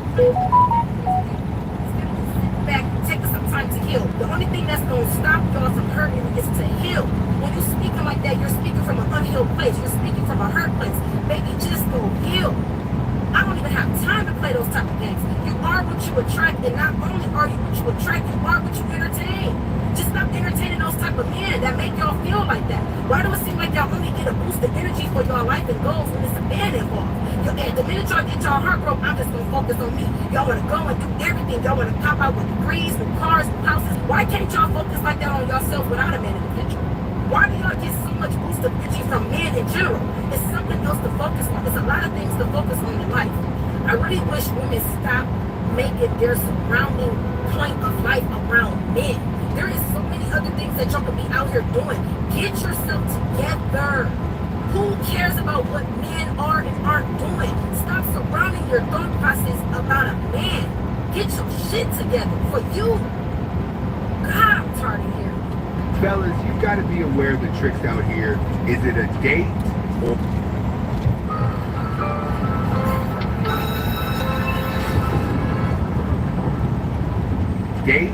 or a Costco run, trick or treat? Let me know in the comments. Being married is my biggest flex. Whoever said being married wasn't the biggest flex, they lied to you. It's the best thing that ever happened to me. I got a soulmate, teammate, ride or die. I do everything with this man. All right, next up, we've got a man who thought he'd flex on everyone by bragging about his marriage. And bam, his wife was right there like, oh, really? Here. You get the door for you. You don't do anything when you're with me, mommy. I got you, always. Sexy, beautiful self. Yes, sir. Love you, mama. Psychotic. Yo, whatever you do, don't get married. We're in massive amounts of debt. This woman spends all of our money. Shoot, she got for ice cream. We got ice cream at home. Yeah, you want to run, kings. Run, Mills. So, yeah, like I was saying, being married, it's the best thing that ever happened to me. Baby, the windows are down. Because the windows are down. Yeah, it was hot, so I wanted some air to get across the Yeah, I heard everything you were saying. What did I say? I was talking how beautiful. Why are we going to get ice cream? I'm psychotic, I'm crazy. What was that? You want to repeat everything you were saying? Don't play with. Somebody give this man a helmet. He's about to catch the full wrath of the silent treatment. Bruh, this is what happens when you flex too hard. Know your limits, gentlemen. This says that I leave the marriage with what I came in with. What's yours is yours and what's mine is mine? Yep, I could deliver packing all up for you already. You're kidding. I contributed more than just that. You contributed 10 years of headaches and disappointments. Is this really what you want? I've never been more sure about anything. Bro, it's no big nothing, bro. Now it's getting me tight, bro. How much time you been through this? How much time you done did this? Oh man, you hit the jackpot of insanity here. This girl gets caught cheating not once, not twice, but 4 times. Nah, bro, it's never. Quiet. And you did a second time. That's crazy.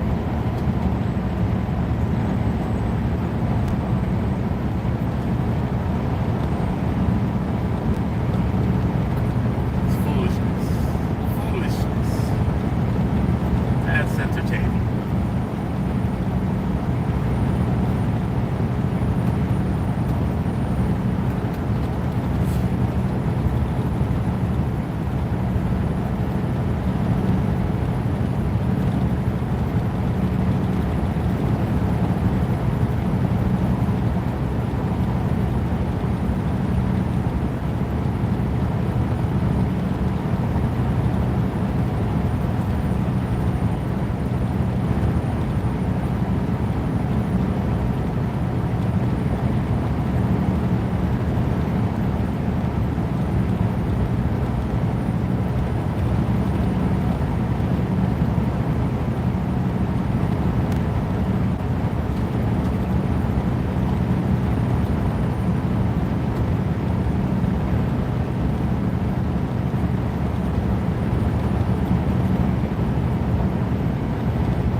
definition of total.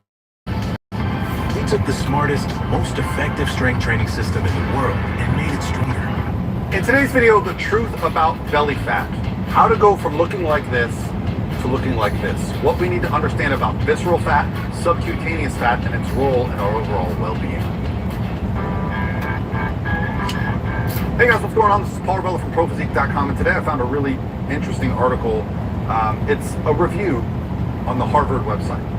The article is designed to help us take aim at losing belly fat and understanding the differences between visceral fat, subcutaneous fat, and I think there's a lot of information around, what we can do to lose belly fat and specifically how to target the area of the abdomen. So I want to discuss that. First, let's discuss what's the difference between subcutaneous and visceral fat, and it's very easy to understand. Subcutaneous, just like it sounds, it's under our skin. It's the layer of fat that is just below the skin. It sits between the skin and the muscle, okay? This is what really gives our muscles separation when we get leaner. Visceral body fat is a little harder to see. In fact, it's impossible to see it. It lies underneath the abdominal wall in between the organs. And just in that sentence alone, you can probably understand why visceral fat has some real problems. Some of the systems that are involved in our body, hormonal systems, are impacted negatively when we have visceral body fat. The visceral body fat that lies underneath the abdomen. So what can we do to remove this? Well, first things first. The rules of losing belly fat are related the same as losing fat anywhere. So if I'm talking about people like Dan Devine here, who lost an incredible amount of belly fat, I'll also show you Drea, who lost an incredible amount of belly fat. Heck, myself. I've got thousands of examples of people I've helped over more than a decade of coaching and running our Transformation Challenge. And so I've learned a lot through this process, and I want to explain to you visually how to understand how it's going to happen, mechanistically how it's going to happen, and things you need to avoid. And if you're interested in joining our Transformation Challenge, it starts next week. It's $50. It includes over 100 meal plans, training plans, a private support group, live videos every week where I am going to be answering your questions. The coaches for ProPhysique are going to be answering your questions. And it gives you a 90-day deadline to get some of the changes that you saw in some of these pictures here. And really what it does for us is it provides a platform to help you reach your goals.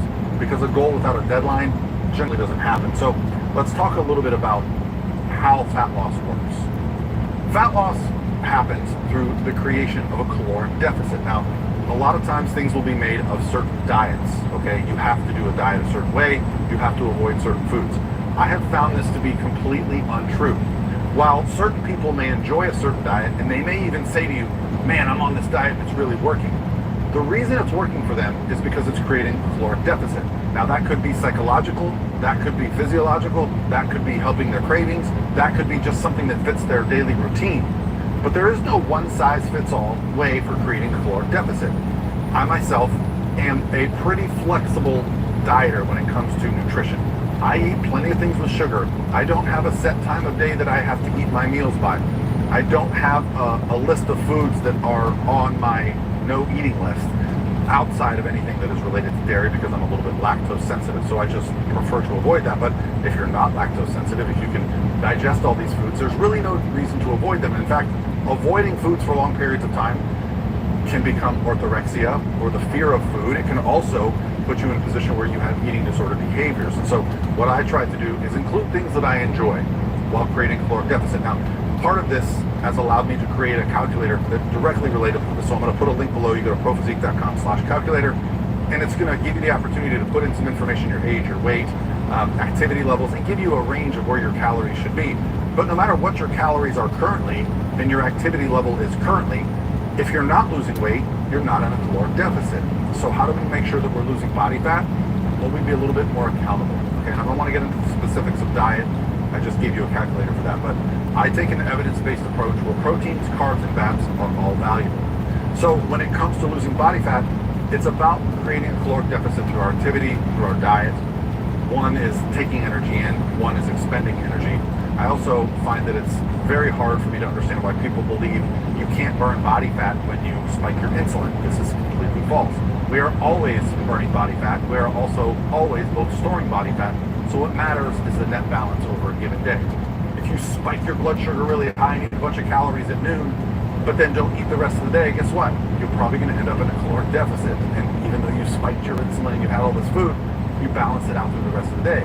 Again, I prefer to space my meals out 3 or 4 a day. there are days when I only get 1 or 2. You know, life happens, things happen. And if I'm creating a caloric deficit, you're going to lose that belly fat. Now, the belly fat is part of the body that tends to lose fat last.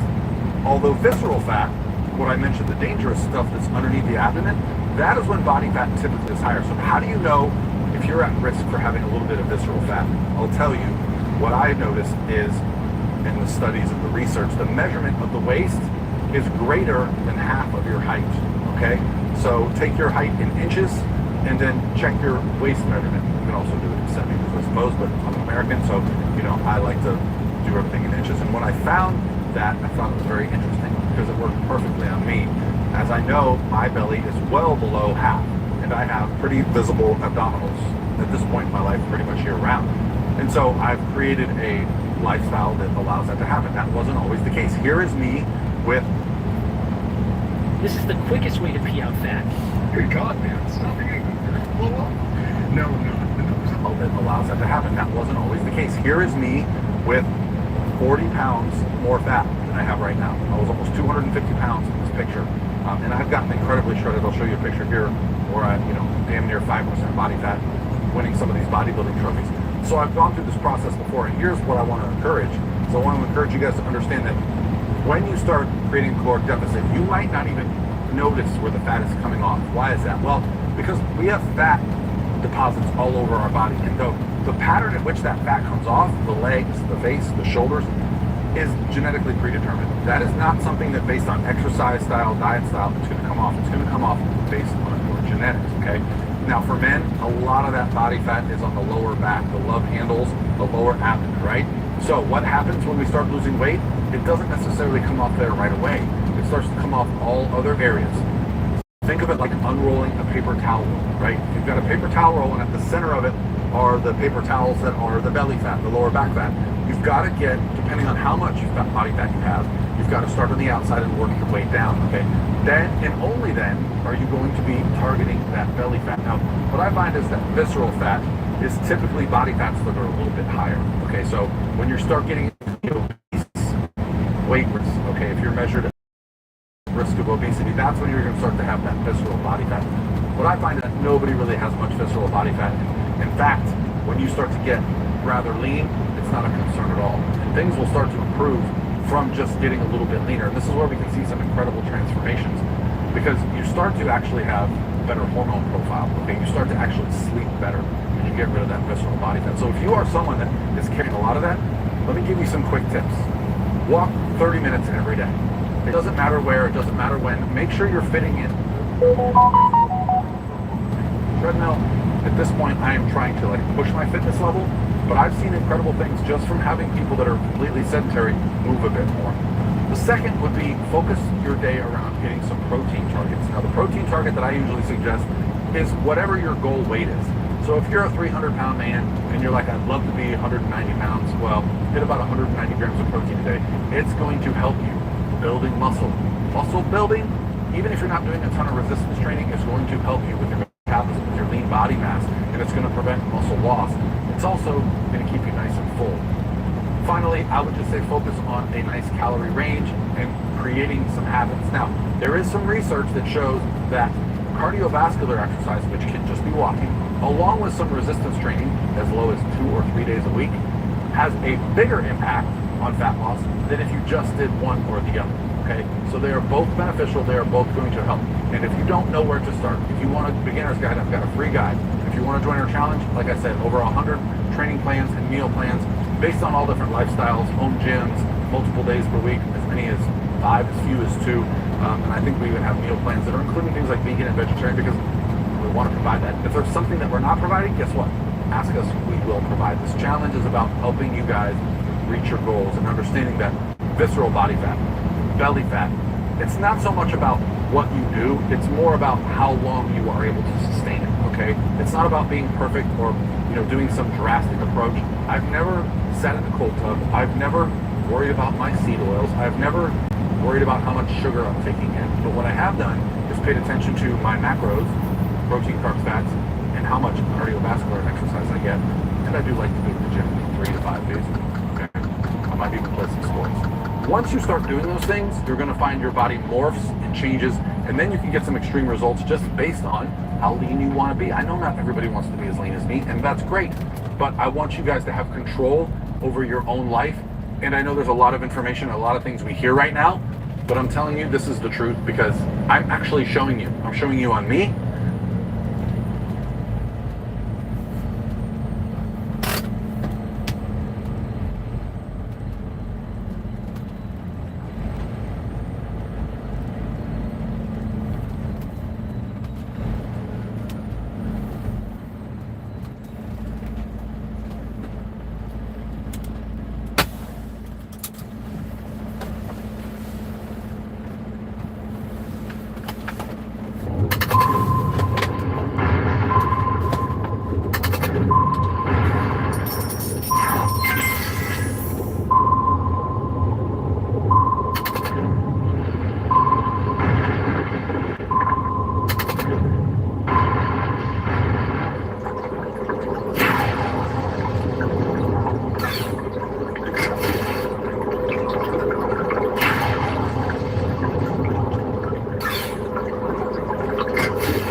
Okay, I never thought I'd be going over this again, but I guess it's time. See, a lot of you keep asking me, why do these Hellcats and all these other vehicles keep getting stolen? We talk about Camaros and things like that.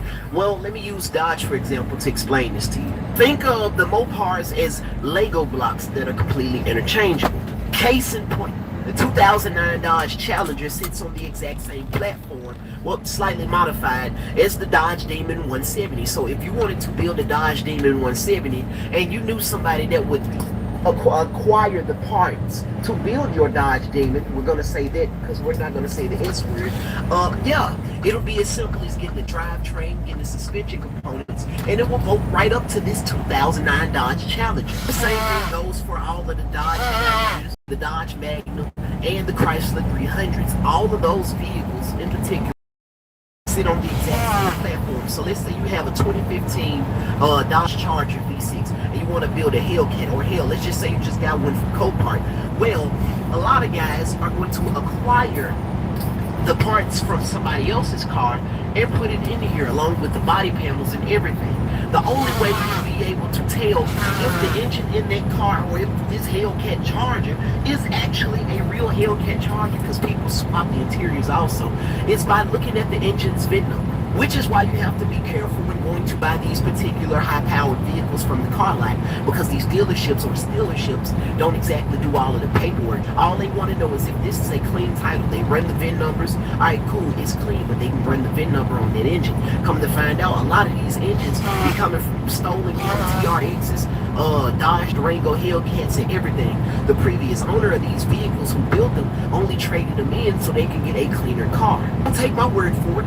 Go on Facebook Marketplace right now and type in Hellcat. You're going to see a startling amount of Hellcat Challenger wide bodies for $7,000, for $20,000, up to about $40,000 for a Hellcat with about 69 to 40,000 miles on it. Come on, let's use common sense. Which is why every single Dodge Magnum that I have been looking for, I don't give a damn if it's V6.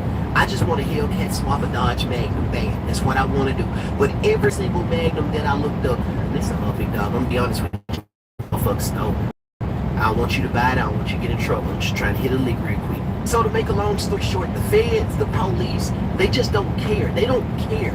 As long as you have license and registration and your title clean, that's all they care to look at. They're not trying to, some of these police and feds, they're not even real, they're not real car guys. So they wouldn't know to pop the hood and look at these vans. They wouldn't know that. They wouldn't know what it takes to recognize a stolen vehicle. A striker, as a lot of you may call it. You see, the Hellcat in general, all of the Hellcats, no matter if it's the Durango or the TRX, when Dodge released these 700 plus horsepower beasts, they created a double-edged sword. Yes, you are the leading manufacturers of high-powered muscle cars, but you also created a getaway vehicle for crooks. Then on top of that, the Mopars have the security system of a 5-year-old with a pillow for it. I done said it time and time again. And then people say, oh man, only black people steal. That's a fucking lie. I know some Hispanic guys right now that if you walk into the corner store for 5 minutes and left your car outside completely locked, they wouldn't even need your key. In about 3 minutes, your car already gone. Telling you to keep your car safe. You can't just park your car behind several vehicles. While you sleep, it's people with records that'll hire records to move every single car out your yard. While you sleep, you won't hear a damn thing. You are not completely out. They done moved all 6 of your cars. You had a Chrysler Pacifica, a Toyota Avalon, and about 4 Honda Civics parked in front of your super stock Hellcat Challenger. That didn't even matter. As long as you got air tags and about 50 kill switches on your car, you're absolutely fine. Have you heard about Real Pro? This is the cutting-edge portable Wi-Fi hotspot that people wish they found out about sooner. With this pop... They do, according to every one of my cars. According to the list they got out. So we said one was by B30. This is B. Y'all see the 30 up top right there. I don't see my car. Maybe I have to mix up some years now. Yeah, everybody be coming in here asking me, hey man, you know where this car is? I'm like, bro, I don't know, gang. I'm trying to figure it out just like you. Mazda, y'all know we just sold one of these Daytona. Mopar fanboys always wrecking their stuff. You feel me? That looked like it was their fault, if you ask me. All right. The Infinity truck sold pretty good. This is the older one. Y'all see this grill is smaller than the one that I had, but oh no, man. I'll buy another one of these, but I ain't buying one right now. But I would buy another one of these. It didn't do bad. It didn't do bad. It took a long time though. I feel like it should have sold faster, but hey. Like I told y'all, man, the car market is going crazy right now. I don't know what's going on. This looks like you got food. It's disgusting. That's disgusting. Nasty motherfuckers, man. Like some water. Like this, just like, how does this happen? It's literally mold down here. It's crazy. All right, let's see what else we got in here.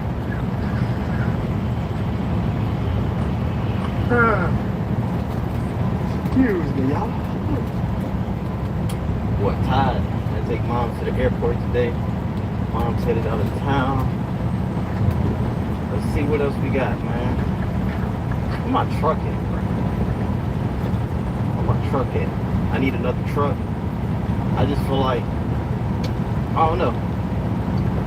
My truck, well, it only got a little bit of miles on it, but I'd be feeling like my truck, ever since my truck had that transmission overheat code, I'm like, man, I kind of want another truck, but I want a cheap truck. Like, I want to pay like $4,000 for a truck. You feel me? Sell mine for about $3,000. Boom, I came out of pocket about $1,000. That's it. That's all. You feel me? It ain't got to be the most. It got to be clean on the inside, but it ain't got to be like no. You know what I'm saying?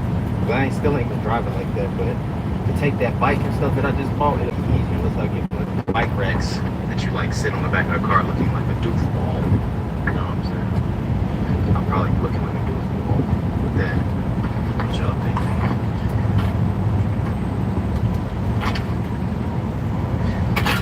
Y'all know I love these. I ain't gonna lie, I would buy one of these. I'll buy these. These are, I just like these. I ain't gonna lie. Like, they were cheaply made, but they'll get you paid. So, scratch what I said earlier today about like not buying no car. I'll buy this car. I would. I'll still buy this car. And that's just because, man, I sold so many of them. I know they sell. I know people want them. They look modern. You know what I'm saying? Oh, shit got a crank. Make sure y'all go to WHDacademy.com. You want to learn how to get a license. Easiest, fastest way possible. Y'all know I do not jump cars. Cars don't got no power. I don't jump the car. If you want to know why, tap into that academy, man. Link in the description below. That ain't gonna do it. Let's see what else we got. What's up, man? You good? Good, man. How's it been? It's been kind of slow for me, man. Okay, I thought so. I knew I wasn't tripping. Okay. It's not you. Okay, I was about to say, man. I was thinking it was me. I'm like, what kind of cars do I need to buy now? Yeah, yeah. Yeah, okay. I'm just exactly. Yeah. I knew I wasn't tripping, man. I was like, man, what the hell? Nobody ain't got no tax incentive. Nobody ain't doing the tax line. Right. Now would have been played out. You know, smiling because Yeah. And maybe, and you seen that the stock market and all that clearing crashing and all, yeah, man. Yeah. Yep. They holding on, boy. They lowballing the hell out of me. Yup. Oh, okay. You just gotta get rid of it, yeah. Some of my cars like last two, I was just get my money back, man. Yeah, that's what I'm saying. Yeah, man. So last week I got one, so like you, even it up. Yeah. I've never been all that even up, but at least, better you still float. Yeah, for sure. Exactly. You know what I mean? Exactly. Man, it was good seeing you, man. I was just making sure it wasn't me, man. Alright. Man, see, I told y'all, bro. I fucking told y'all, dog. Shit, he said he put his shit on the lot. And still ain't got me on something. I'm telling you, I be talking to people with telling you. Oh, gotta believe. How's it going, everybody? So, this video is kind of in response to a question that someone had posted recently on one of my other YouTube videos talking about the burnout TCR. And basically what he asked, and thank you for the question, happy to take the opportunity to share some information here. Basically what he asked is if we have a burnout TCR, how easy or how difficult is it to replace the tents on our own? It's already torn down. It's going tomorrow to one of our friends up in Canada, and I can gladly use this one as a good example. We're going to be kind of reverse procedure. I'll show you guys basically what I do when I tear it down and how to put it back together. So basically watch the video, and if you need to take it apart, just kind of reverse procedure, because everything I do is basically the exact opposite order to take it apart.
Hi guys, this video is truly amazing because I came across many luxury cars with prices under $10,000. So I'm very grateful to those of you who like this channel and give it great views. so what are you waiting for? Check the video description if you're interested. Let's get right into the video. Number 1.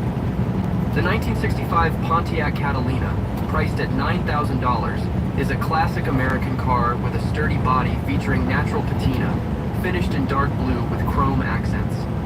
Its exterior boasts a sleek design with the iconic Pontiac split grille and stacked headlights, along with new white wall tires. Inside, the beautifully maintained interior includes a classic dashboard with chrome accents, a large steering wheel, and two-tone blue fabric seats, offering power features and built-in AC for comfort. Under the hood, the tuned-up V8 engine is ready for summer drives. With new brakes all around, this Catalina is a fun classic to drive and a solid foundation for restoration or customization. Number 2. The 1967 Chevrolet Impala Super Sport, priced at $4,500, is a white car with a factory original 396 big block 325 HP engine, highly desired by collectors. The car underwent a complete restoration in 2010, with photo documentation of the process. Equipped with a Turbo 400 3-speed automatic transmission, it offers excellent driving comfort. Power-assisted steering, drilled and slotted front disc brakes, and factory air conditioning, currently not working, add value to this car. The exterior is further enhanced by a black vinyl roof, re-chromed bumpers, and an AM/FM digital radio. Chrome rally wheels with BF Goodrich Redline tires add a sporty touch. While the car looks and runs well, the owner needs to address details like fixing the air conditioning system to ensure optimal performance. Number 3. The 1971 Ford Torino 500, priced at $9,000, is a very nice and well-maintained car for its age. It retains its original matching number engine and transmission, a rare and sought-after feature among classic car collectors. Powered by a 351 Cleveland engine and featuring a 9-inch rear drive, the car also has factory AC and a working AM radio. It includes a new fuel tank, exhaust system, and a new vinyl roof ready to be. Original factory and dealer documents stored in the trunk add to its historical value. While well maintained, the owner has included some updates that make it even more appealing to potential buyers.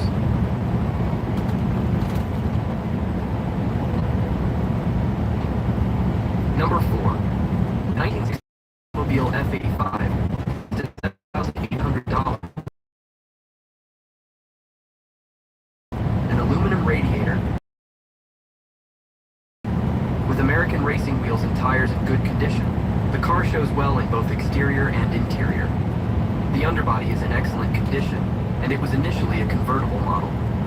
However, there are a few issues to note, such as a welded differential, occasional knocking noise in the shaft, a small exhaust leak on the left side between the header and exhaust pipe, and a rear window needing an additional mount on the glass lifter.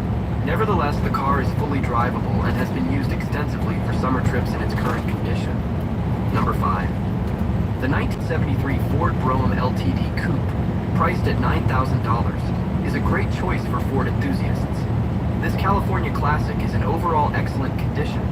The interior is undamaged, seats and upholstery are in great condition, and the engine bay is very original.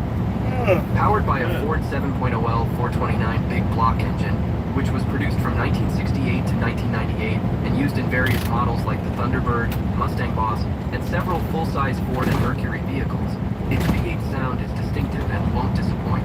The car is rust-free. As with any classic car, it is not perfect, but is fully ready for summer. There are some light surface rust spots on the paint, but the owner will work to remove them. The car comes with 4 new white tires and power seats, although one rear side window does not work. The car sold as is, without a warranty. Please see and inspect for yourself.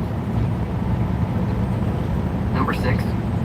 The 1967 Ford Galaxy Coupe, priced at $9,200, has a mileage of 1,000 miles, is equipped with a 390 CID engine and a 3-speed automatic transmission, making it an ideal choice for leisure trips. The body is in excellent and some door dings from previous owners. The interior is also in very good condition, and the car was restored in the early 2000s, including engine repairs, although full details are not available. The engine has a slight cam but remains car is perfect for buying and driving while customizing it to your liking, or simply enjoying it as it is. The owner is interested in trading for a Fox Body Ford Mustang or Ford F-100. Number 7. The 1980 Oldsmobile Toronado, priced at $5,400, is a well-maintained luxury classic coupe featuring original burgundy paint and showroom condition interior with luxurious burgundy velour seats and wood accents. It runs smoothly, powered by a reliable 5.7L V8 engine and unique front-wheel drive layout. The exterior showcases sharp 1980s design lines with chrome accents and wire-spoke wheels, while the interior includes power features typical of the era, such as power windows and AC. This Toronado exemplifies early 1980s American automotive craftsmanship. Number 8. The 1969 Formula S 340 Barracuda, priced at $9,000, is in running condition, but its 340 engine needs a rebuild. The vehicle has never been restored and remains 100% original, making it a perfect candidate for a thorough restoration to regain its former glory. Its originality enhances its appeal among collectors. Due to its age, some components might show signs of wear, including potential rust issues, hardened rubber, and electrical system updates needed. However, its originality can increase its collector value after careful restoration. Number 9. The 1972 Oldsmobile Cutlass S, priced at $7,200, retains its original interior and mid-90s paint job. The car is powered by a rebuilt Oldsmobile 350 rocket engine, paired with a turbo 400 features a competition cam and new pistons with a 10.5.1 compression ratio. Despite some rust on the doors and quarter panels, the car remains functional as a ready-to-use weekend vehicle without major mechanical repairs needed. It has new brake pads and front rotors, coil suspension all around, and a rebuilt carburetor. The owner is not accepting trade offers. Number 10. The 1979 Chevrolet Camaro Z28, priced at $9,000, is a yellow car with Z28 striping, having traveled 93 original miles and 23,000 miles after the engine rebuild.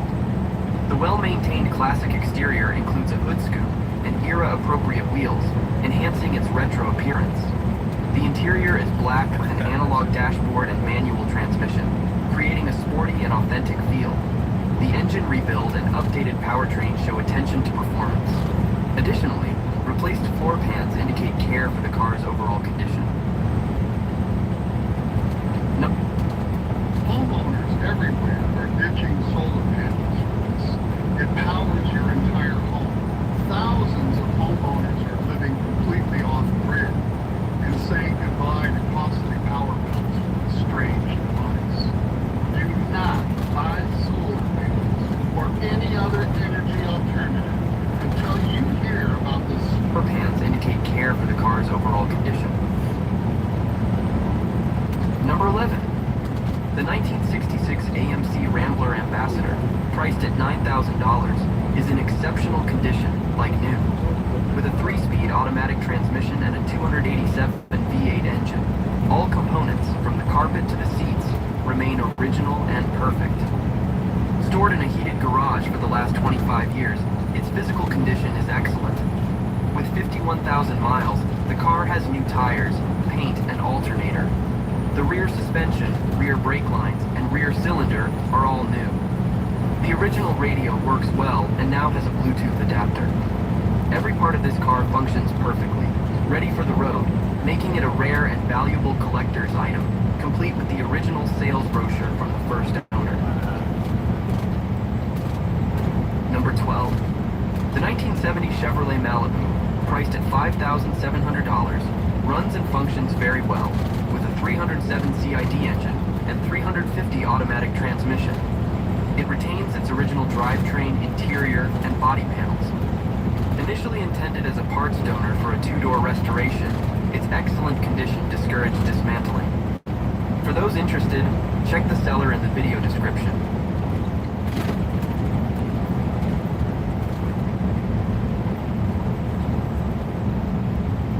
Number 13. The 1964 Pontiac Parisienne Custom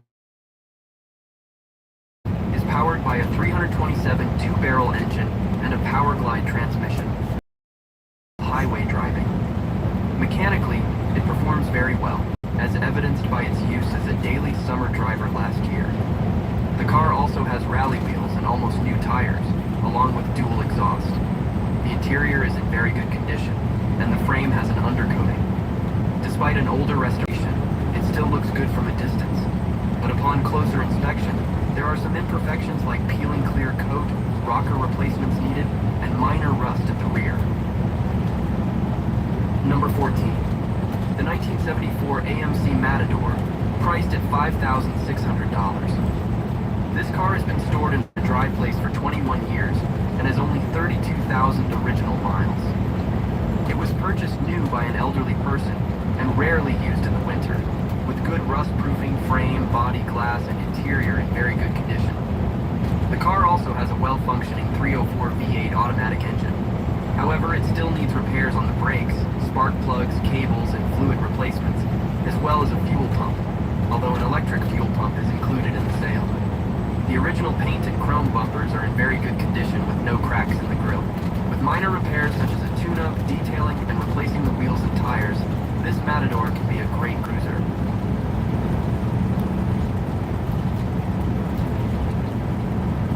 Number 50. The 1973 Plymouth Valiant, priced at $6,800. This classic vehicle takes you back in time with its reliable slant 6-engine, newly rebuilt automatic transmission, and features like power steering, power brakes, and seating for 6. With the odometer showing 88,000 miles, the car has been equipped with new radial tires, rally wheels, a vinyl roof, new carpeting, an AM/FM radio, an interior hood release, a new battery, and has passed a full safety inspection and is protected by Z-Bark from rust. Additionally, it comes with trunk light, map light, new brakes, original 1973 sales brochure, factory build sheets, and the factory owner's manual. This car drives fantastically and requires no repairs, making it worthy of a collector's plate.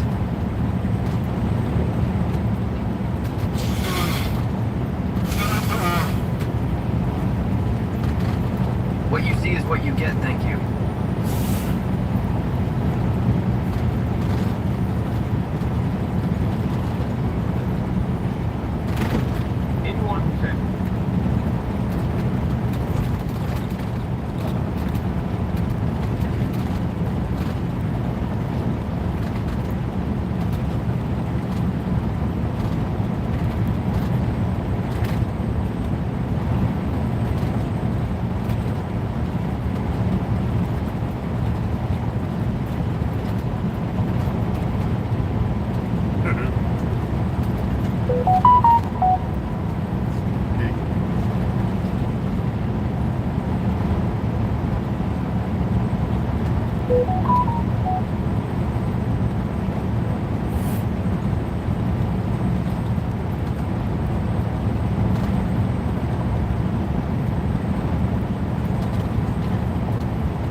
thick layer of glistening snow, muffling sounds, and creating a beautiful stillness.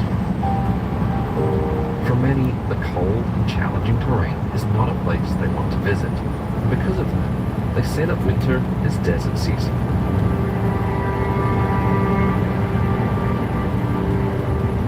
With its dry, sandy roads, the desert stays relatively accessible year-round.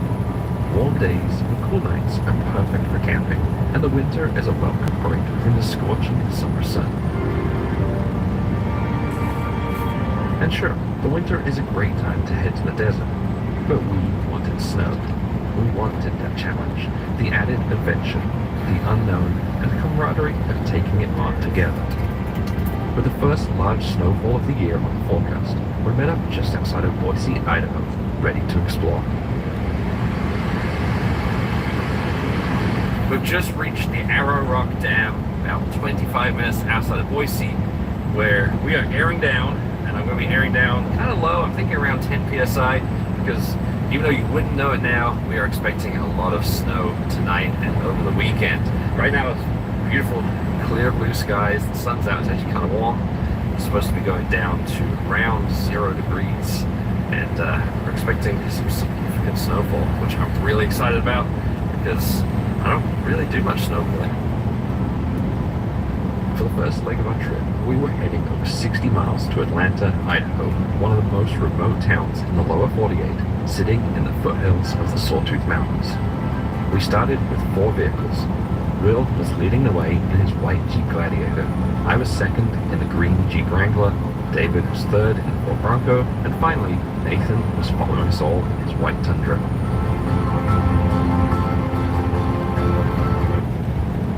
Car Driver magazine says that Mazda CX-30 is a pleasure to pilot on a twisty road.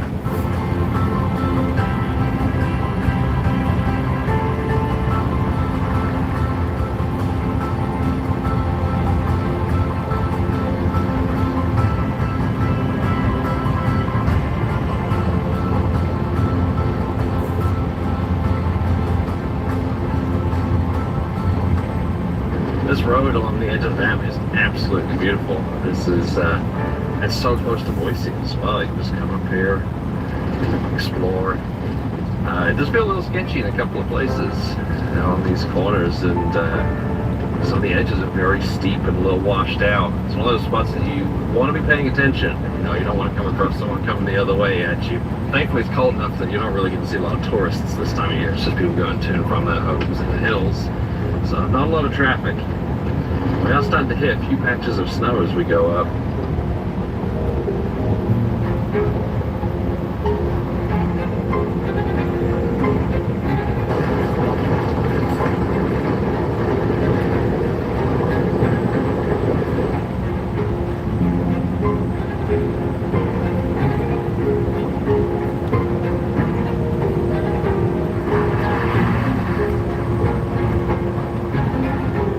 That black rock over there is pretty cool. Yeah, we don't typically get to see it. Idaho has thousands of square miles of lava flows that have formed through millions of years of volcanic activity from a deep, hot plume within the Earth's mantle. This hotspot is sat stationary under the surface, while the plates move across it, placing out the Yellowstone today. While the hotspot itself is gone, Idaho has been linked with hundreds of hot springs, more than any other state in the U.S.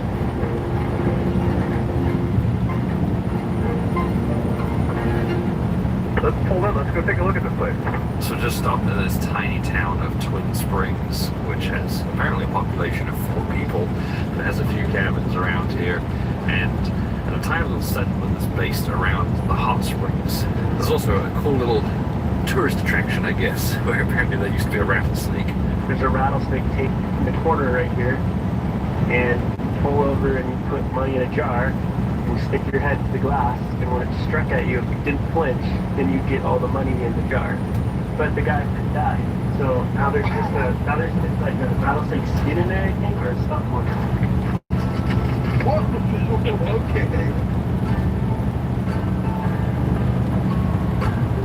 The bar of Twin Springs is full of quirky items from its unusual and varied 125-year history, but the main attraction is the hot springs.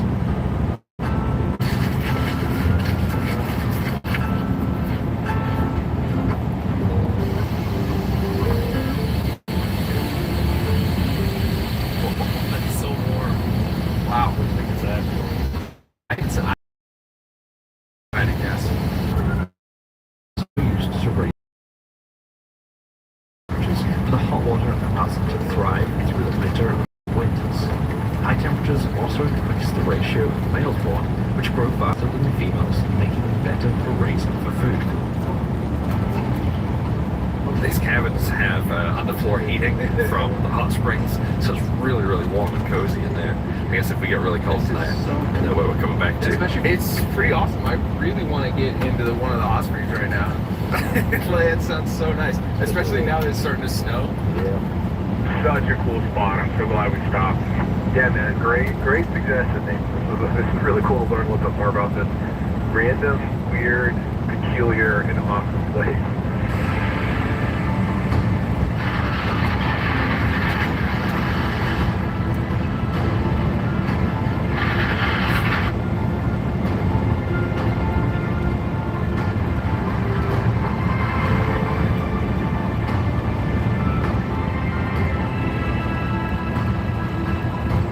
Springs over here to the left. You'll start seeing these all over the place along the river. You see the steam coming off there.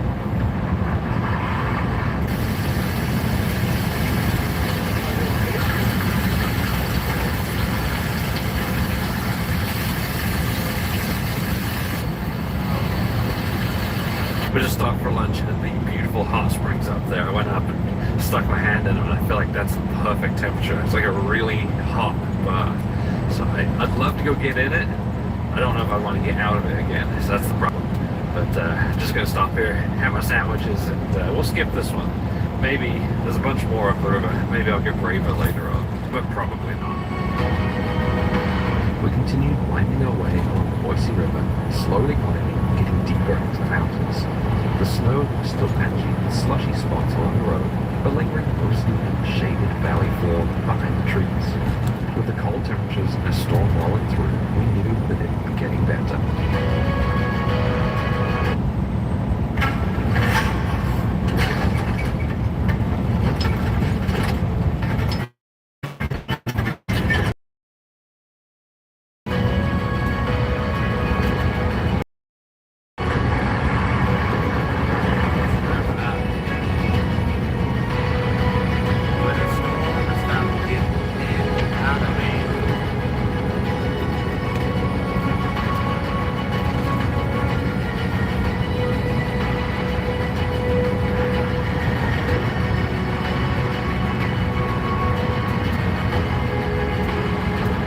Boulders down here on the side of the road, there shouldn't be a problem.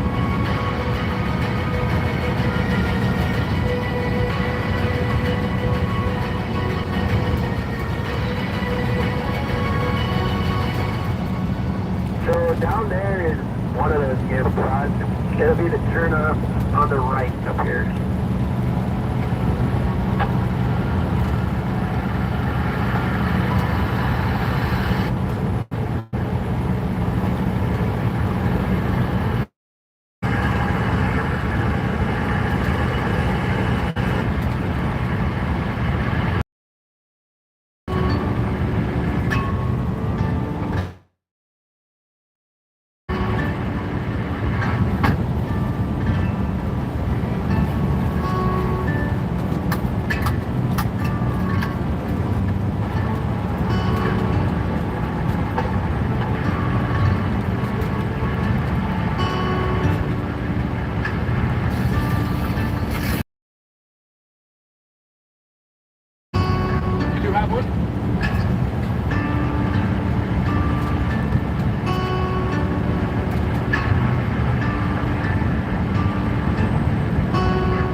This trip bring the Propex, which is a propane heater. It kind of works similar to the way the diesel heaters work, and it's a heat exchanger. So you got combustion air in, combustion exhaust, and then the heat exchanger in the middle warms up the air here. So this brings the air down from the tent, it sends hot air into the tent, and it produces some very hot air. Just a lot more reliable than a diesel heater, and I don't have to worry about carrying diesel fuel either. So we'll use that tonight. If it gets as cold as they say it's going to get, probably very warm. That's probably too hot. So it may be one of those things where I just kick it on for a bit, just to warm up, snuggle down in my sleeping bag, and then turn it on in the morning, just when I get up. So we'll see. Meantime, I'm going to layer up and then go join them by the fire.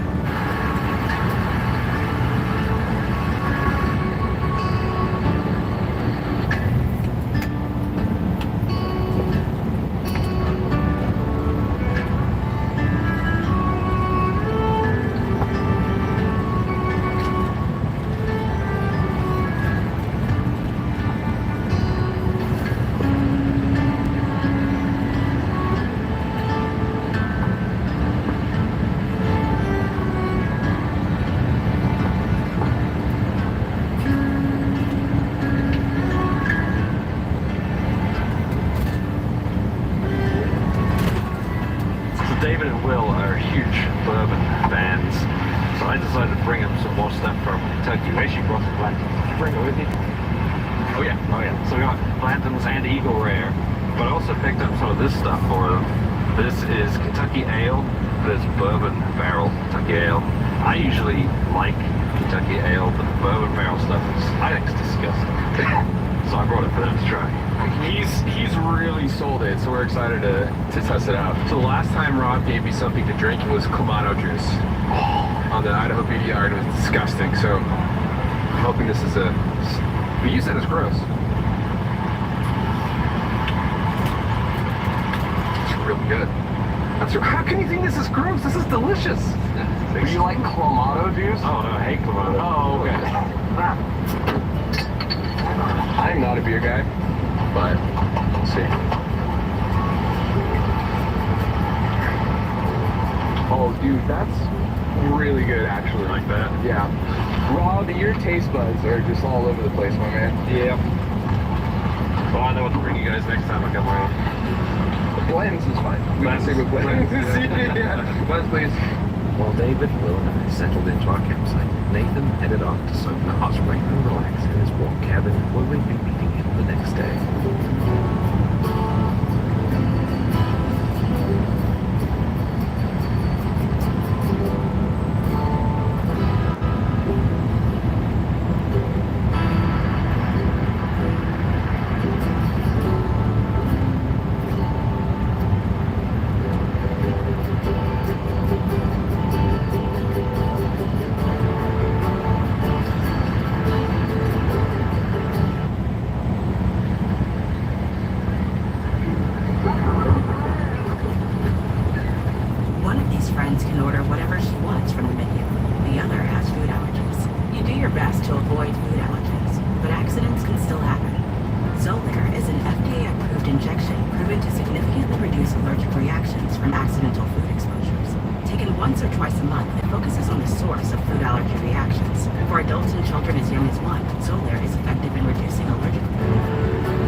Decent sprinkling of snow down where we are last night, about 2 inches around us, but not a lot settled out where we're camped. I think we're actually sitting on a warm patch of ground. There's like a mild and warm spring just down where we're camped, so I think the ground's a little warmer, which might settle there. It ended up being plenty warm enough, and the tent really didn't need the heater a whole lot other than to try and keep dry. These Go-Fast tents are notorious for having really bad condensation buildup, and even with the heater going on and off all night long, I have a ton of condensation. So I've got the heater going now full blast to try and dry it off in there. This is where something like the iCamper shines, because the way they use the canvas is breathable. It makes it really good for season tent, where I think mine's more of a fair weather camper. It's great, it's awesome because it's so light, but you don't really want to be using it in conditions like this.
we're gonna head up to a tiny little town called Atlanta.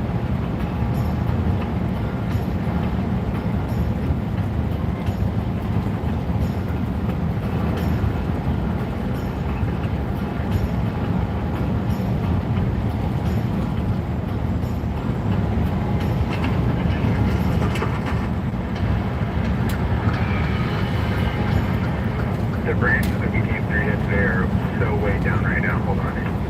Wow, it, you know, it's scraping the side of the Jeep, but it's so pretty to drive through this right now.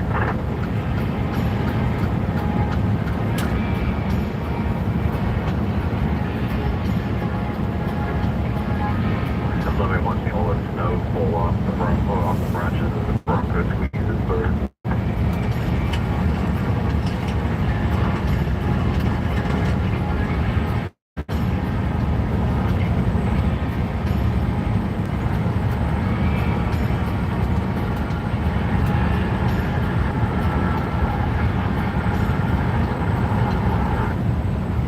We just pulled out from camp to the main road, and there are some very obvious large footprints going right past where we were camping.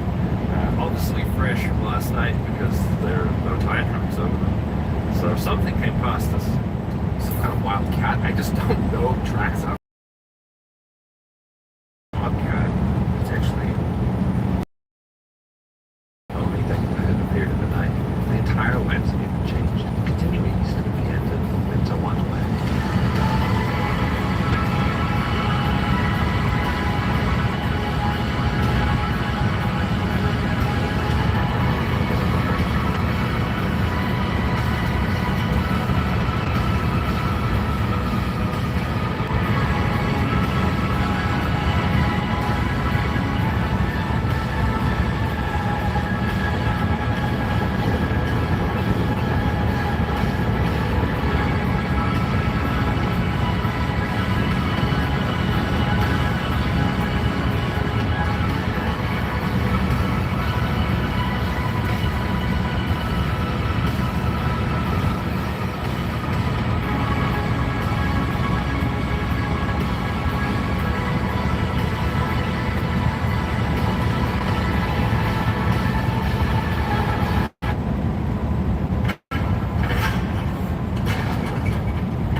up here to Barber Flat, which is where we cross over if we wanted to, like we did the VDR from the Middle Fork to the South Fork. And there's that spot up there that's like a stop there to have lunch, I think, on the VDR. It's like a perch lookout spot.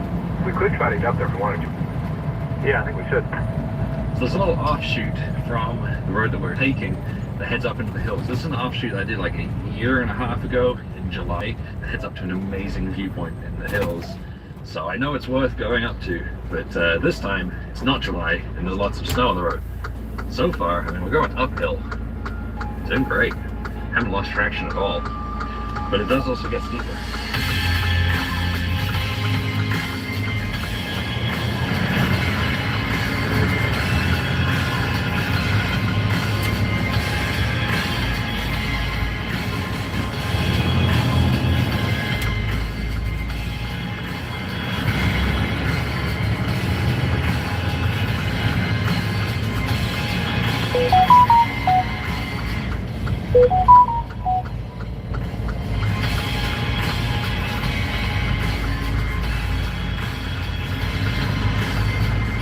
This is where it gets a little shelfy.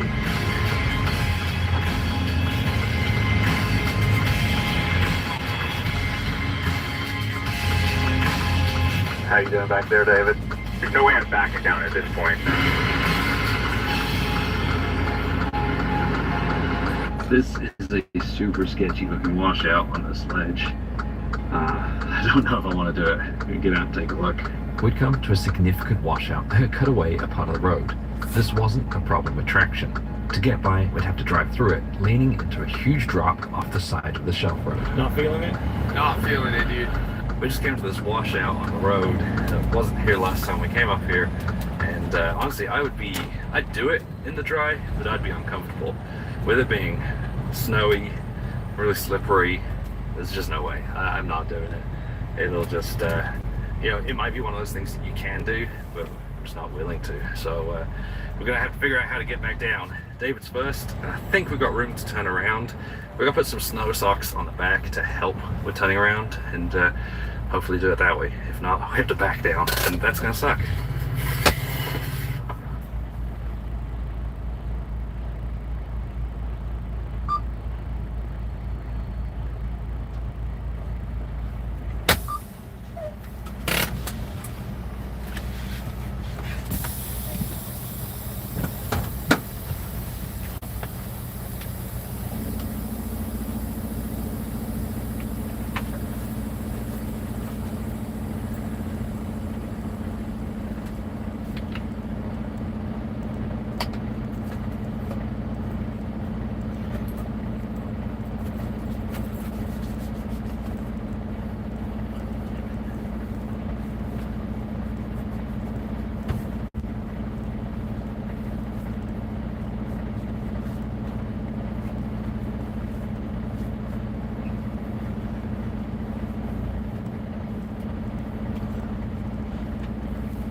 Blackberry Dr. Pepper?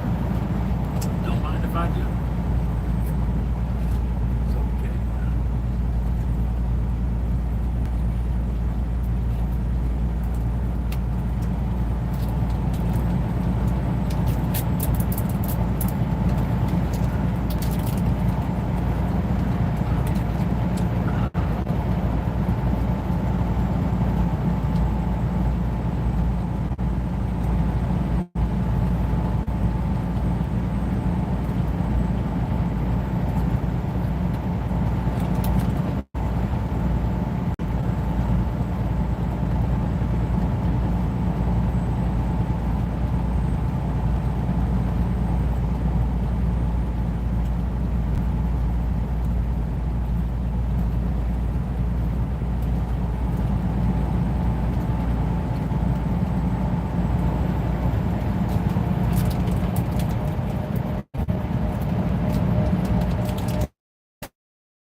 We're in the famous walkway. Look underneath you. The pool is empty. Kind of terrifying, but we're gonna go all the way to 20 meters and do a high dive. The trick of the day is gonna be a dive that I used to compete, but I upped my degree of difficulty to a harder dive. It wasn't getting amazing scores, so I wasn't scoring as much points as this dive used to score. Walking backwards is so scary. We're going back in degree of difficulty to a slightly easier dive because I want to get those big scores again, and I'm excited to compete it again. Wish me luck, a bit nervy, and we're gonna have fun. There's the gorgeous 20 meter. She's glowing for us today. It's gonna be a good dive. This is where we set ourselves free. You're only on 18 meters. You got 2 more to go. Why am I trying to make jokes right now? Like, I'm really nervous. We're just gonna be brave, do 3 flips, and somehow land on our feet.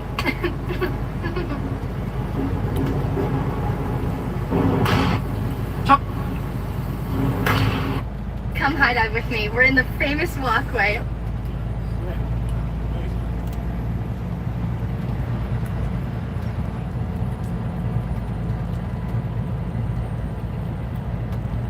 It would.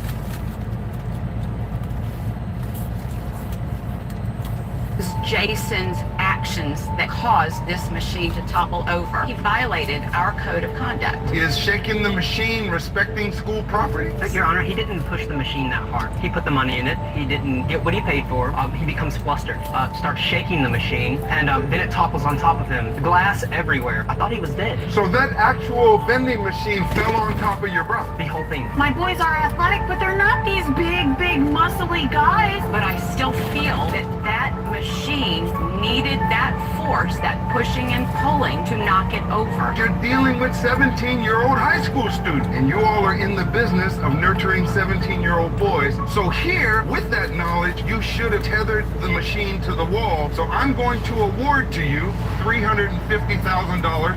It was Jason's actions that caused this machine to topple over. He violated our code of conduct. Is shaking the machine respecting school property? Your Honor, he didn't push the machine.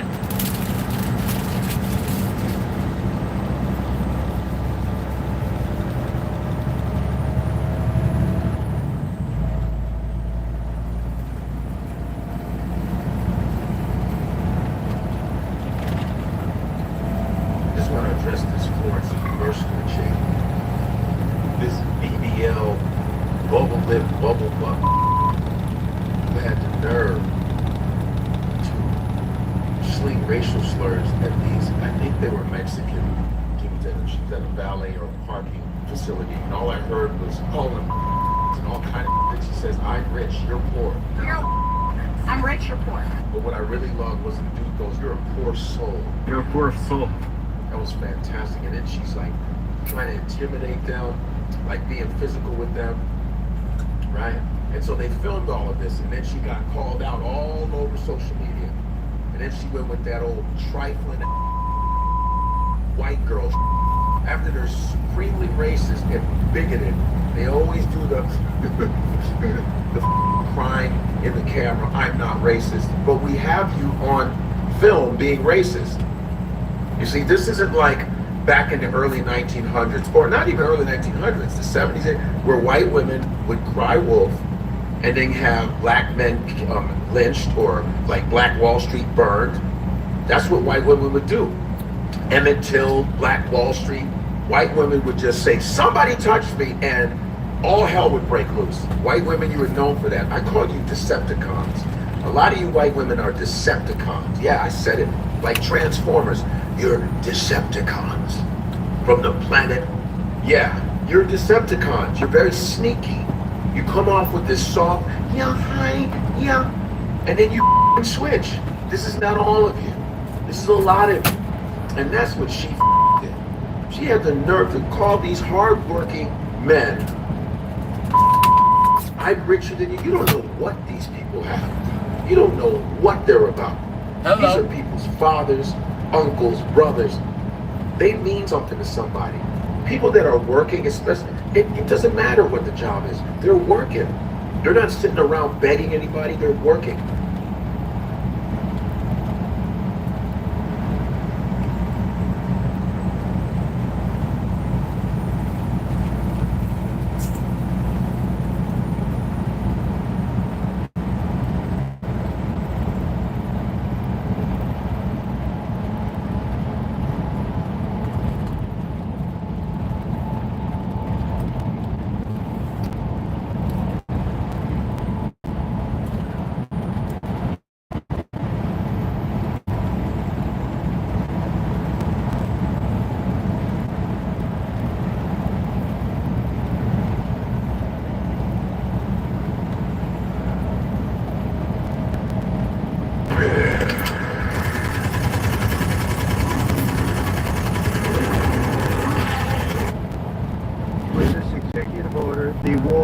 on women's sports is over.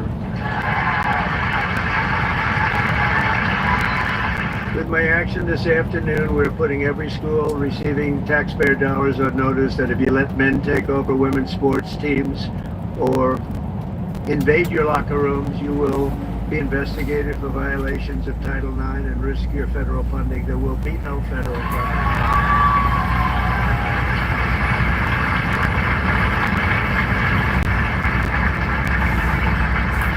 So this will effectively end the attack on female athletes at public K-12 schools and virtually all U.S. colleges and universities. I don't think we've missed anything, but if we do, we'll make it up very quickly with an order. I know this is a hot topic, but I feel like this is just totally right. It should be made like that, because how many times have you seen an athlete of a male, meanwhile they got girls that pretty much are trying to do whatever they can to make teams start, do whatever it is, get pushed to the side because of that one athlete, right? That has genetic advantage over the rest of the team. So I just feel like, hey, some people are going to get mad, but this is right. This is right. Recently learned about vabbing, where you stick your hand up and then you dab your essence in certain places where you would put perfume. Girl, what the? Now, if you want to go around smelling like a pack of Star Kiss, lemon pepper, probably not even lemon pepper. I'm going to say sweet and spicy chili at this point, man. That's on you. This doesn't make sense. Please don't be that woman. Ladies, if you're watching, don't be that woman. Rules are you can't drink anything and you have to eat the whole bag. I'm not entirely sure how I feel about this right now, but I love hot Cheetos, don't get me wrong, but when you're trying to lose weight, this isn't really the thing you should be eating. So can we have a thumbs up for a cheat meal? Like, oh my god, is this real life? This is a lot. I have never eaten this many hot Cheetos in one sitting. Let's just get to this. I'm gonna... They're so good. I really am trying to lose weight. I'm down 14 pounds. That's awesome. Harley, what were we thinking? Like, those other size bags are like a little bit smaller than this? I could do that in the city. But I have to be like really wanting hot Cheetos. Hot Cheetos give me life. Man, I really don't know, but that dog face was getting me every time, bro. Every time. I swear that dog face was reading my mind. So you think I was picking with us, but not with two girls? Yeah. Oh, God. No, one girl. With one girl, but both of us, you like, sign me up. No. No, I don't want any girls involved. Yeah, no, okay, I understand. I want to be like the... But if it was me and him, then yeah. Okay. If it was like y'all two, yeah. let's go. But... Why is she so weak? I love you. I don't even be honest. She's the best person I've ever met. At this point, guys, y'all may as well just get a room. At this point, guys, you may as well just get a room, all right? She just let the whole the whole block know she's about that life. She's ready to get flips. Sir, Huda didn't hire me, and they didn't even give me a reason. They didn't tell me why or anything. They just said I'm not what they're looking for. What the hell does that mean? In my personal opinion, after COVID, maybe even before COVID, but around 2020, bro, Hooters is just not the same, bro. You can't just walk in Hooters like that anymore, bro. Things have just changed, man. It's just not the same. It's just not the same. Even the wings don't even taste that good anymore. It used to be a cool, but right now it's just not the same, guys. Hashtag bring the old Hooters back. I ain't gonna lie to y'all, it be the prettiest females out here selling cats. Like the ones that you always see on the trips, and you like, damn, like she fine as hell, selling cats. Selling cool. That's why she always in another country, always in another state. Baby always traveling. She's selling that cat. But anyways, I'm moving, so this is why my nails are and I went off and I just had to pop the rest of them. I gotta agree, man. Like, how many times have you seen a very attractive woman out and literally she's traveling, she's doing all this, she's showcasing, she's in a Mercedes Benz, and you know this girl, and she claims to be a secretary at a law firm. Like, let's be honest. Come on now. We know what time it is. Somebody is sponsoring you. We know this. It's easy to be read. You niggas ain't shit. What?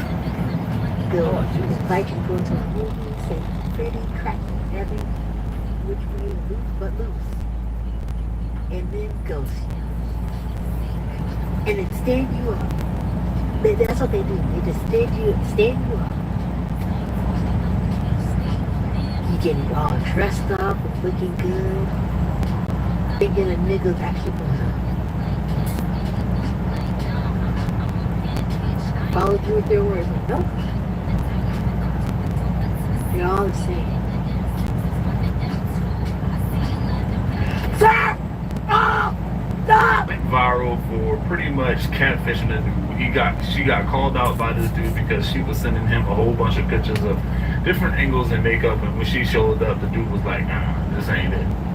Now, I think that really messed her head up, guys. Getting rejected, this is her villain arc right now. Yeah. I don't know about y'all, but she ain't ready to be dating right now. She ain't ready. Mentally, she's not ready. Like, that is some scary stuff right here. They calling you a throat demon on Facebook.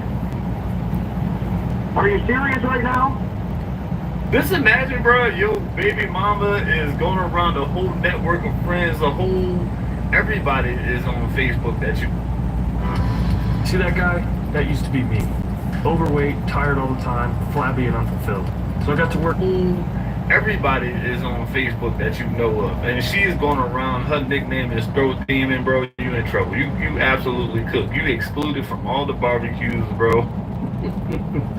From everything, dog. Like, I don't know, whatever it is you need to do. You need to just not show up to anything, dog. You need to just remove yourself from any garage sale, Facebook groups that you're in, dog. That's it. Especially if she on Facebook Marketplace talking about she got throat for sale. So when I got off of OnlyFans, I had significant debt. I got off of OnlyFans last year, in the beginning of last year, and I owed taxes for the previous year, right? So now I'm not making that money anymore. And I just want to encourage you guys, because this is actually happening right now to me. I had a letter from the IRS stating that I owed $288,000, and then from the Tax Board of California, I owed $88,000. So that's state tax and federal tax. So I was able to pay off, liquidated my brokerage account, my IRA, my life insurance policy, and I used all that up, all of it. I have no more savings. So that was a really hard time in my life, but it brought me through some crazy circumstances with the Lord, and trusting in God to provide my needs like He promises in the Bible. But I want to tell you something. I still owe that $88,000 to the Tax Board of California, and then they just sent me their final letter of saying, like, hey, this is going to go into collections literally next month. They said that they're going to put a lien on my credit. They're going to potentially garnish my wages, all that stuff. It looks really scary, right? Like the mountains in our life, the giants in our life that are calling us out, picking on us. It's really scary. But I want to encourage you, tell that mountain, that giant in your life, how big your God is. He is. I'm gonna just go ahead and pause here, man, because I know, like, this is an OF model that claims that she quit OF and said the Lord had a calling on her life. I just know that when times get real, I just feel like no matter what, she has a way back in, and she's gonna call it a relapse. She's gonna call it the devil had this, the devil had a grip on me. But when she comes and she loses her lifestyle, she's gonna be right back in there trying to regain all that. That's just me thinking, and then she's gonna flip the script and say the devil made her do it. Now you don't be going around using the Lord's name in vain now, young lady. Bigger than those problems. He created you to be here right now. He never promised that life was easy. There will be mountains, there will be giants that happen and come into your life and feel like it sits on your chest, gives you anxiety, pain, struggle. But you tell them how big your God is. So, life's looking really scary for me right now, right? This mountain is talking back. This giant is sitting on my chest.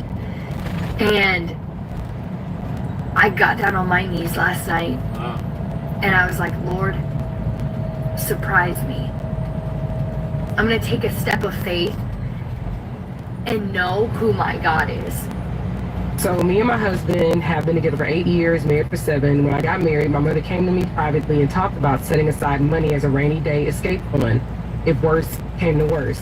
My husband has never shown any signs of being dangerous and rarely even gets upset, but the way my mother talked about it, it seemed like a no-brainer to have. When me and my husband, I really don't like that. When my husband and I got together, we agreed I would be a stay-at-home wife. We are both child-free, so that was never a concern. My husband made a comfortable mid-six-figure salary. All was good until about 2 years ago. He was injured at work in a near-fatal accident. Between hospital bills and a lawsuit that we lost that ate up nearly all of our savings, I took a part-time job while my husband was recovering. But when he fully recovered, we transitioned back into me being unemployed as my husband insisted that it was his role to provide. He currently is working 2 full-time jobs and Ubers on his off days to keep us afloat. Here is where I might be the asshole. I do all the expense management and have continued to put money into my escape account, although I significantly decreased from $750 a month to just $200 a month. My husband came home exhausted one night and asked about downsizing because the stress of work was going to kill him. I told him downsizing would not be an option as I had spent many years making our house a home and offered to go back to work. He tried to be nice, but basically told me that me going back to work wouldn't make enough. After an argument, my husband went through our finances to see where the fact. He was confused when he saw that I had regular recurring withdrawals leading back years and asked me about it. I broke down and revealed my money to him, my money, which now sits at about $47,000. After I told him all this, he just broke down sobbing. His point of view is that I treated him like a predator and hid money from him for years, even when he was at his lowest. I told him that the money was a precaution I would have taken with any partner and not specific to him. He left the house to stay with his brother and said, I heard him on every possible level, but my mom says this is exactly what the money is for. Now, I don't know if y'all seen this stuff before, but actually, I really think this is some down bad, sneaky, conniving type of stuff. No way in hell your man is taking care of you in the household. You over there ciphering money from the family bank account, in which he is now struggling, and now you're just gonna just present this man like it's just something that you earn. Like I totally get it. But y'all supposed to be in it as a couple. This I got something for a rainy day. That's some sneaky conniving stuff. Because meanwhile, this man doesn't have anything. So just imagine if y'all get divorced, you have a big rainy day fund saved up somewhere. You probably get the house. This man has to start all over when he's already in the negative as is, trying to support you. This is you are the angel. You really are. This is 3 signs where you had a strength. And no, this video is not here to pick on y'all. It's actually here to help y'all, because she might be with y'all for different reasons. Because she not going to tell you. I have a lot of homegirls and they be telling me. So I'm about to put y'all on. Listen. Number 1, if she was to ever tell you like the big ones hurt, or you have the perfect size. Now, bro, you gotta understand, bro. When your girlfriend, bro, she do not want to hurt your feelings, right? So she gonna downplay what she really like. For example, if she like she gonna look like the big was her. Or not even, if your jaw not as big as the past guy, she's gonna downplay and make it seem like yours is good, but the whole time it's not. Number 2, bro, she does not give like the clingy stalker vibe. Bro, when your thing is like big, bro, and you really put it down on her, bro, she will be always stalking where you at. I'm talking about stalking your IG, all that, bro. Every post you make, bro, she getting mad. For example, say if y'all stop talking, right? Bro, she will be stalking you, bro. I'm talking about stalking you on a burner account. And my homegirls, bro, they always be telling me what they be doing. My homegirl, she put me on and she said the way you can find out, right, is hit the share button and scroll over to IG direct. And it's gonna be like list of people that stalking you. If she's in there, bro, trust me, bro, you're thinking like, man, guys, just focus on yourself, guys. Just focus on yourself. Some things you just can't change, but if you can just change how just the environment that you're in, it don't even matter if you're long, strong, or if you're short and skinny, man. Like you're gonna be able to attract a girl. Don't lose hope. Just what I'm trying.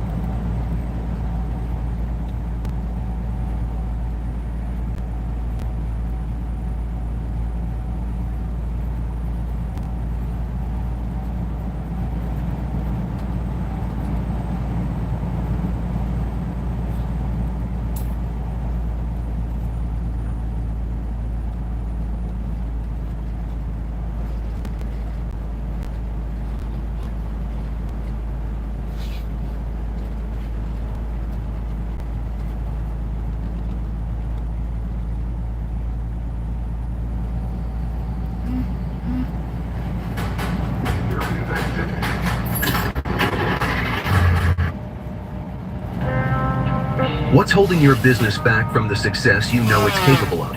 It's not luck or a lack of resources.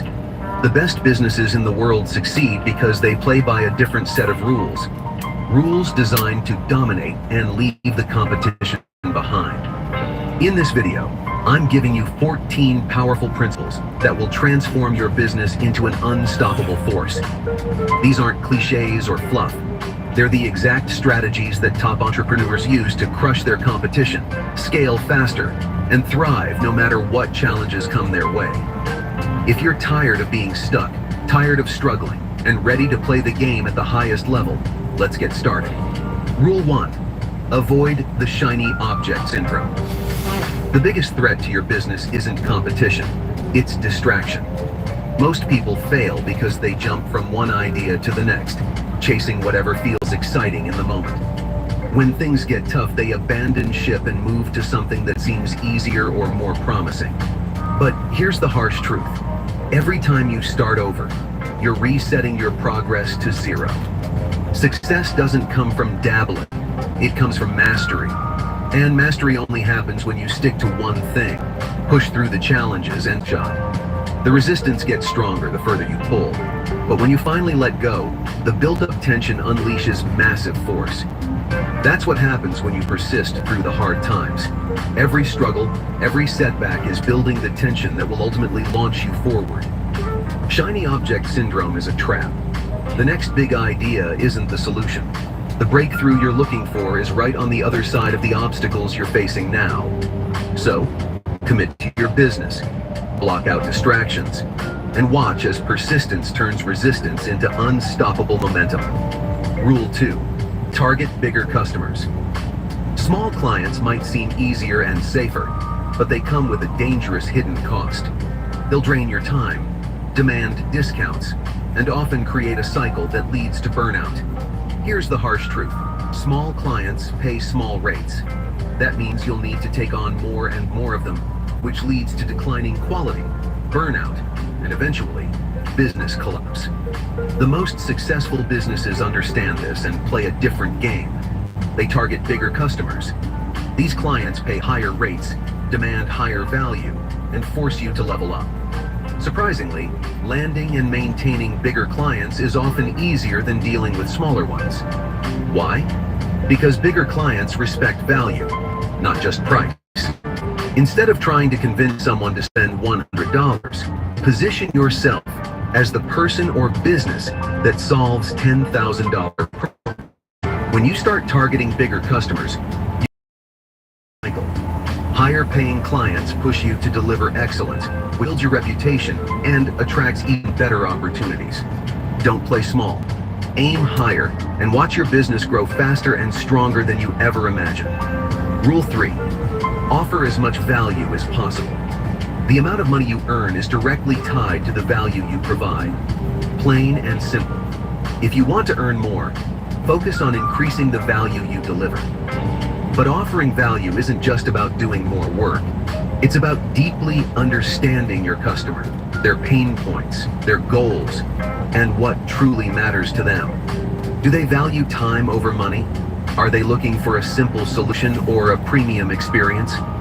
Once you understand their perspective, you can tailor your offer to solve their problems in a way that feels irresistible. And here's the key.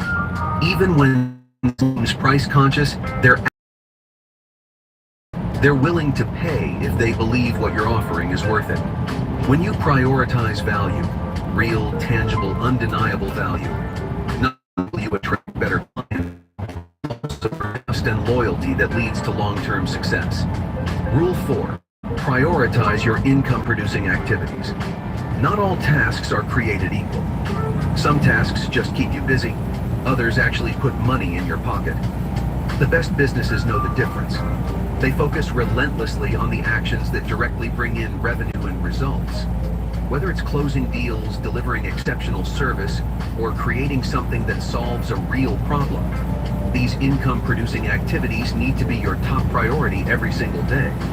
Most people get trapped in the cycle of busy work, answering emails, organizing files, tweaking minor details, because it feels productive. But the truth is, none of that moves your business forward in a meaningful way. If you want your business to grow, you need to identify the actions that actually generate results. Start every day by focusing on them. Schedule these activities first, give them your full attention, and execute them consistently. The more you prioritize what matters most, doing the Great. The new GoDaddy Arrow has AI marketing tools to help small businesses. It's about doing the right things, day in and day out. Rule 5. Chunk your work. Big tasks can be intimidating. When the workload feels overwhelming, procrastination creeps and momentum grinds to a halt. The secret is to break everything down into smaller, manageable chunks. When a task is small enough, it becomes easier to start, easier to complete, and easier to build momentum from. This doesn't mean cutting corner, doing less. It means simplifying the process so you can stay consistent. For example, instead of telling yourself, I need to redesign my entire website, break it down into smaller chunks like rewriting one page, updating images, or fixing the layout for mobile. Consistency beats bursts of overwhelming action. Small, manageable steps compound over time into big wins. Remember, no one builds a thriving business overnight. It's built one task, one step, and one completed action at a time. Focus on progress, not perfection, and you'll move faster than you ever thought possible. Rule 6. Act without perfection. Perfectionism is the silent killer of progress. Too many entrepreneurs waste valuable time trying to get every detail just right before taking action, thinking they need all the answers before they can move forward. But here's the reality. Waiting for perfection is a luxury you can't afford. The most successful business owners by the 7% rule. If you have 70% of the information you need, it's time to act. You'll never have every detail or guarantee. Instead of stalling, take the first step and adjust along the way. Progress comes from learning and refining in real time, not from endlessly planning. Speed of execution is your advantage. While others are stuck perfecting their plans, you're already ahead, gaining experience and seeing results. So, stop waiting for the perfect moment. It doesn't exist. Make decisions and take action. Because forward motion always beats flawless preparation. Rule 7. Be clear, not clever. When presenting your business, product, or service, there's a trap many fall into, trying to sound too clever or sophisticated. But here's the thing. Cleverness often confuses potential clients, while clarity converts. Your audience doesn't have time to decipher complicated pitches or flashy jargon. They want to know 3 things: what you're offering, how it solves their problem, and why they should choose you. Simplicity is power. When you're clear, your message hits harder, resonates faster, and reaches more people. The ultra-successful know Clarity cuts through the noise and attracts customers like nothing else. So, drop the fluff. Speak directly. Tell your audience exactly what they need to know and why it matters to them. Clarity wins every time. Rule 8. Proof beats promise. Promises are everywhere in business.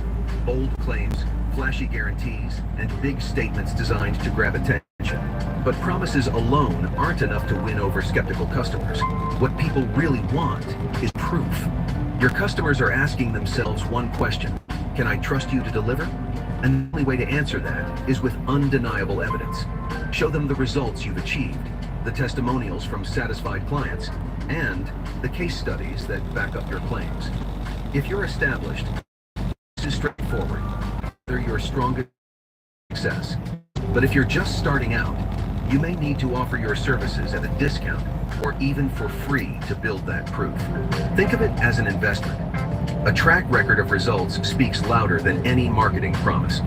Proof builds trust, and trust builds loyalty. In a world full of empty promises, proof will set your business apart and unstoppable. Rule 9. Under-promise and over-deliver. There's a dangerous trap in business: over-promising and under-delivering. It's a recipe for broken trust and a tarnished reputation. But the reverse?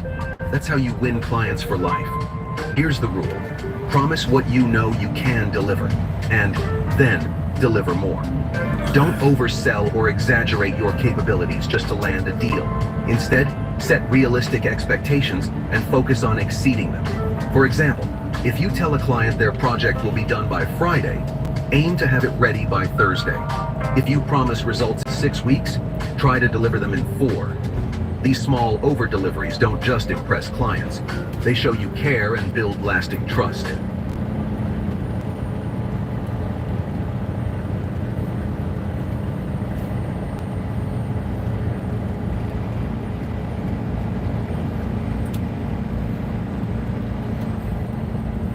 Just impress clients. They show you care and build lasting trust. Reliability is one of the most underrated qualities in business. When your clients know you'll deliver, and then some, they won't just stick around. They'll refer you to everyone they know. Under-promise, over-deliver, and watch your reputation soar. Rule 10. Leverage the power of word of mouth. Word of mouth isn't just marketing.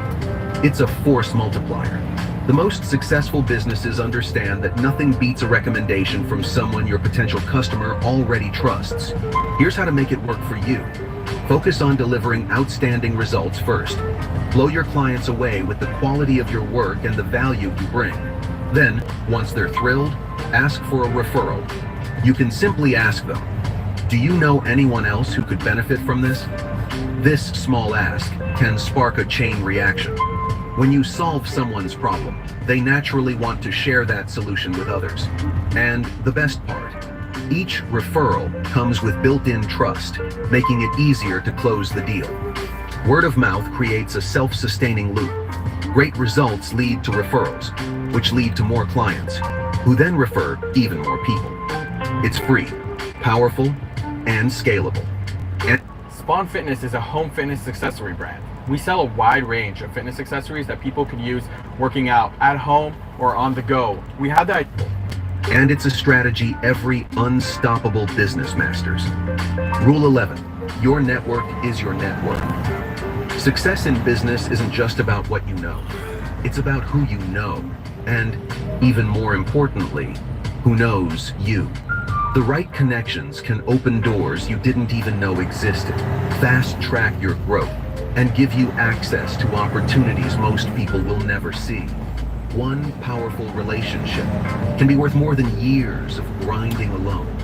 A great mentor can save you years of trial and error by teaching you what really works. The key is to network intentionally. Don't just collect business cards or make surface-level connections. Focus on building genuine relationships by offering value first. Share insights, help solve problems, or make introductions. When you show up as someone who gives more than they take, your network will naturally grow, and so will your influence. Remember, the strength of your business is directly tied to the strength of your relationships. Invest in your network, and it will pay dividends for a lifetime. Rule 12. Always keep advertising. One of the biggest mistakes businesses make is stopping their advertising when things are going well. They think, getting enough customers, so why spend more? But this is a dangerous trap. Advertising is the oxygen of your business. It keeps fresh leads flowing, builds awareness, and ensures you stay top of mind for your audience. The moment you stop advertising, your pipeline starts to dry up, and by the time you feel the impact, it's often too late to recover. The best businesses understand this. They treat advertising as a non-negotiable, not an optional expense. Whether you're thriving or struggling, you need to keep pumping new opportunities into your business. Consistency in advertising doesn't just help you avoid disaster, it positions you to scale. Every campaign, every ad, every bit of visibility compounds over time, building momentum that propels your business forward. So don't treat advertising as something you do when it's convenient. Make it a constant, because the businesses that consistently market themselves are the ones that dominate their industries. Rule 13, study each failure. Failure isn't the end of the road.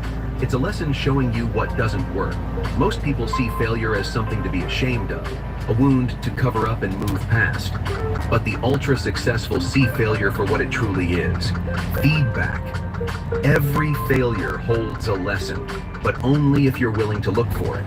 Ask yourself, what went wrong? Was it the strategy, the execution, the timing? Be brutally honest and dive deep. Don't just shrug it off and move on. Break it down and find the core issue. Failures aren't setbacks, they're stepping stones. Each one gives you a piece of the puzzle, showing you what needs to change for success. The more you embrace this process, the sharper, smarter, and more effective you'll become. Remember, the only true failure is the one you don't learn from.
It worked out perfectly.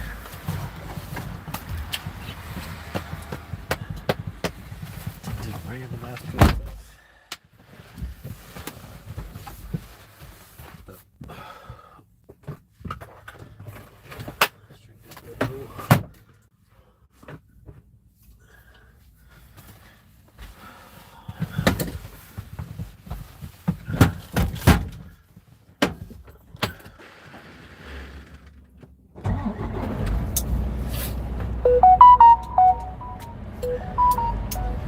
It's got to be easier being accessible.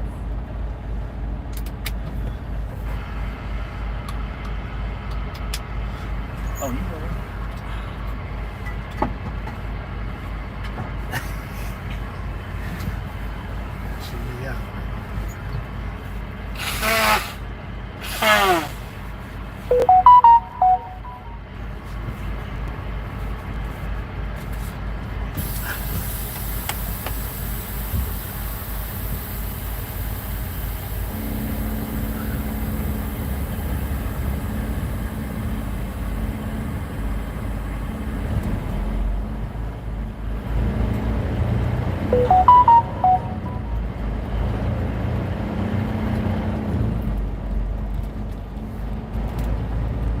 As a chance to refine your approach, and over time, you'll turn every setback into a setup for a breakthrough.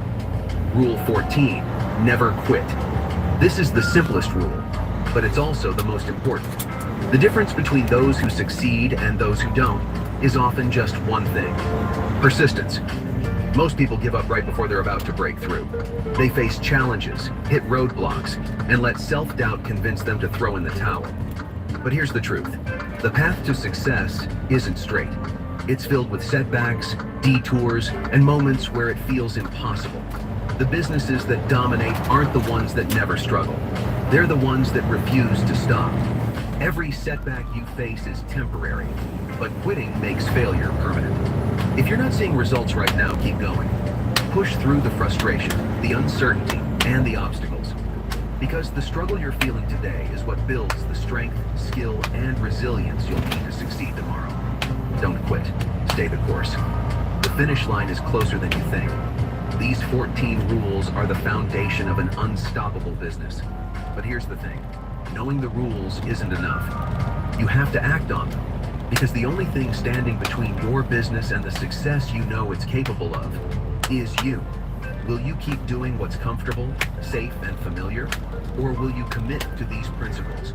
Put in the work and start building a business that can't be ignored. The choice is yours. Your business is capable of greatness. Now it's time to make it happen. Yeah, make it happen. Let's see what Skeletor has to say about that.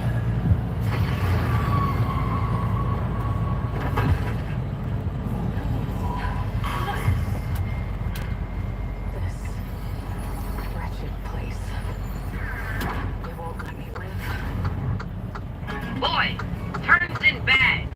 He found with $12,000 cash inside. I pray my kids aren't this fucking stupid. When you poke holes in his condoms and get AIDS instead of a baby? What the F? You barely lasted 2 minutes. Yeah, but it was doggy style. So that's like 14 adult minutes. Most men grow beards to hide their ugly faces. Visine is technically lighter fluid. You can't call your coworkers foreskin.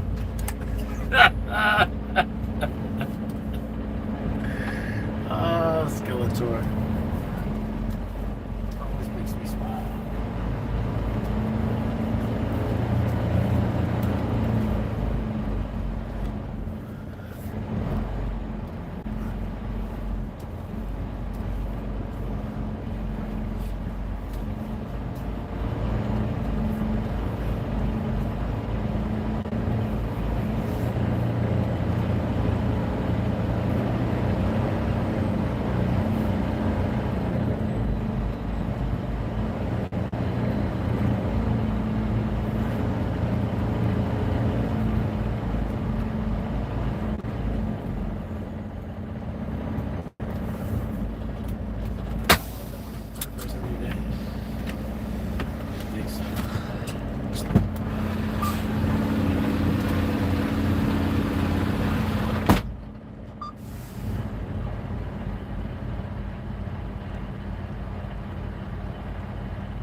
North Street, Prescott, Maine.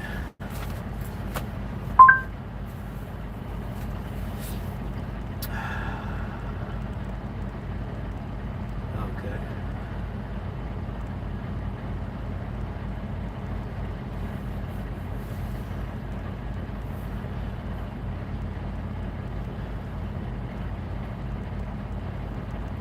Work Health, 19 North Street, Prescott, Maine.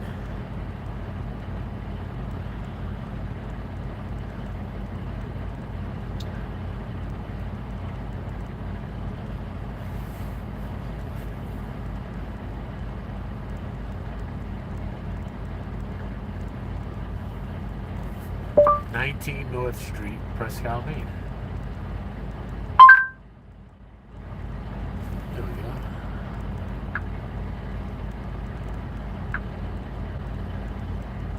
What's that?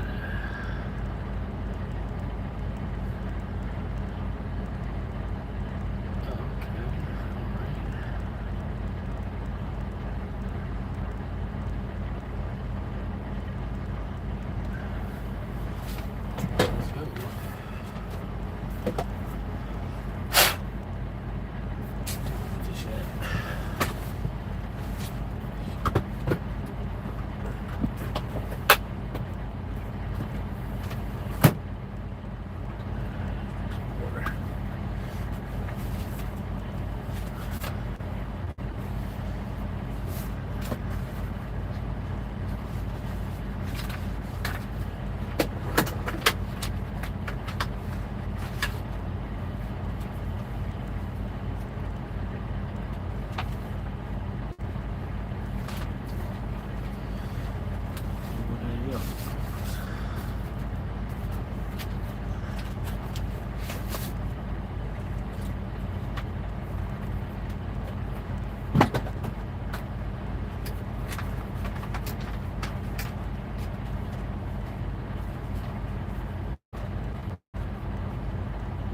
Hey, Penny, it's Jeremiah. Hey, you said you didn't get the sticker in, but do you have a replacement for the IFTA license, the paper?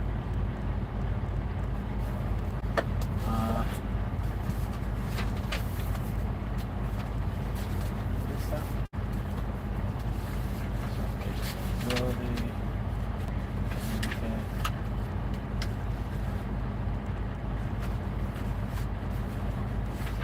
That one I'm missing. I'll stop right there. I'll stop back. Can you print it out for me? And my motor vehicle insurance identification card.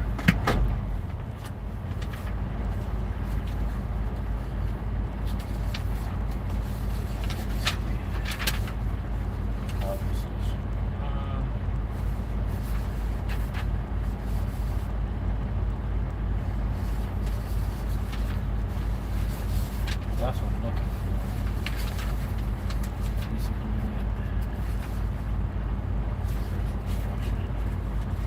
Cab card. Okay, I got the IFTA. Yeah, I do have the IFTA. No, I only have one IFTA thing. Got the IFTA license. It just looks different now. I think it's the same. It's the same. It's the same.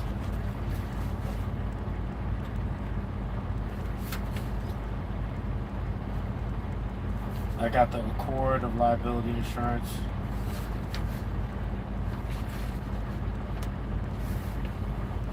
Okay, and the other one's up.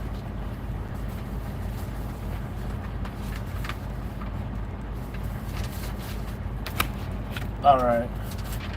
Okay, I don't need anything more. I think I have that. It just looked a little different, and I had duplicates, so I don't do nothing else. Thank you, Penny. No, I got it. All right, bye. All right, later.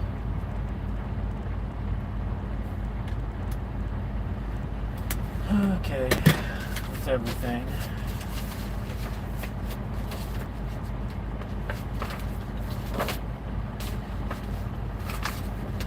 Another one. Yellow.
settle up. Let's go.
Let's settle up.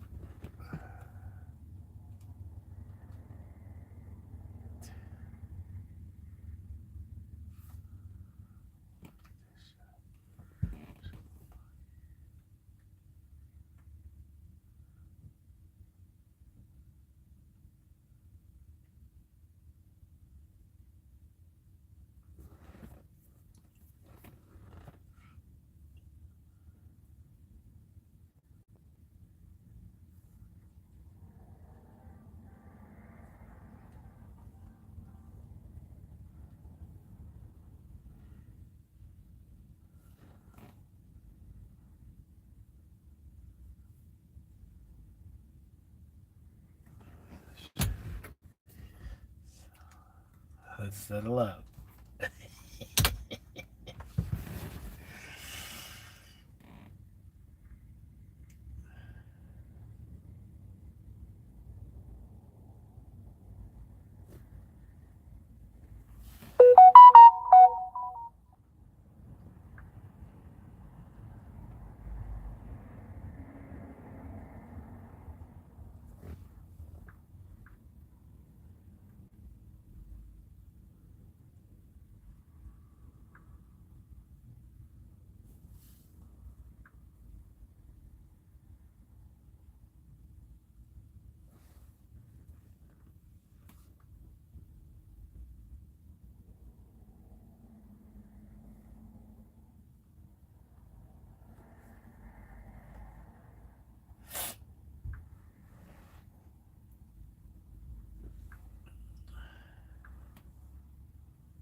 What are you doing? You already got that.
Hippocrates had the answer 2,400 years ago. What conventional energy boosters can't match is still true today. Are you tired of energy solutions that promise the world but leave you crashing and jittery? It's time to embrace a smarter choice, one that combines ancient wisdom with modern science. Our energy strips are meticulously crafted with ingredients that work synergistically to elevate your energy levels without the downsides of traditional boosters. Pullulan. This natural poly...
This whole time I'm dressing.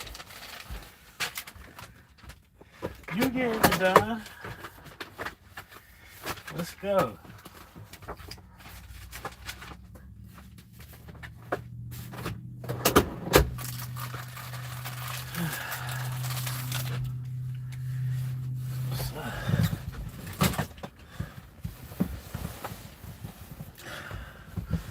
Perfect. Break done. 7 hours.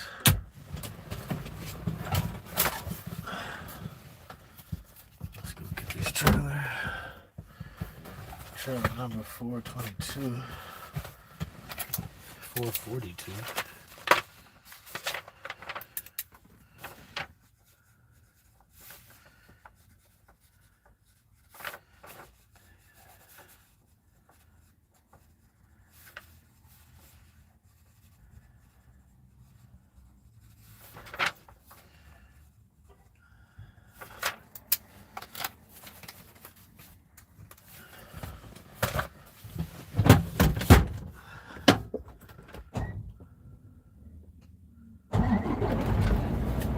Let's go. Done, baby.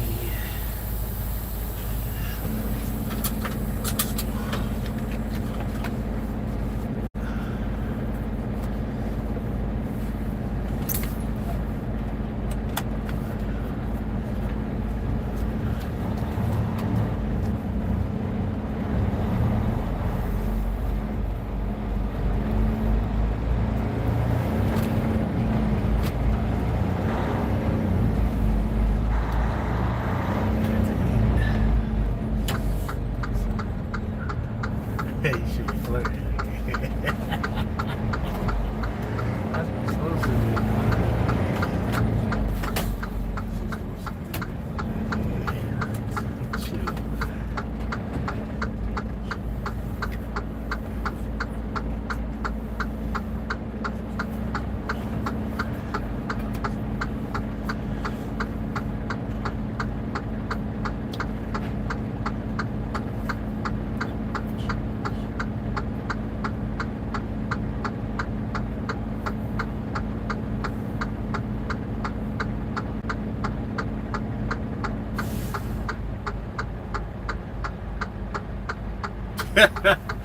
Just how I think it's crazy. I needed that just now.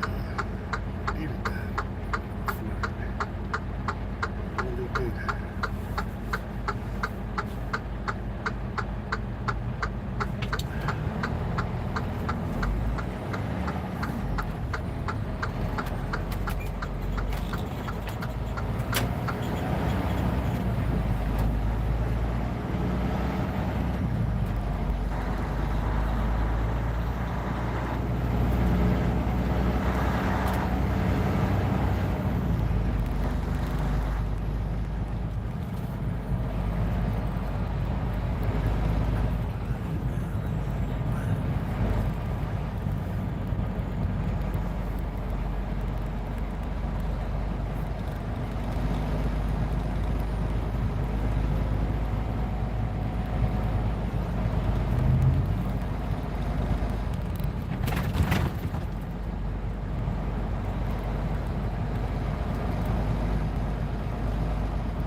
too.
Start a new video.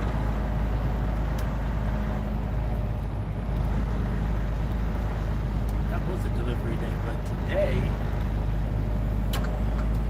starts a new one in about 20 minutes.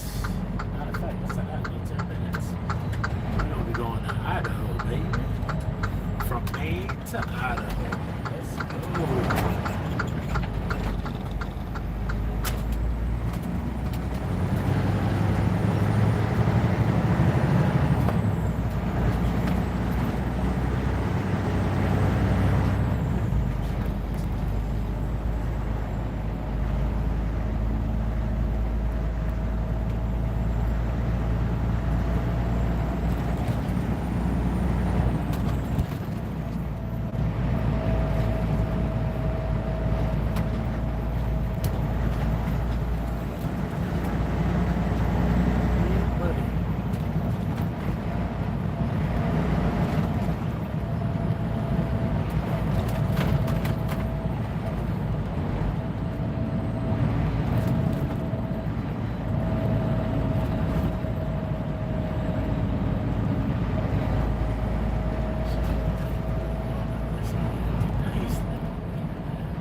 hook up. Let's hook up.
Right. All right, people.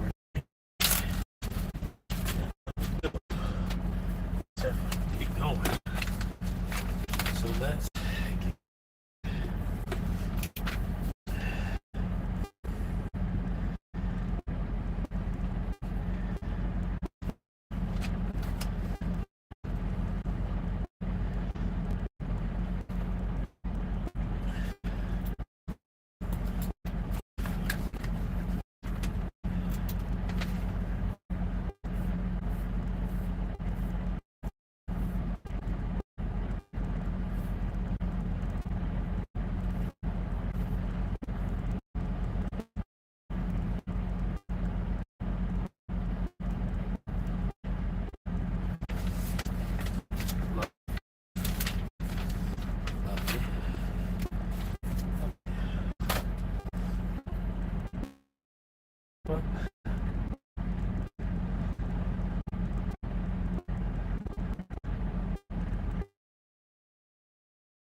My man, 100 grand.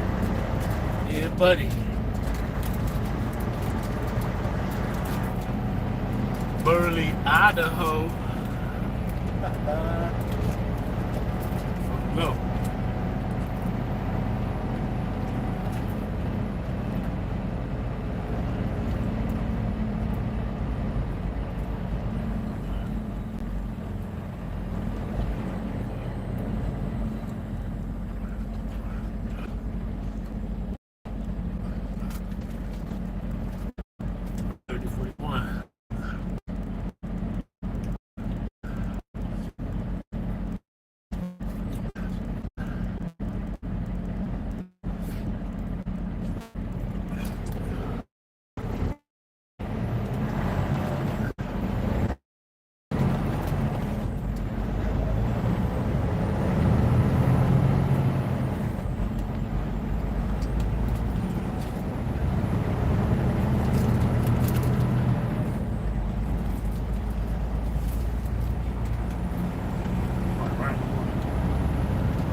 That's it, I guess. Let's go. Let's go. That was a buggy. You be doing it in the wintertime, boy. That umbrella there for the wind, I know that's right. Breeze is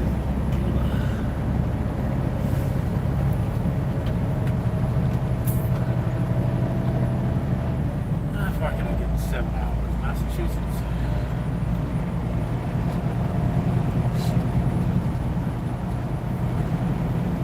That might be Massachusetts is 7 hours.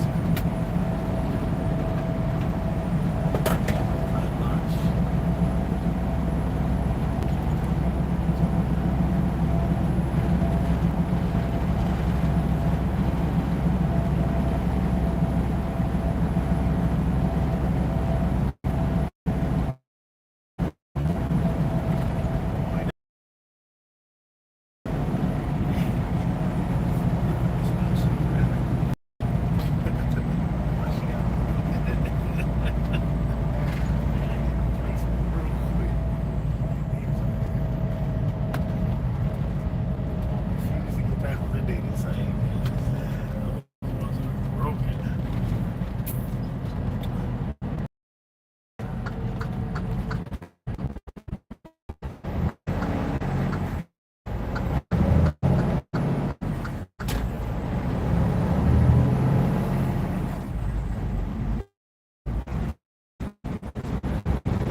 your kid on the swing? Remember, if you came out feet first, for a split second, your mother was a hen. When you know you're being annoying as fuck, but you don't care because you find yourself way too hilarious? Offended? Learn to scroll. Fuck face. Me, waiting for the phone to stop ringing so I can text you and ask you what you want. What do you call a man who lost all his money? A husband. Looks like my ex finally found someone. A feminist becomes a man and then kills herself because it's too hard. Get good, noob. Her pronouns are B, I, O. What do you call a woman who knows where her man is every night? A widow. I don't always listen to socialists, but when I do, I buy more ammo. It's always good to be a man who knows his own limits. I call my choochie the ladder because men are lucky to hit it. I thought you called it the lotto because you're always scratching it. Have your kids ever found your comrade? I mean, they hug their mom every morning. People laugh at their boss's jokes because unemployment isn't funny. Looks like Santa got my list. Remember, the happiest day of a woman's life isn't marriage or childbirth. It's fighting out an old enemy. Got really fat. Kids, remember, life is fine until midnight. I thought you called it the lotto because you're always scratching it. Have your kids ever found your comrade? I mean, they hug their mom every morning. People laughed at their boss's jokes because unemployment isn't funny. Looks like Oh, I love that.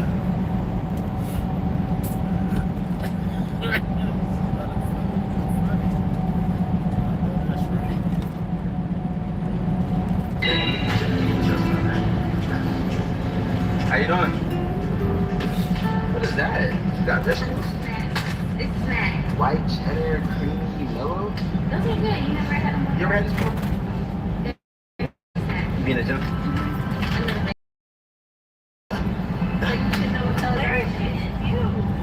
Yo, you gotta chill. I'm trying to start a family one day, one day. I should. That was nice meeting you. You have a nice one. Huh? You have a nice one. Did I say something wrong? You have a nice one? I'm saying like, yo, I'm 25. How do you? Really? Okay, 28. I don't have a girl. I don't have a girlfriend. We having an ammonia drill at the Giovanni plant. All the truck drivers gotta come to the safe area, get out their truck until this thing's sorted. I guess this is what fire drill prepare you in school. I never had one of these. We having a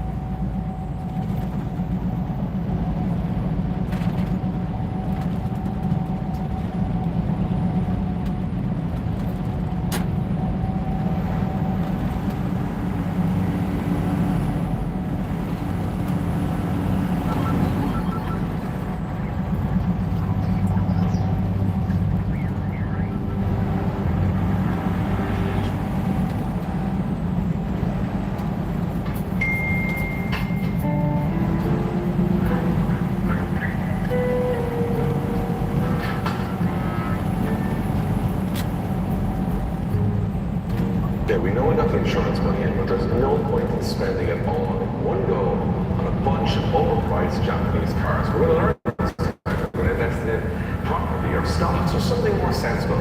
Let's not try and do things too hasty. Buy a load of cars! Buy a load of cars! Well, don't listen to him. I mean, that's how we got into a terrible situation in the first place. We just bought a bunch of cars, we didn't think about it. This time we're going to be much more sensible. I think we should really think about this before we do anything too rash. What are you waiting around for? We should all maybe buy more cars. All right, guys. Look, I've got to be sensible. Buying all the cars. I'm buying all the cars.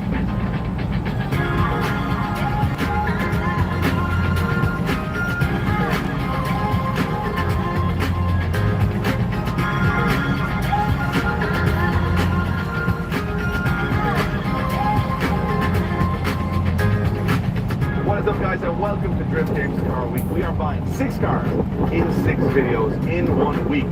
Sounds insane, probably is insane, but if you heard in the last video, we are doubling down on red. We are going all in and rebuilding our collection, which brings us to here, which is a farm at the south of England that sells some of the craziest JDM imports you have ever seen. Just after the farm, I got a call from Paul at JDM Garage saying, hey, I might be willing to sell some of my personal cars, and I've got some special cars for sale in the yard. You guys need to come and check it out. So we did a deal over the phone on a very, very special car, and today we're going to get a tour of JDM Garage, show you what I've bought, and man, is it cool. Hello. Hello, JDM Garage crew. Hello. You good? Hello, Paul. How's it going? You alright? Good. So this is Paul, who owns JDM Garage. Has been owning it for how long now, you guys, with the business? 26 years. 26 years, so they're a bit of a startup. We're hoping it'll go okay for them. They're just on the just newbies to the JDM car culture world. So I've been wanting to come here for like, oh god, it must be 15, 20 years. I've been watching you guys selling some amazing cars. Everything that's cool that came through the UK generally comes through you guys. But I've never bought a car from JDM Garage until today. And I'm actually as excited to, and they've got a lovely cat.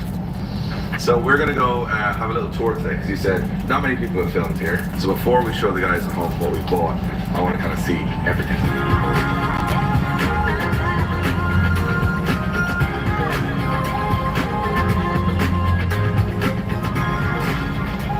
Not many people's workshops look like this. So you have endless amounts of crazy stuff in this place. So you have an XD1 S50 in here. Yeah. So what's the story with this car? This is a Friends Racing, obviously, but where did this come from? This was bought from Andy at Power Vehicles, who've had it for several years. So, as far as I'm aware, they stopped using it around 2009, and then got into Time Attack. And as far as I can tell, it is virtually how it was back then. Like a time capsule. Yeah, it really is. Yeah. So like, you know, when we always say we try and replicate that mid-2000s like look of D1 cars. You don't have to, because it is just a 2006 D1 car. I love the chrome on it. It's like proper, like old school drift car. Like even if you see the cage, bolt-in cage, that was like fine at the time. Your brides, everything else in there. And this is still SR. It is, yeah, 2.2. It used to run nitrous, so supposedly it was around 600 PS. It's incredible condition as well for a car that was used for several years, and the actual shell's in really good condition. The kit's still, you know, really tidy for it. I'll be honest and say that I know guys who have a lot of S15s just on the street that aren't as clean as this. Yeah. So this is unusual. Can we pop open and see what's going on? Well, the engine's being refreshed, so there's not a great deal under here. Connor and Dave have been doing the motor, so she has no engine. She has no engine, but it's ready to go back in. So for the next couple of weeks, we'll get the engine back in. And then you have this S15, which I remember, if you're new to drifting, you won't, but this is a car that's quite legendary. This has been around a very long time. Yeah. And I probably saw this car 10 years ago, maybe something like that. Drifting, did a lot of Goodwood, a lot of demos, a lot of competing. What's the story behind this one? So it started off in Japan as a Signal Auto demo car, and then some guys in the States bought this, and they had 3 cars. Mark Meads had the Skyline with the same engine and stuff in it, and there was an orange one that I think went to France. So it did a few rounds of Formula D, and then we bought the car. So this car's competed in Formula D? Yes. And it's competed in the UK? Yes. And what is going on here? Like, what's this? What's the engine set? So it's out of a Titan truck. It's a VK56 motor, and they originally had it on throttle bodies, and I think used it for a year on throttle bodies with nitrous, and then converted it to supercharger. So it's supercharged. Titan is like the bigger Navara, so it's like the V8 essentially from 5.6 Nissan V8, which Chris Forsberg drove with for a while. Yeah. He had it, that was a very good engine for him, and it's on a supercharger. So what's the power is it making? It's not so much the power, I think it's about 700, it's the torque. Yeah. This car was very famous back in the day, and it's super cool, and it's mad that it's still pristine condition just sitting here in the workshop. So you guys bring it out for rips every now and again? Yeah, every now and again, once a year. Once a year this thing gets its run, and we have what I would consider to be the complete opposite. So what I love about this is, because you didn't, obviously you haven't set this up in any way for us, because this is supposed to be worked on. You have like the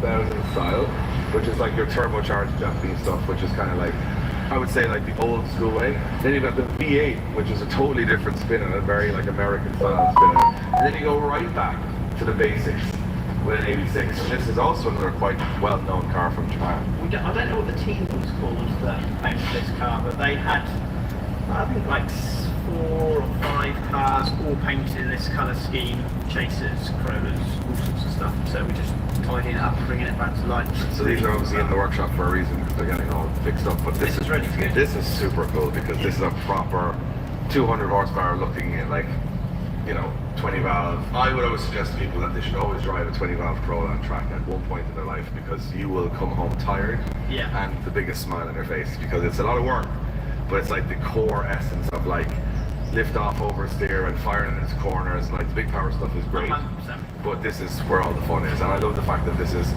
so, like, you can tell this car has had a life.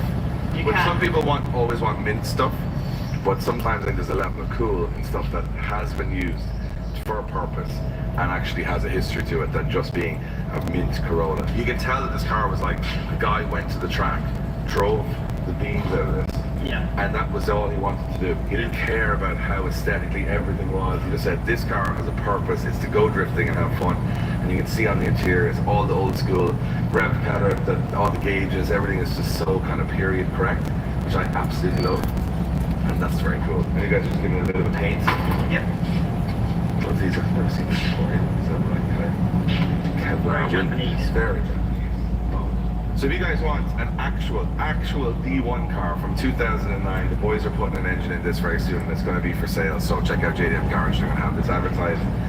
I didn't buy it, but somebody definitely should. But there's some other stuff in this workshop that's equally mental. Sylvania's lighting experts know that over time things wear down. Tires, brakes, and headlight bulbs too. And if you wait until burnout, you can lose up to 50 feet of visibility. That's from here to here in darkness. Let an auto parts professional at these retailers find your new Sylvania boats today and see better tonight. New Lux Cravings boxes from Taco Bell.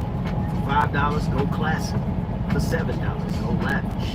For $9, discover something new. Eat Lux, yo. New Lux Cravings boxes only at Taco Bell.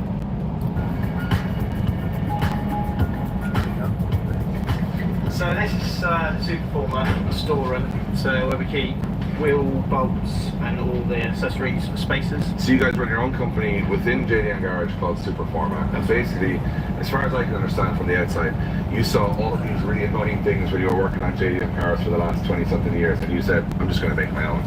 Yeah, that's basically it, yeah.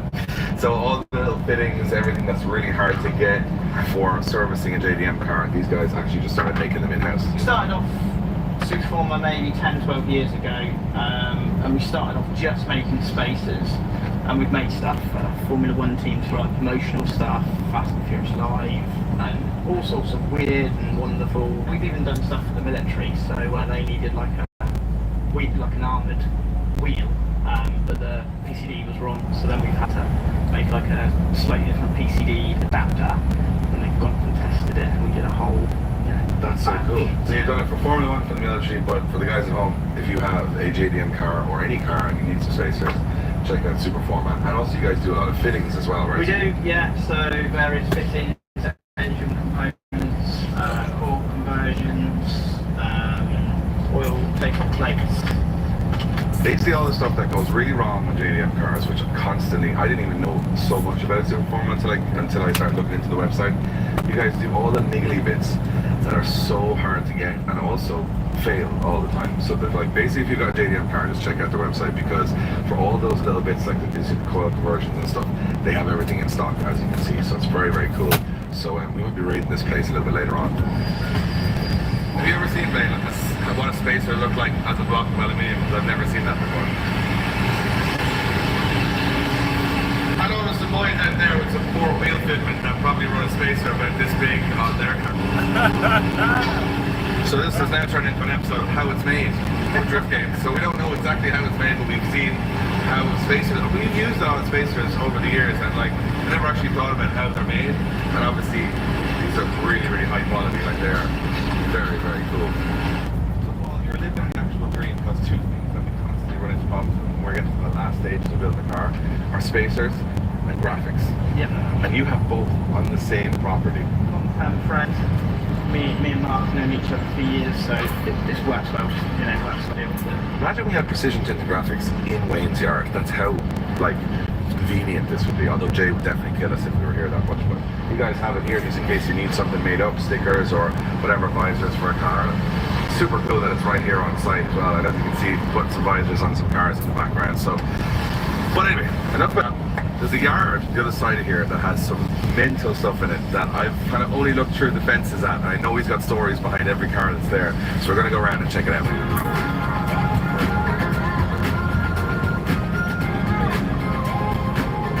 So we've come to another part of an extension of JDM Garage. It's a different business, it's CN Customs. This is Tom, and Tom is the one that's...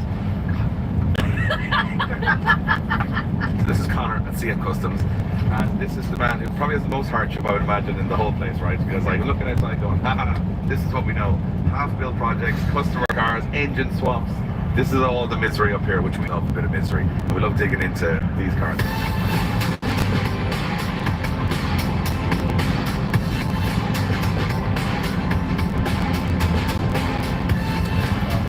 Well, this isn't like, I want to make this clear, this isn't a replica of the Endless Drag car. This is the Endless Drag car. This is the real one. This is the real one.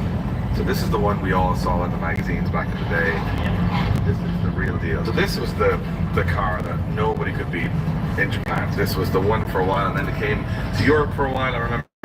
But what sort of power? Supposedly it's around 1200. 1200 horsepower, four-wheel drive. It's light, obviously. And everything that Japan could throw at it is in there at some point. The special bit, it's got a HKS high deck, which for anyone who knows, sleeper high decks were really rare and extremely rare now. I think there's possibly 10 or 12 left worldwide. He wants to be able to enjoy it, he wants to be able to start it, go drive up drag strip and know that he doesn't have to worry about ruining something, because like Paul said, if he ruins the engine, you can't replace it. Now it's just, it is what it is. There's only 10 or 12 in existence. And that engine was put in this car, so yeah, you could potentially relock it or try and do other bits, but it wouldn't be this. It's not the original car. Exactly. Never expected to see this car. If you're not a big old school JDM head, you might be going, oh, that's just very cool Highline. If you're from my era, you'll remember this car a lot. So let me know in the comments if you actually know what this car is. And then you got some engines. So we got an SR. That's for the Friend Racing car. Ah, so the S15 we saw, the D1 car that's there. This is the engine going back in it. This is literally just finished putting together like last week. That's all done. That's got stroke kit in it, just to flick through and make nice, just because it a bit hard to come over. And then that's ready to go back in. This has got a lot of this one especially.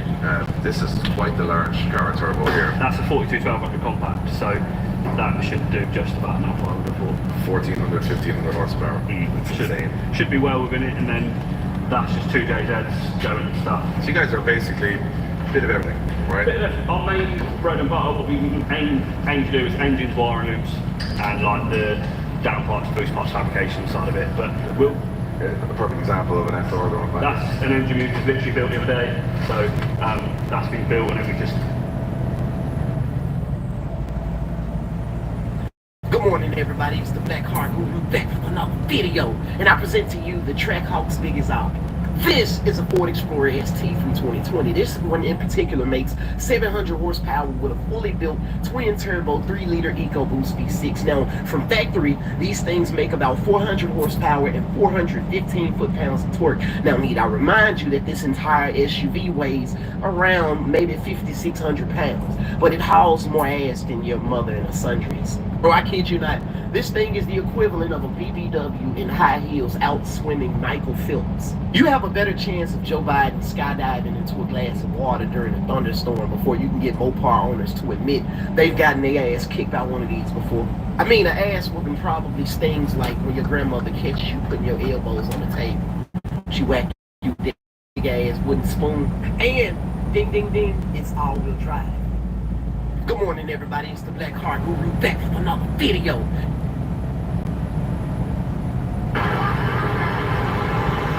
I'm not going to sit here and answer your questions. You just interrupted me in the middle of my video. Now you want to ask me what I'm doing? What are you photographing, boys? Did he express to you? We're in the middle of taking audio and video. So we're not interested in having a conversation right now. Is that okay with you? No, it's not okay with me. It's not okay with you that I'm not interested in having a conversation with you? You're going to force me to? You better take that mask off, a little oxygen into the brain there. I don't know what's going on. You feeling okay? Whoa, what are you, out of your fucking mind, lady? Whoa, what are you, out of your fucking mind, lady? Whoa, what are you, out of your fucking mind, lady? Yeah, I'm out of my fucking mind. What are you gonna do?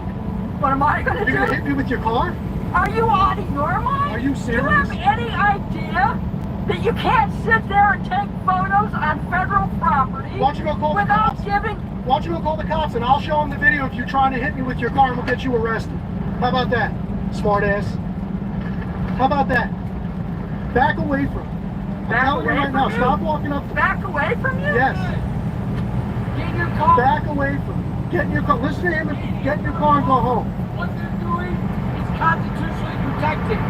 Get in your car and leave. I almost saw you hit him with your car. I don't take orders from phones like you boys. Oh yeah, I'm supposed to take orders from you and answer your stupid fucking questions. Get in your car and get out of here. You cannot photograph people. I'm doing it right now. What are you going to do about it? What are you going to do about it? What are you going to do about it? What are you going to do about it? No. Bad thing got worse. What is wrong with you? What are you going to do about it? Stupid mistake, lady. You don't assault people out in public. Bad move.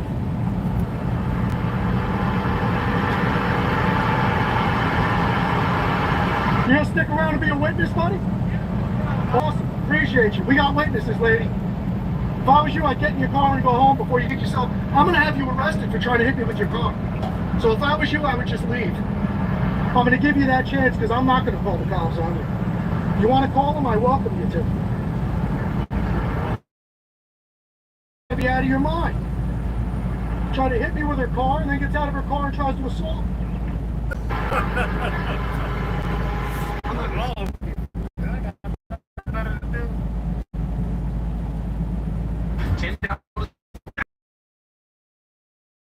I'm trying to tell you. The bridge. Good. There you go. On a bridge. Good job. Get your knees back. There. Good escape. Good. Drill of the day. Good.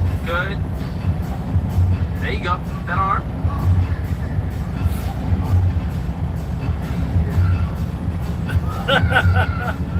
Tight.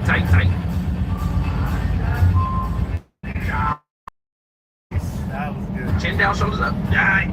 That was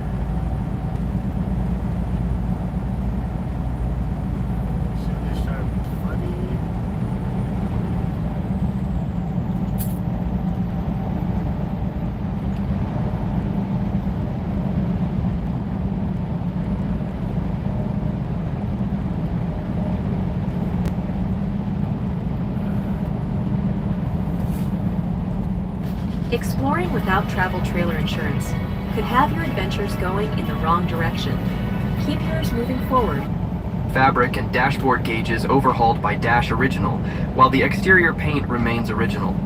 Currently stored but still registered, it's confirmed as one of the vehicles built by GMH in the last week of February 1971 at the factory. Finished in Electra Blue Metallic with sandalwood black vinyl interior, it's the 27th HG Holden, with only 180 produced. The original configuration includes standard bucket seats and a Salisbury LSD 3.36.1 rear axle without additional mechanical options. Nice. This HG GTS was not sold on April 13, 1971, and is one of the last coupes built before the launch of the new Holden HQ in late July 1971.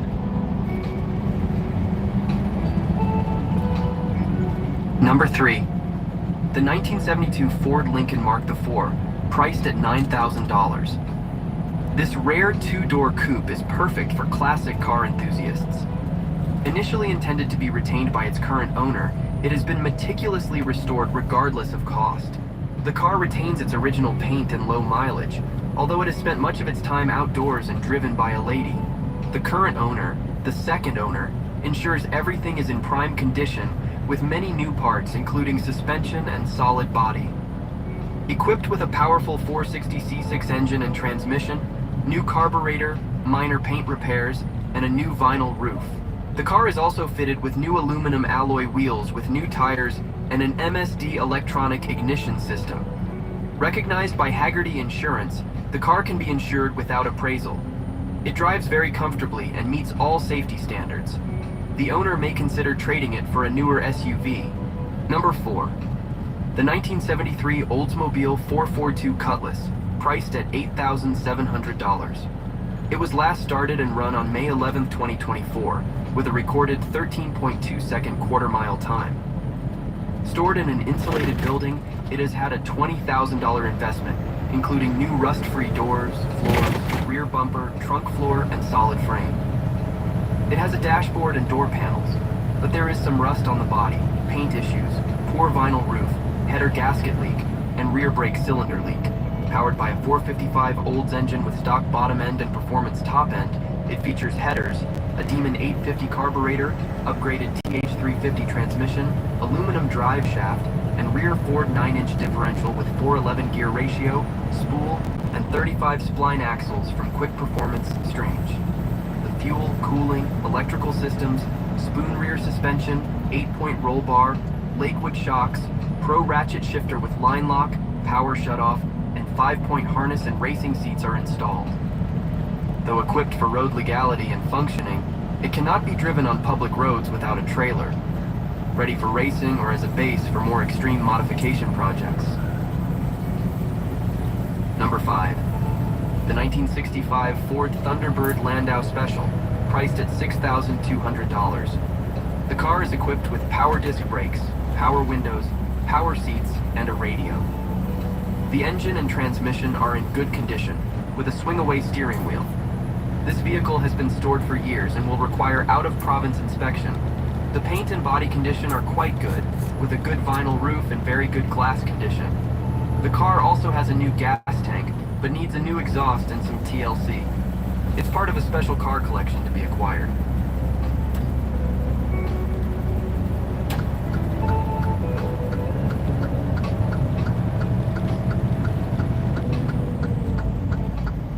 Number 6.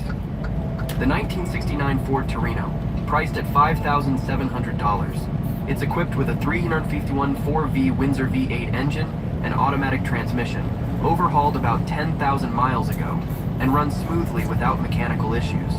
The car only needs a new headliner and carpet, but the seats have been reupholstered. New alternator and starter have been installed. The car is very clean, complete, dent-free, rust-free, and very solid. This car is rarely found in such condition. Located in Hermiston.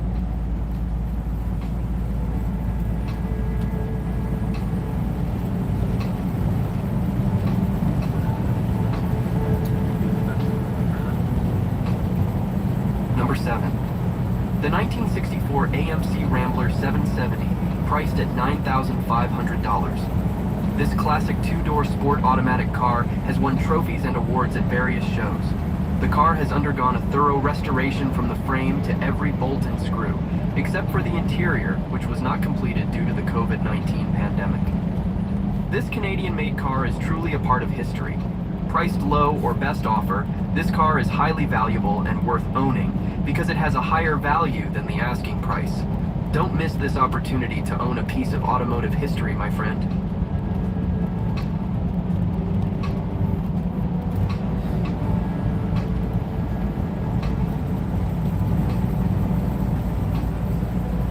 Number 8. The 1972 Chevrolet Monte Carlo, priced at $9,500. It's in excellent condition. The car is powered by a 400 small block engine enlarged to 407 cubic inches, equipped with an Edelbrock top-end kit including aluminum heads, cam, carburetor, and new intake. The short block has been rebuilt by an engine shop, along with a TH350 transmission with a new BM shift improvement kit and torque converter. All mechanical parts like ball joints and bushings have been replaced with new ones, using energy suspension bushings. The car has also undergone paint and body repairs with Dodge Challenger purple color, equipped with new door and trunk seals, new front glass, and some new interior parts still in the box, and all original parts available. Bucket seats are also available. Number 9. The 1969 Buick Wildcat. Homeowners everywhere are ditching solar panels for this. It powers your entire home. Thousands of homeowners are living completely off-grid and saying goodbye to costly power bills with this strange device. Number 9. The 1969 Buick Wildcat, priced at $8,000, with a complete car history. The car has been equipped with various additions such as wheel tread and extra spare wheels, original owner's manual, repair manual, and body manual, as well as original power steering belt. The car has just been fitted with new rear shocks and a new fuel line, as well as other parts such as engine bay and trunk emblems.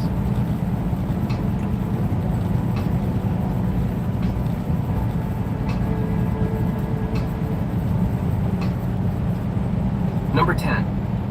The 1968 Oldsmobile Toronado Coupe, priced at $2,900, with 92,000 kilometers mileage. He is the second owner, and the car still has its original manual book. Since new, the car has always been stored indoors, so its condition is very good. The glass and chrome are in perfect condition, as are the original rims and bias ply tires. The black vinyl roof is also in very good condition. The car is powered by a 455 engine, the first year for front-wheel drive, and the engine runs well, although it needs a new exhaust system. The car is white with a black roof, an excellent example of the 1968 classic. Number 11. The 1960 Pontiac Strato Chief, priced at $8,500, in very good condition. The car has a V8 283 engine from a 1967 Impala, with the original two-barrel configuration producing 195 HP, running very smoothly and not consuming oil. The car is equipped with a new 2.5-inch dual exhaust system and Smithy's mufflers that give a pleasant vintage sound. The 700R4 automatic transmission is equipped with a new TCI shift kit and works very well. The entire electrical system, including the battery and lights, was replaced last year. The car's interior, although original, is still in good condition, with a functional FM radio and new halogen headlights. The car is also equipped with 4 rare and very good condition Kragar SST rims. Although the car's paint is around 40 years old, its body structure and frame are very solid. Number 12. The 1965 Pontiac Bonneville, priced at $4,300. The car is in extraordinary condition with only 4,300 miles on the odometer, as shown by the perfect condition of the vehicle. The engine and transmission function perfectly, and almost all original parts are still intact. Although the paint is not perfect, returning this vehicle to the road does not require major work. The car comes from Georgia and has lived together for over 30 years in a heated and protected environment. It's a safe investment for Pontiac car enthusiasts. Number 13. The 1966 Buick LeSabre convertible, priced at $8,900. Red exterior with a white top, powered by a V8 340 engine and 4-barrel carburetor, and 18-inch rims. The automatic transmission has only covered about 30,000 miles. It also has the original rims. The car is very clean, although the roof may need to be replaced soon. The price is negotiable, and the owner is also considering exchanging it for a 1986 to 1989 Mustang GT Fox body manual.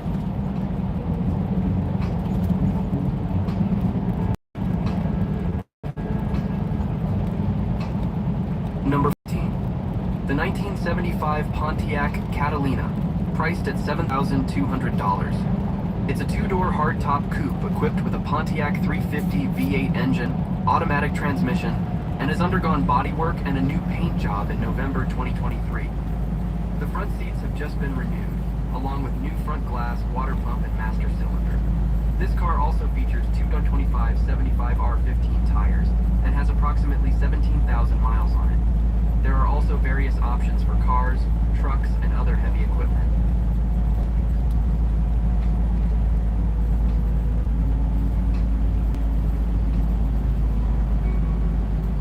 Number 50. The 1970 Mercury Cougar XR7, priced at $5,800. Although it needs a lot of repairs, the car looks quite sturdy. The 351 engine can still be started, although it needs further attention. However, the car's frame has some rust in some areas, and the rear shock towers need to be replaced to ensure safety. Interior items such as headliners and carpets have been removed, and the original driver's seat is no longer available. The car is stored in a dry indoor area to maintain its condition. Number 16. The 1978 Ford Mustang II, priced at $9,400, has been fully restored. The car has undergone various repairs, including new paint, steering system, brakes, and a new battery. The front seats have also been renovated, and a tune-up was performed last year, indicating that the car is in good condition for everyday use. Its 4-cylinder engine is very fuel efficient, making it a good choice for collection or daily use.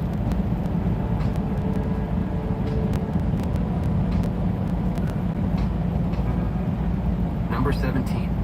The 1960 Ford Fairlane, priced at $4,700. With a 3-speed automatic transmission, the car functions and runs well. It's comfortable to drive and fuel efficient. Included in this offer, a complete spare engine set, an additional transmission, and the original rear wheel covers.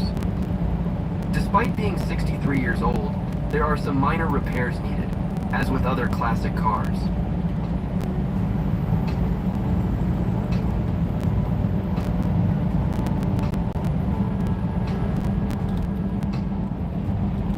Number 18. The 1966 Oldsmobile Dynamic 88, priced at $8,500, is powered by a smooth-running V8 engine with no mechanical problems and is active. The car needs to be released because the owner has no storage space. The car has been fully restored by the previous owner, with blue leather seats and an aftermarket surround sound system. Everything inside this car is practically new, with the interior and exterior in excellent condition. It's a great vintage car, and he is very reluctant to let it go. Check the description if interested.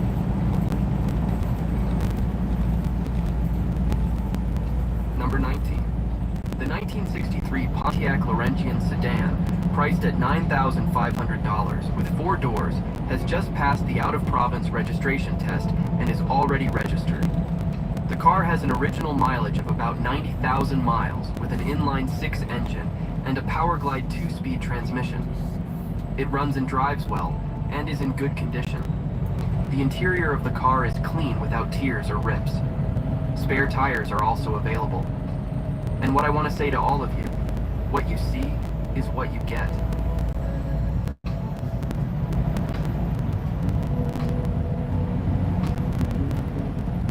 Number 20. 1976 Ford Thunderbird, priced at $2,700, with low mileage. He is the second owner. The car is equipped with a big block 460 engine that runs well and drives beautifully on the road. The interior is in fairly good condition overall, with very little rust. The ignition module and starter solenoid have been replaced. The car initially had an issue with the ignition switch, so a push-button start was installed, which now works well. The glass is in good condition and it comes with many power options. Although the clear coat is starting to peel in the gold areas, the car has a strong frame for a large luxury car. Overall, it just needs more time on the road. Thank you for watching. All the cars are great and must be bought, bro.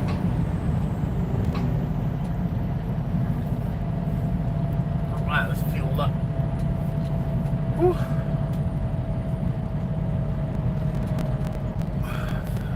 Third time stopping at the fuel pumps today.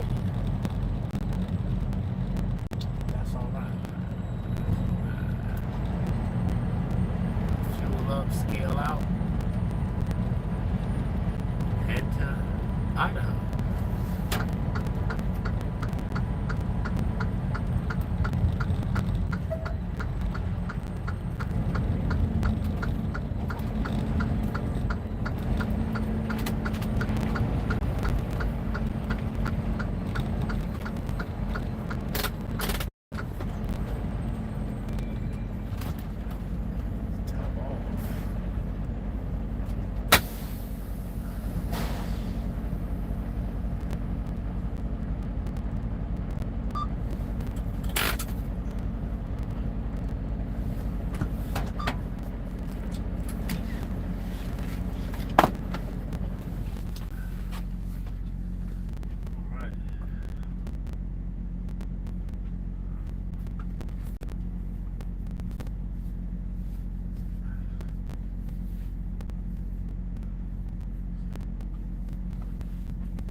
Good luck.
Third time's a charm. Come on.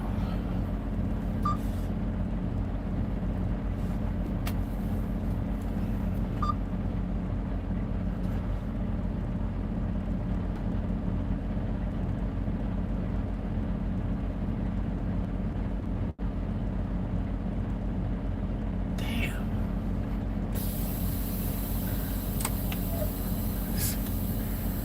500 pounds. Come on.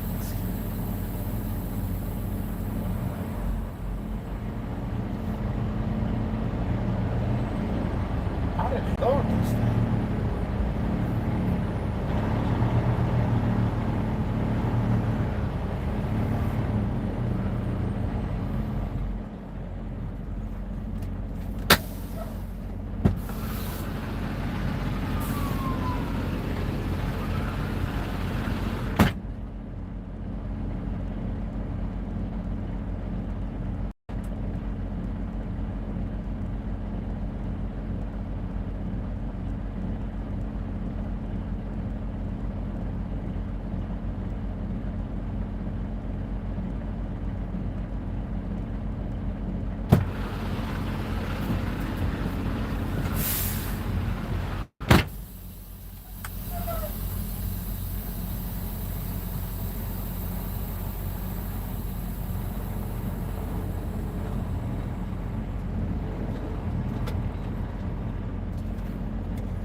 Come on.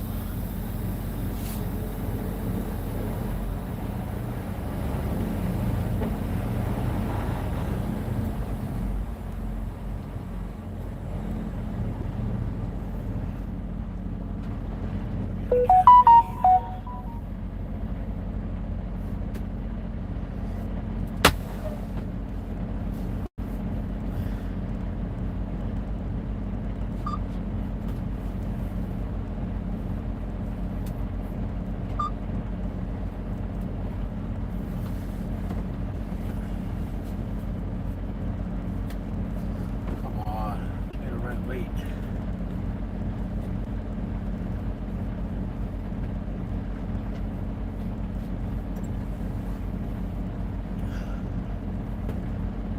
Yes.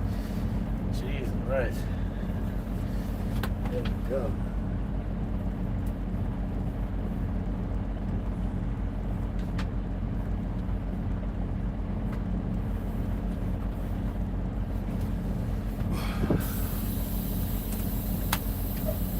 Okay. Snow's starting to stick. See that light film. Get out of here.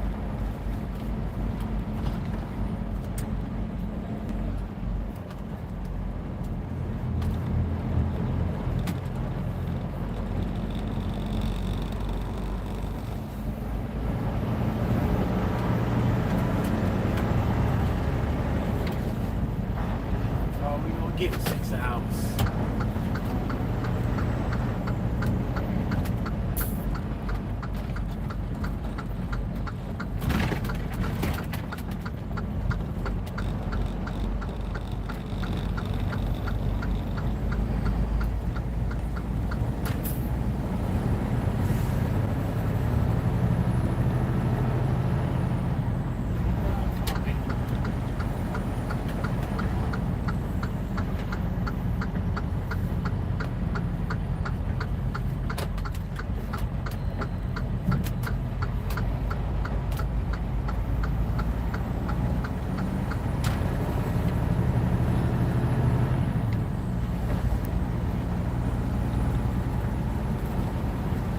Right, all sorted. 4-day trip. Don't gotta be there till Wednesday. Haha. We'll chill out somewhere.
watching you, seeing your every move.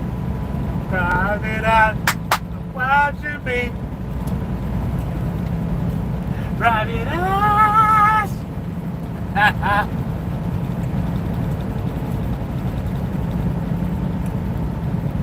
I see you, you see me. Driving along down your street, so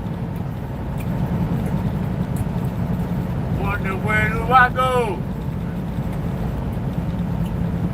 Where the money is, where you can find me.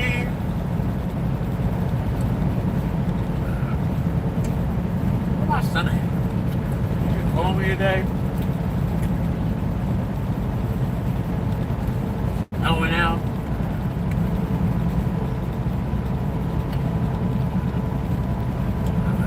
White wilderness.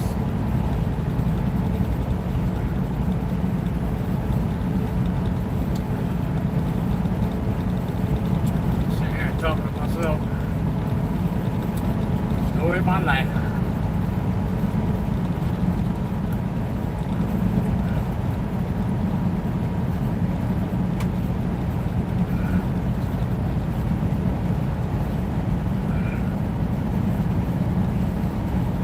I gotta get down far enough out of this snow.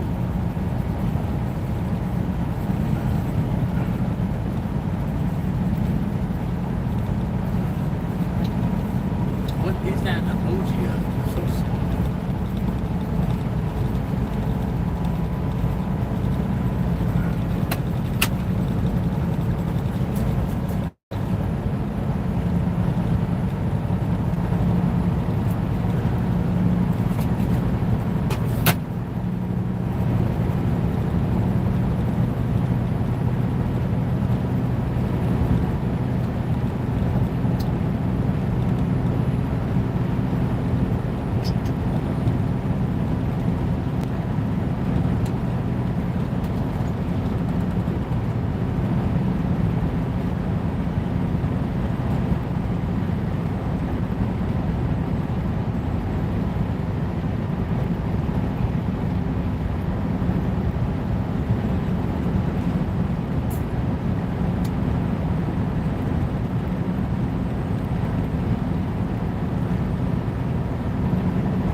Inclement weather. Maybe they say it's gonna snow today. It was not lying. Need some skis on this bed.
for guys who love to curse. Men's Swearhouse, you're gonna shit the way you now. I'm a part-time owner and we are doing well. Now, that's all the reason to make a little badly needed money. Starting with the Super Bowl this Sunday. I don't know about you, but I plan on watching the game Ebenezer Scrooge style, peering into my coworker's window while he cares for his sick child. It's gonna be fun. And thanks to Big Daddy Trump making Mexico bend the knee, I'm gonna be turning some green mash into that green cash. Hit me! Trump struck a last-minute deal with Mexico, putting a 30-day pause on those tariffs. Avocados are going to sell a lot in the next week. It's what, Sunday, the Super Bowl. So if that tariff had hit, the retail price would have jumped up at least 25%, and everybody's guacamole would have been that much more expensive. Ay, Chihuahua!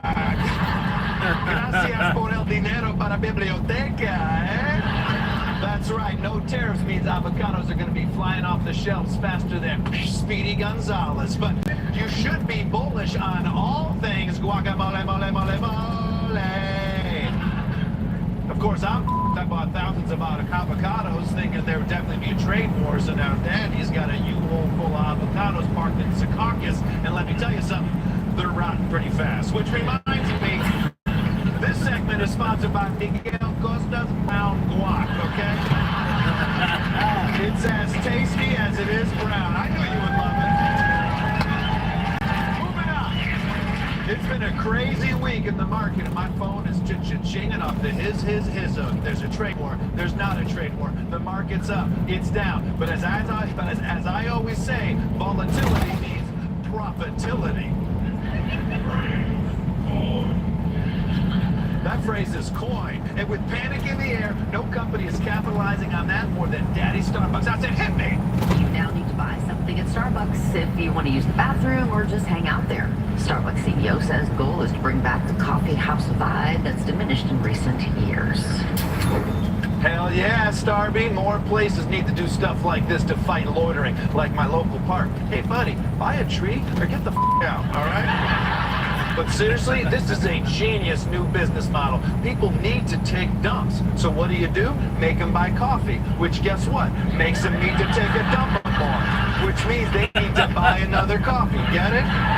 Next thing you know, they're 400 coffee dumps deep, living in a tent outside the Starbucks bathroom. That's why I'm rating this move a Mikey likey, okay? Now, yeah, moving on. A Mikey likey. One of the biggest stories of the week is the rising price of eggs. Now, if you watch this program regularly, like you might have heard me say this a few times ago. Come here. I guarantee egg prices will drop come February. You can bet the farm on it. People say, but Costa, the bird flu's getting really bad. So what? Chickens aren't birds. They're chickens, you mouth-breathing imbeciles. So it turns out chickens are birds. I'm not a bird doctor, I'm a human. And now that I know this, let's make some money. This morning, egg prices soaring. The average price for a dozen eggs now more than $5. And in some local markets, prices are as high as $19. What? The biggest reason? Bird flu. According to the USDA's price outlook, prices are predicted to increase another 20% this year. There have also been egg shortages, leaving shoppers racing to gobble up what's available. You got me. Egg prices are nuts. Seriously, what do I gotta do? Take out a mortgage just to make an omelet? What do I gotta do? Sell my car so I can buy a frittata? What do I gotta do? Pretend to be the long-dead husband of the wealthy widow Belvedere, finally back from the Korean War? Then one night, in the middle of her sponge bath, I sneak off and write myself into her will, but as I'm forging her name, I realize behind all those wrinkles and skin tags lies the kindest, gentlest soul I've ever met. But when I rush into the bathroom to tell her I love her, she's dead. Someone left her in the tub alone, and she's dead. Just to afford a few huevos rancheros? I mean, ay caramba! It's out of control! But don't worry, eggheads, with high prices comes high opportunity. That's why I'm hella bullish on ladders, okay? They help you climb trees so you can steal eggs from a buzzard's nest, which means I'm also going all in on ointment and bandages because, as I always say, Mama Buzzard don't play like that.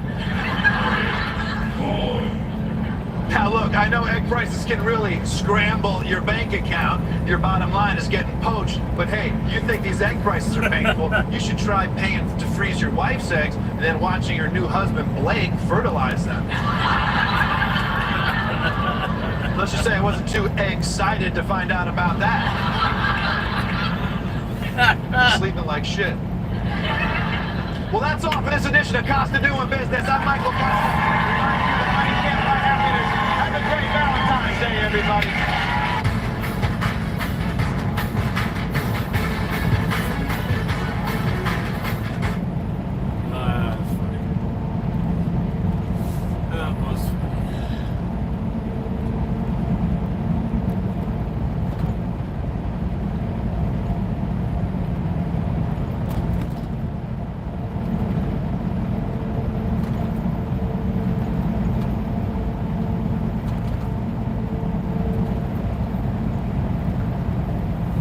Guys are coming fast, and I'm trying to last as long as possible, so we need more troops. 4 more guys? And I'm mowing right through them. But let's get... Welcome to your favorite news network, the Dusty News Network. You'll know where Negro News comes first, and I'm so excited to be your host today. Breaking news. My man Donald Trump is not playing right now when it comes to deporting people. We've been seeing all across the news. Colombians getting their ass on. Kenyans getting their ass on. Ghanaians and Nigerians getting their ass on. Venezuelans, Mexicans, everybody gotta go. It's crazy. People is mad. Even the Haitians is mad. Everybody gotta get the hell up out of Dodge. But stop the show. What about if you're from like Australia? You have to get deported. Story time music. There is one lady who might get deported by Donald Trump. And no, it's not because she's an illegal immigrant. It's not because she's selling drugs or causing crimes in America. It's just that she wants to come to America and get her cheeks clapped. What? No, wait, hold on. But America is the home of getting your cheeks clapped. You ain't lying. It's one of the greatest countries in the world to come and get clapped. It's the way you get your cheeks clapped in America that's the most important. You see, Lily Phillips just broke a record, or was trying to break a record. I think she had like 1,000 dudes in like 24 hours. And that went viral. But some bad things happened with that virality. The Airbnb that she did this in, the owner found out what she was doing at the Airbnb. Now she is completely banned off Airbnb. Now, there's another model by the name of Bobby Bliss. So Bobby Bliss and her used to get their cheeks clapped together in the same movies, but now these two girls are enemies. And Adam22, the podcaster who basically clapped Lily Phillips' cheeks, has an interesting story to talk about the beef between the two of them. We do with Lily Phillips. She's the one who did the documentary about her fucking 100 dudes in a row. Then right after that, we get hit up by Bonnie Blue's management because we were supposed to shoot with Bonnie Blue the next day, and we get informed that because we shot with Lily Phillips, now Bonnie Blue is pulling out and does not want to do porn with us. And she did the same thing to other adult podcasts in LA as well. So what I believe at first, I thought, holy, Lily originally had the idea for the 1,000-guy gangbang, and then Bonnie snaked her, went around her, and did the 1,000-guy gangbang first. Which, keep in mind, these two chicks were doing gangbangs together. There's videos out there of them fucking 20 dudes together at the same time. But then, as we dig into it, Lena actually did the research, goes into the Twitter, starts looking at who posted about it first and everything, and we figure out that basically Bonnie Blue proposed the 1,000-guy gangbang before Lily Phillips, and then Lily Phillips, when she did her 100-guy gangbang, announced that she was going to do the 1,000-guy gangbang before Bonnie was really able to get much motion doing it. Now, Lily Phillips has been going around trolling people, like just random people who ain't bothering her, and this is why people don't want her in the country. I just wondered, I can't see it on the menu, but where do I get the 5 guys from? The 5 guys. I didn't know if there was like a special room where you can take me out back. No, I don't think so. What about after your shift? I mean, I'd want to give you, a good rate tip. I'm a Christian man and I'm with Sigma man. I'm asking for what's on the menu, that's all. Can you get to the menu right now? I can hold your menu if you want. Are you on it? No, I'm not. Oh, that's a shame. She's going to restaurants trying to get dudes who are trying to save themselves from marriage to clap her cheeks. But listen from her own mouth what she's going to say next. First, you were going to do the 1,000 guys around this time of the year, but now you're pushing it back and you're going to do all these other competitions in the middle. Well, that's what I was meant to actually do it here, but I got quite a lot of advice saying you will be deported if you do it here, and that's what they were asking about as well. Like when I got stopped last night, and so I was like, hey, I'm glad I've pushed it back because I wouldn't be banned from here. Speaking of which, did you actually get in trouble with that Airbnb? Yeah, I'm banned off Airbnb. Oh, Wow. I got I was really scared because they couldn't do me. Basically, she wanted to come to America to do 1,000 dudes again. Soon as she came to LAX International Airport, they was like, 75 in Bring your Arizona? dusty ass over here and sling that little nasty ass. Yeah, box Mario. and get clapped Jealous. all day. We gonna deport your ass. And do you know what I say? Bravo. I'm going to Idaho. That's probably gonna be cold over there. I'm so tired of all this stuff. Don't get me wrong. I like booty clapping. I like to see dotted up. But damn, man, don't nobody want you to come to their country and just be out here getting clapped in their country and go back to where you come from. Why don't you stay and do that there? Go over there and get your booty cheeks clapped up by 2,000 dudes in 20 minutes. It don't matter to me. I'm not gonna be there in no damn way. But it's just like, have some respect. How you gonna get deported from a country from getting clapped too much? Do you know what kind of a 304 you gotta be to even do that? Next story. So guys, what if you lived in a state and you find out that there is a new law coming out? And the new law is there is no more quote-unquote masturbation. Okay, I'm serious. It's now against the law. And if you go ahead on and use Paul Molina to pleasure yourself, you might go to jail and it might be a fine. Well, introducing to you guys Mississippi Senator Mr. Bradford. And he has a law that he wants to put on the books that will make it illegal for you to spill your little future kids everywhere, unless you want to purposely get a woman pregnant. Now again, this law is supposed to have some level of fairness to men, basically considering that men also play a part in the reproductive process, but that's not how it was taken. I can't even count how many emails, voicemails, Instagram messages, Facebook messages. From women, it's about 80% positive, thank you, and finally you're putting a spotlight on the men's role. There's about 20% of the responses from women that are saying that I'm wasting time, wasting taxpayer money. And then on the men's side, it's actually about 50-50. About 50% are like, oh, thanks for pointing this out. I've got daughters, and it's always about what they can do and what they can't do. So thank you for... If you're unsure or unaware of your eyeglass prescription, or if your prescription changes frequently due to nearsightedness. So thank you for spitting the spotlight on this. And the 50% of men that are not for it are upset. Because they are mad. I guess it's the time we live in now, because since you can just type something and it gets seen, but I'm getting some of the most vile things that people can imagine to send to me. But it's actually, it's kind of funny also in a sense. I've gotten some crazy messages from men, and then the next day they'll apologize because they hadn't read it or hadn't looked into it, and they're like, oh, I agree with what you're doing. I thought that you were really trying to restrict what men can do and what men can't do, but no, you're shedding the spotlight on how everything's about what the woman can or can't do. So he said men was trying to get his ass up out of here.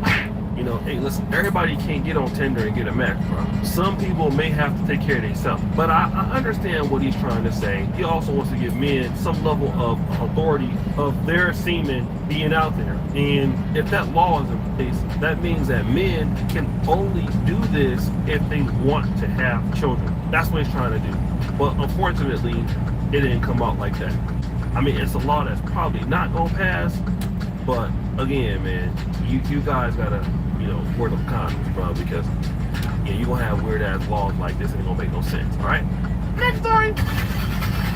We all got a dusty ass friend that they gonna pretend to always want to help us out, but they ain't gonna do that because they ain't about nothing. They shady. And this lady, unfortunately, found out that her friend was overcharged with her. Now, she was moving to Atlanta, and she had a friend that was there. The friend was like, you can come stay with me and everything like that. The rent was supposed to be $1,300, but oh, she found out something else. Hello. Hi, is this Miss Diamond? It is. You the owner of the apartments on Dome Street, Southwest? No, I don't own them. I manage them. Okay, I was wondering how much is the rent for a 2-bed, 1-bath? That property lease is the rent is $1,300. $1,300? Okay. And are there any utilities included in that? Water. Water is included in $1,300. Okay, okay, thank you so much. You're welcome. Thank you. You're welcome. Bye. Now let's get into it. Y'all see I got my in the back seat, right? I'ma just call it how it is. A motherfucker offered their space to me when I told them I was moving to Atlanta. Told me their rent was $1,600. Now y'all just heard the landlord. I had to get the number for one of the neighbors. Y'all just heard the landlord. The rent $1,300. I paid over $950 in rent this month. Just put $600 worth of food stamps, worth of food in the house last week. The rent $1,300, but I was told the rent was $1,600 and pay $800 plus $150 for utilities. We don't have no Wi-Fi. So this what I'm gonna do. I'm gonna blast you, Blue, because I ain't the type of person, it don't need to get violent. You don't owe me no money. You finesse me. Keep that, bro. God got me. I don't gotta see vengeance on you, no nothing. But your name is not gonna be straight. Face, not Gator. Everybody gonna know you a scammer. But you the same one preaching, oh, these motherfuckers in Atlanta can't trust and don't trust this person. Because you the most untrustworthy motherfucker you been sitting in my face for a month. A whole month. That's crazy, dog. Hey, but check this. I'm not tripping. I'm not even gonna go on about how I found this information out. But a big thing acting shady towards me, and that's what? The money home. How? I spent $950 the rent $1,300. Let's do the math. This how much you paid in rent this month, Blue. Man, you guys saw that, man. That's crazy. She's paying $950. The rent is $1,300. The only utilities that there is water. And she's saying ain't no Wi-Fi in there. So basically, the person only got $450 left for rent. Let me just tell you this, man. People will do anything on something. And what they always do is they always give a reason as to why you can't deal with it. Some people will set their ass for 50.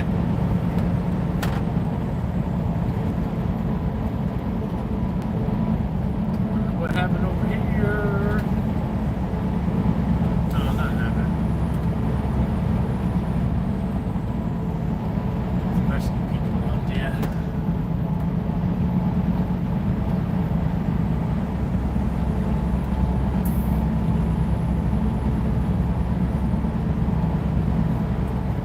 Dollars and you find out who they are. Dishonest people always gonna do stuff like that. Then they always try to smile in your face like they your friend. They not your friend. They dusty. So kudos for her for basically busting her ass out and then not even get mad and basically trying to go over there and fight her and be all disrespectful. You gotta watch your back, man. And that just goes to show you you get good people in your life. Learn to appreciate them. Next!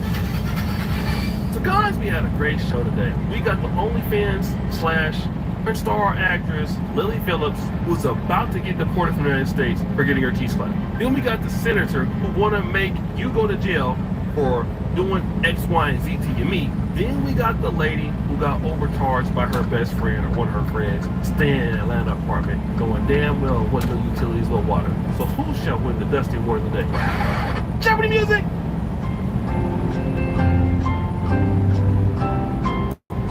Drum roll, please! That gotta be Lily Phillips. You gotta be a different type of MNF. I'm gonna tell you right now, to get your cheeks clapped so often that people don't even want your ass coming to their country and filming. And the United States is diabolical when it comes to that game, bro. We the kings of that. But now, with Trump coming into office, they don't want you out here thotting it up like that. Keep the thottery going on in Australia or the UK. Nobody wants you coming out there. And I saw a chick that went to Turkey that wanted to sleep with 100 dudes, but they got her ass up out of there quick. I'm glad that that's happening, man. Stop knotting it up, girl. You're gonna be getting your cheeks clapped so much you can't even walk or even use the restroom. 1,000 D's, though, you gotta be something. But anyways, you won something. The Dusty Award of the day. Throw that dust on them.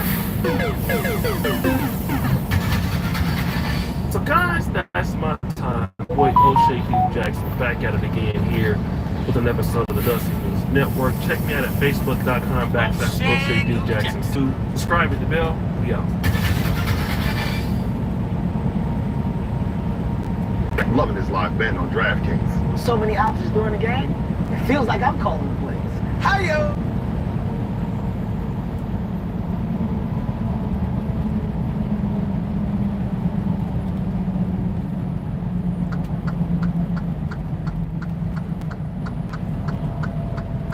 What we got going on here?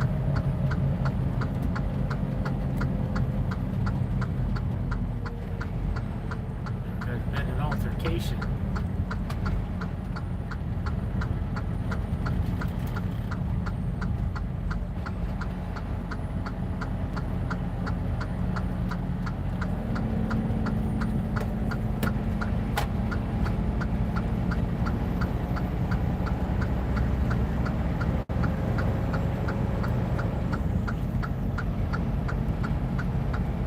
That's no bueno.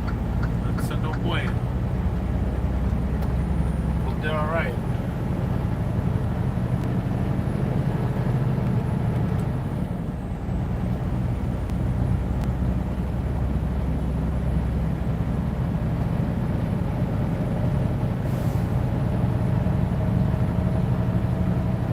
Dang, y'all, who is this right here? God damn. I ain't gonna lie, you can see the booty from the front.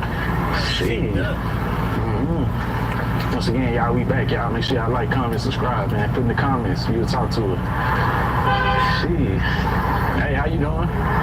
Girl, you looking like Megan Thee Stallion out here. God damn, where you headed to? Mind if I talk to you a little bit? What's up?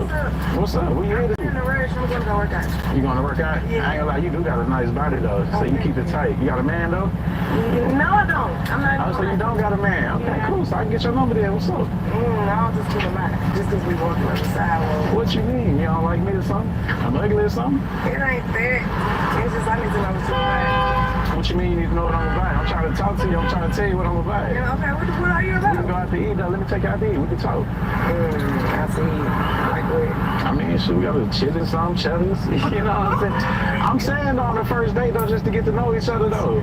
Well, why that though? Why? I mean, you got to start because you got to start somewhere. There's levels to it. You know what I'm saying? We talk, we get along with each other, we have some nice conversation. Then I take you out, you know, to the nice places though. Oh, you nah.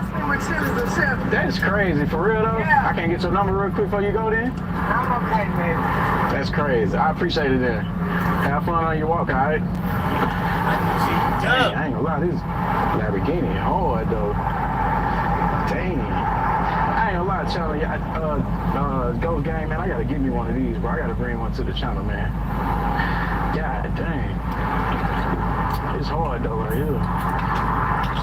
You know, people just treat your stuff any type of way. Oh, this shit. You know what I'm saying? People put fingerprints all on your car. People come and take photos all on your car, all type of stuff. With your car, that you doing something. You don't hit me with the chilies in this. I mean, why you can't go to Chili's in this? I would rather do something else.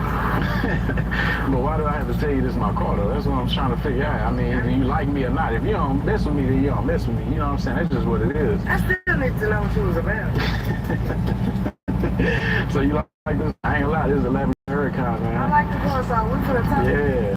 I ain't gonna lie to you, it's clean though. What you like about the car though? The colors. I ain't gonna lie, yeah, the color scheme though, it really turns your head though. I don't know, my thing is, it's convertible too, it's drop top. Yeah, this one hard though, I ain't gonna lie to you. So we gonna talk away. Now you wanna talk? I ain't gonna lie to you, where you wanna go though? We can go to Chili's though? Or we go to Chili's, where we going? I told you that we ain't going to the expensive places yet though. Like, let me take you to Chili's, let me take you to Cheddar's, Cheesecake Factory. You know, we do Cheesecake. Alright, cool. We go to Cheesecake Factory, get to know each other. Like that, but let's try that. We're gonna try that. We're gonna get to know each other first, alright? Alright then. What's your name? I ain't even get your name. Kitty. Alright, they call me Ghost, okay? Alright, cool. Let's hop in. Where you going? What you mean where I'm going? This is my car right here. I never said that was my car. I never said that was my car. So come on in. I never said that was... See you looking at somebody else's car? Yeah, I wish I had a Lamborghini. I ain't never said that was my car. Yeah, this is my car right here though. Come on in. Let's talk. I ain't gonna lie to you, you know what? Cheesecake Factory, they just got this new meal too. It's like salmon and they got like I think like kale or something with it. I think you'd like that a lot. Nah, for real though. You're playing with me. No, I'm not playing with you. Come on, hop in. Oh man. I never said that car was my car. I mean, why? But this is what I'm trying to figure out. Why? Because dictate, you know what I'm saying, who you talking to, right? I got AC up in here, my car paid for, right? That's crazy. It's still like you played the game though, because you walked around the car. That's a good game. I mean, you walked up to the car and you like the car though, right? I do. I like it. So what's the problem? You know what I'm saying? I'm just looking at the car. You know how many people come up to Lamborghinis and take photos? I took a picture earlier of this car. You know what I'm saying? All the time. Yeah. I could have sworn you said that was your car. No, I never said this was my car. Never did. I'm not gonna lie though. I got friends that got a Lamborghini. I can rent one. You know what I'm saying? For my partner, and we can go. Rent one? Yeah. I can rent one and then we can just go like I think or something. Dang, you that pressed over a car though? It ain't even a car. I need to know that you're doing what you're doing. I don't look like I'm doing what I'm doing now. Yeah, that don't matter. Looks cool. So it's all about the car though. Perception is everything. That's crazy. What about you go rent one? What you mean you okay? You about to get out? I can't talk to you. You already in the car. What do we have to talk about? Okay, because I'm trying to get to know you. I'm trying to talk to you. Like, straight up. What's the problem? Damn. You really about to get out the car though? That's crazy. Like, and I got something that you play. You play. How did I play you though? Yeah. But I'm just looking at the car. You never see me unlock and get the car. But you can't tell that I thought that was your car. I don't know what you was looking at the car. And you really about to get out the car because of a Lamborghini? That's crazy, man. That's crazy. You know what? That's cool. Have fun on your walk, bro. That's cool. I'm 57 and my husband says I have the jaw and waistline of a 27. How did I do it? Have fun on your walk, bro. That's cool. That's some crazy work right there, y'all. We ain't worrying about it though.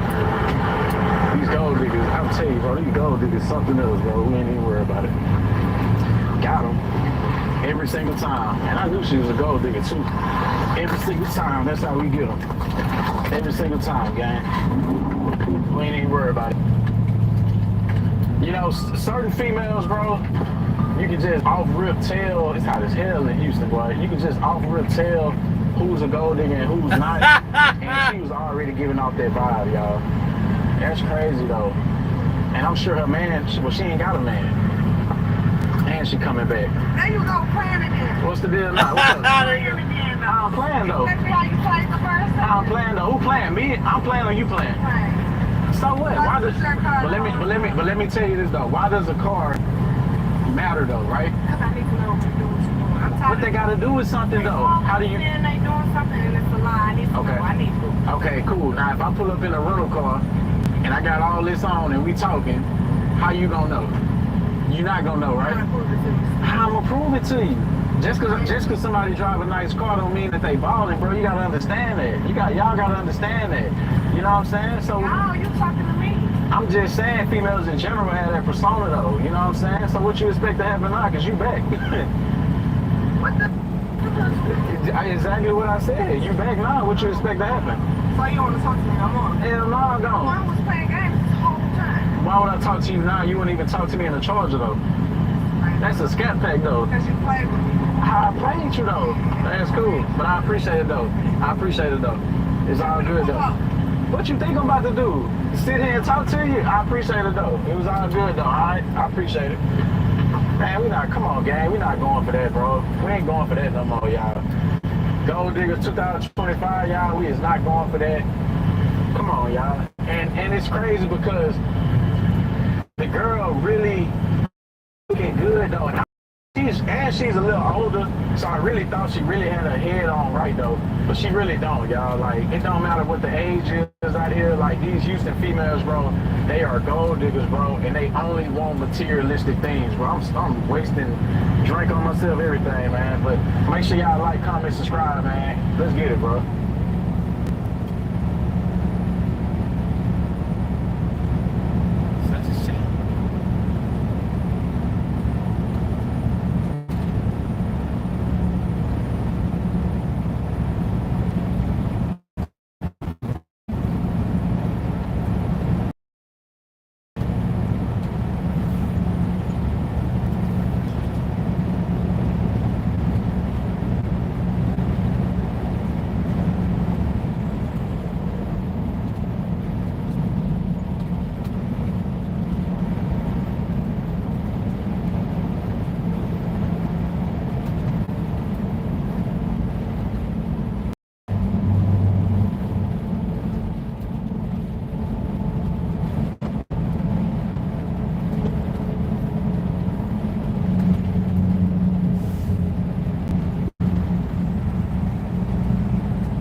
Maine, we in Maine.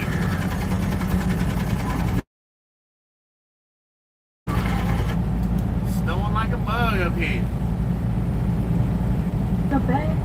So we can't go like a couple days before I do all that. When she ghosts you after you take her out to eat. Y'all gotta stop watching these big couples prank videos. Today we're diving into a classic internet favorite, gold diggers exposed by hidden cameras. But this time, we're adding a comedic twist and throwing in some viral TikToks with stories that hit a little too close to home. Get ready to laugh, cringe, and maybe even question everything. Let's get into it. All that, plus more videos today on this lovely Sunday. Hopefully you guys are having a blessed day. But we will be answering the question, are these gold digging pranks really scripted or delivering a message? And in the last video, a guy is going to be testing a gold to see if she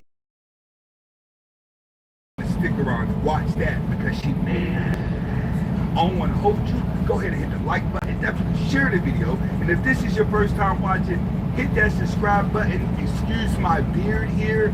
I'm trying to grow it out. It's looking raggedy right now, but you know how it is. Let's go. I'm tripping about nothing. Oh, it's a bet. Yeah. So here we have our classic setup. Guy rolls up in a busted car, strikes up a conversation with a woman, and she's not interested. But wait, cue the Ferrari reveal, and suddenly she's all smiles. I mean, come on, do these ever get old? Actually, yeah, they do, but they're still funny. Let's see how this one unfolds.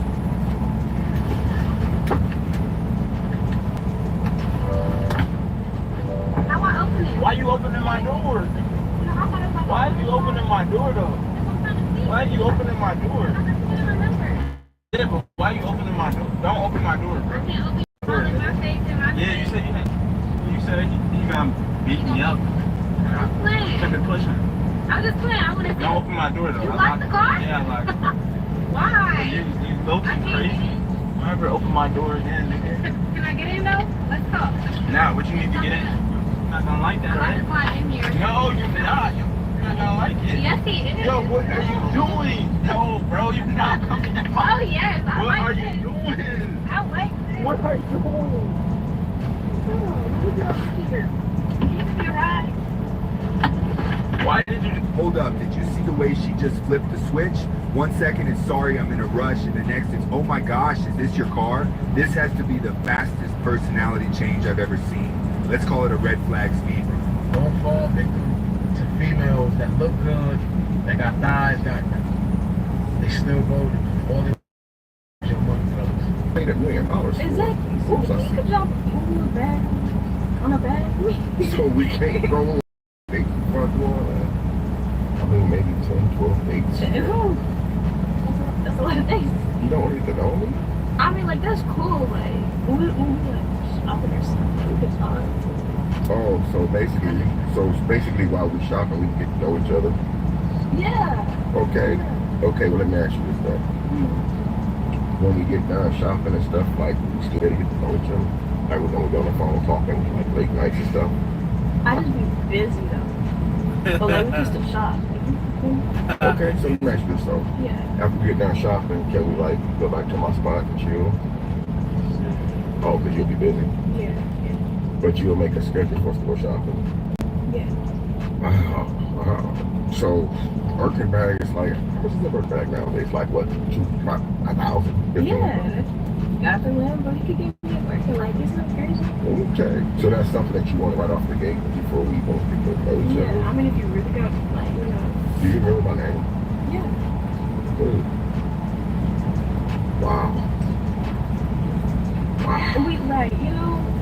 I just, you know, here's my thing though. Like, I don't mind spending money because you are young, beautiful, you know, and I already know what it is, you know.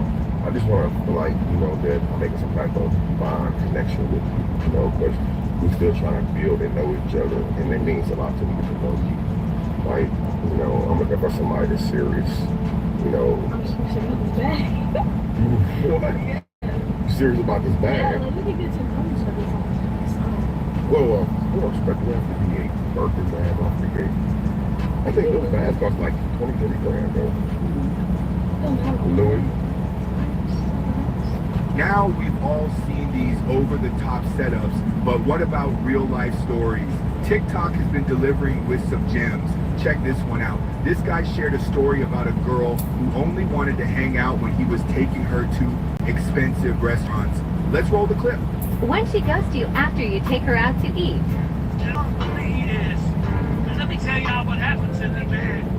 So I have been flirting with this little honey online, you know. I asked to take her out, you know. I was trying to impress her, so I told her I was going to take her to a nice steakhouse. That's a shame.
Hey, thank you so much. Look, they don't call it a cockpit for nothing, okay? I think she was already saying thank you for you, sir. Everyone, welcome back to the channel. Let's dive in to today's video. Hey, thank you so much. Look, they don't call it a cockpit for nothing, okay? I think she was already saying thank you for you, sir. How can you open the cockpit? I thought you had to put in a special code or like a special lock or something. Oh dear. Also, what about not filming people without their consent? It's like, okay, close the door, I've not finished. Now the cars get to go, because the goats and the sheep are past. Hello, everyone. Hello, assalamu alaikum. Hello, I am under the water. Why did you say, I am under the water? Why did you have to say that? I feel like you had to hold back on the accent as well. Why would you? Hello, how are you? I am under the water. Please help me. You're too much raining. Okay, alright. Assalamu alaikum. Hello, I am under the water. The guy really said, like a common situation. Hi. All you had to reply with was wa alaikum assalam. That's all you had to say.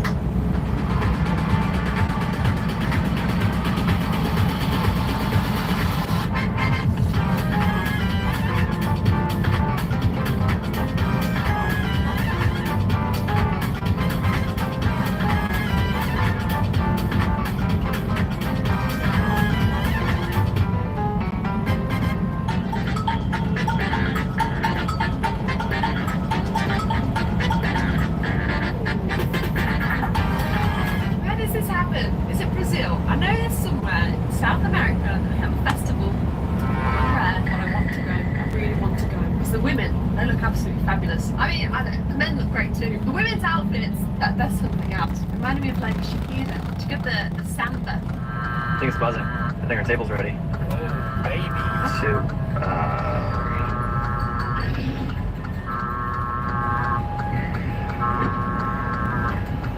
No, I was just saying, I think, so the buzzer that they gave us, I think it's, isn't it buzzing in 5 minutes?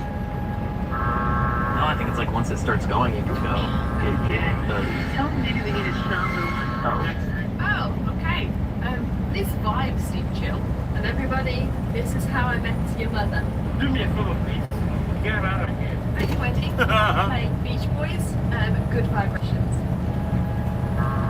Also, please tell me this is really restaurant was that? Because it actually went there.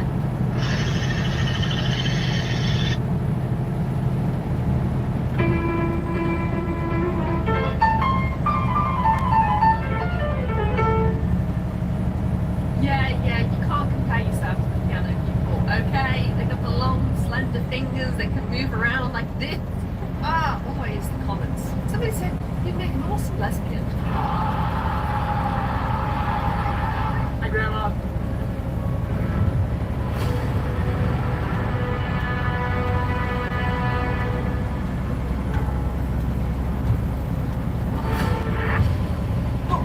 Hey, Mom.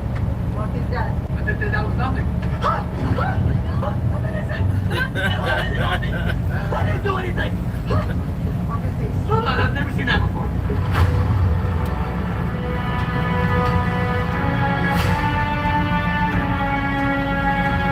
It's the family triangle. Your mum always comes in trying to just take it away. You're like, oh, actually, your nan gave you that to give to me to buy food for today.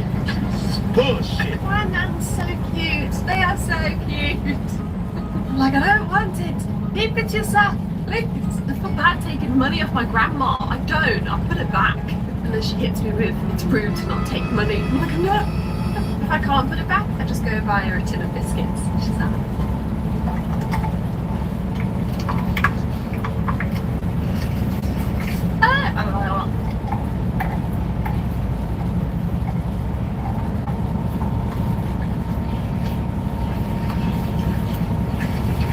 oh no.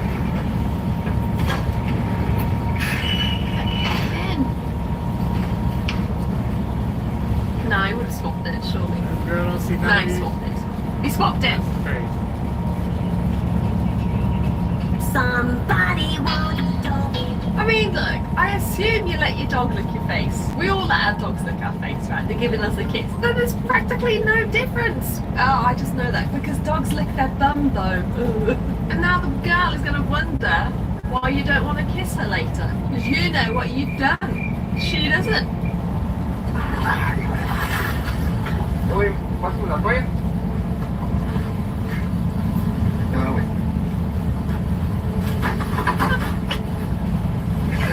Sécate bien, güey.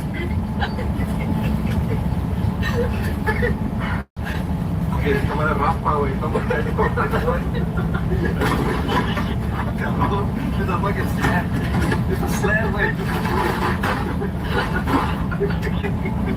You can actually sit on it and make some sort of sledge out of it. That's a great idea. Man, that must be so cold. I really wanted him to put it in the hot tub and defrost it. Guess we'll never know.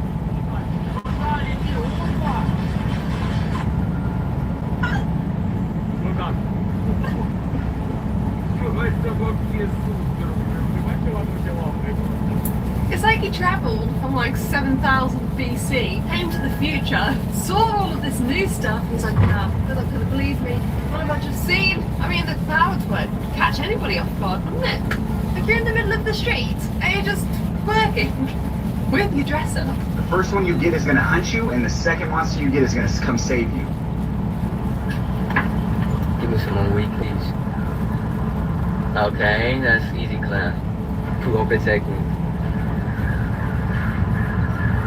Yeah, I'm safe. Alright, your turn. Smash. I'm sorry, what did you say? I don't think she realised what game she was playing. She replied too quick with it. That must be her celebrity crush. In Kong. Yeah, I don't think she knows the rules. I think you must explain to her next time. Sean Holmes is a monster. I want to speak about this now because I've witnessed everything. I've known Sean since he was 4 years old. He thought if people feared him, they respected him. I think Sean Combs can get away with anything. How did this suit?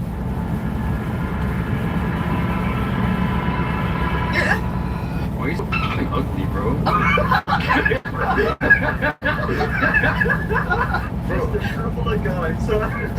We're just vibing, bro. Alright, where's your girl voice? Show me your girl voice, let's go. I can't do a fucking girl voice. Dude, come on. Dude, I bet you can't even do a girl voice. I can do definitely your voice. Oh my gosh! Nah, you've got a better girly voice than me! What the heck? I can do definitely your voice. I knew straight away. Suspicious. If they can clock the house to figure out. Oh my goodness. Why do you look so gorge? I was just born this way. The camel is out in full effect. I love it. Chloe's camel toe is named Camille the Camel. It's very famous. It's very... I was just born this way. The camel is out. Figure out. Oh my goodness, look at you. Why do you look so gorge? I was just born this way. The camel is out in full effect. I love it. Chloe's camel toe is named Camille the Camel. It's very famous. It's very famous. Camille the Camel, they even named it. Okay, when you're naming something, that means that you see it a lot. Free the camel toe. Why not? Apparently, just reading, people have injections down there to make it more prominent. Or silicone inserts in the down there. Oh.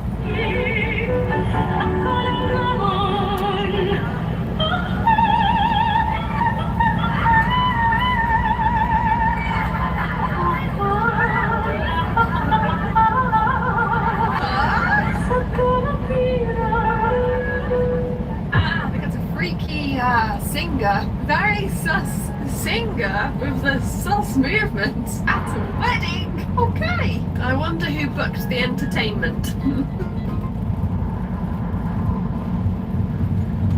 What the? The fuck? Damn, I'm just thinking that arch was on point. The guy turned around and is like, maybe I want a bit of that. No, you're just seeing things, see? Nothing to see here. It's not what you think it is. Okay. Anyway, where is this? just asking for a friend. Do you take walk-ins? My God, we got ourselves a big one. Okay, here we go. Ah. Oh my God, it's chunky. Oh, look at that. Oh, that's creamy. Oh, look how big it is. Oh, wow. Wow. Just close your eyes for a minute and listen to that again because you weren't watching the video. That sounds absolutely wild. What is that? Why is there so much stuff coming out of it? What is it? Is it a car? No, they don't have that in a car, whatever that is. But why were the unnecessary sound effects? Goes to go and groaning. None of that.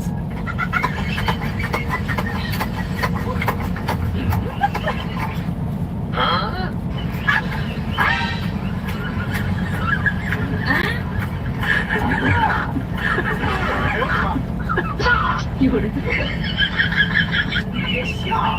What did I just watch? I don't even know what I just watched. I'm impressed how perfectly the cucumber courgette, it was standing perfectly upright. Maybe it just makes some work harder. I don't know.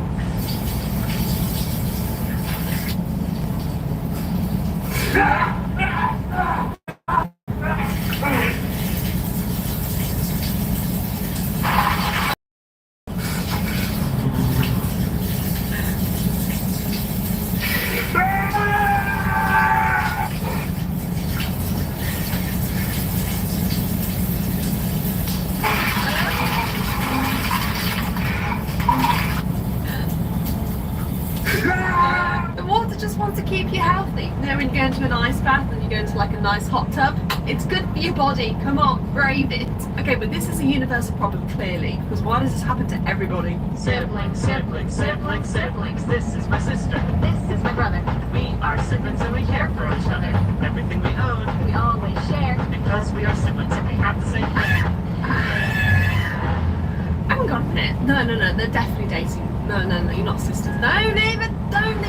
No. I was finding this relatable. I was like, yes, because me and my sister are the same. Like, we share the same clothes. Not that she likes me showing her clothes. Yeah. We have the same size feet. Like, it's great. But not the ending. Think about me. Think about my cappuccino.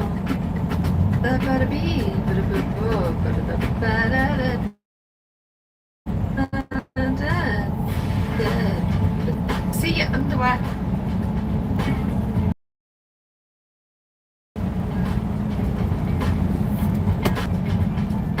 I like Sabrina Carpenter, I really do. But I've seen her underwear more than I've seen mine. Every single video, I see underwear. But I do like her dresses. Her dresses are very nice. She always looks fabulous.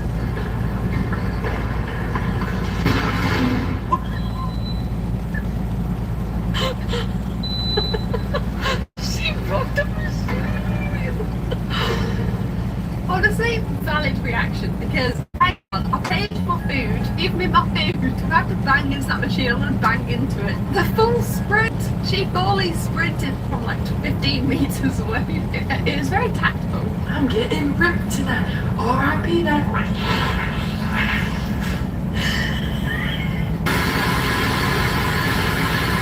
Did that come out the front or the back? That's crazy. How do you do it on command? She needs to take a poop tonight. R.I.P. that. I think I came from the front because of the lyrics and then yeah, it was the front. Yeah. You can always hear the difference as well. It was the front. Liberty Mutual has savings for all. Every had a little.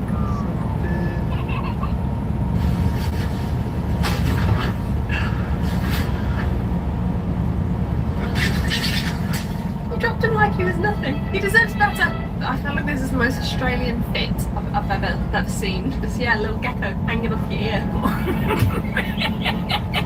Who needs to buy Lacoste when you can just make your own kind of lizard design? Today I arrived at the airport extra early and I wanted to show off to the flight attendants by doing a backflip in my sweet leggings. And this app tests me every single day. Did you see? I saw it. Maybe best to be in a place where kids aren't. Maybe. You guys keep saying f***ing Pikachu. What? What's Pika Pika? Oh. Oh, damn! You gotta leave big sister. He had the most disappointing sounding Oh. ever on the planet. I didn't realise it was his sister. Like, oh no. Oh gosh.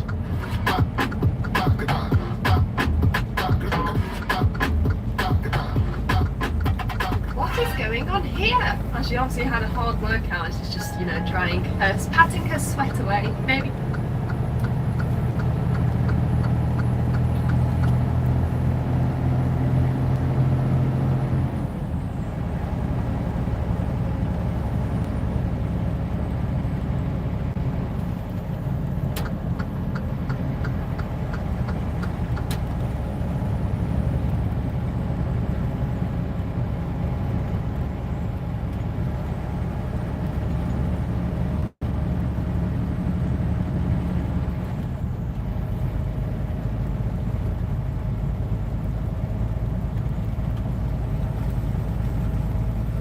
Time for some winter driving.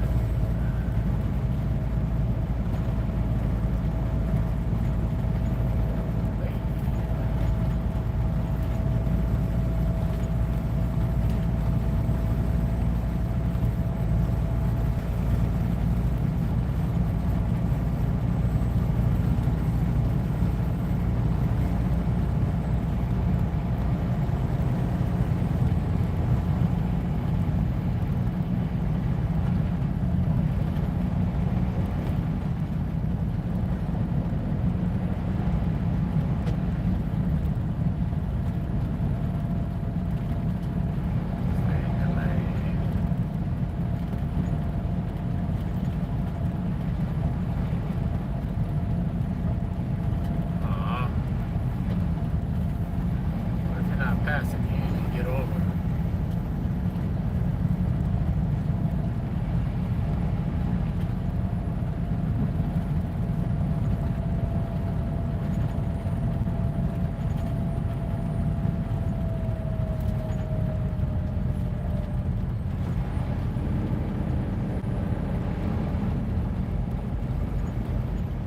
Semi up ahead.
Just gotta let him hang, baby. Just gotta let him hang.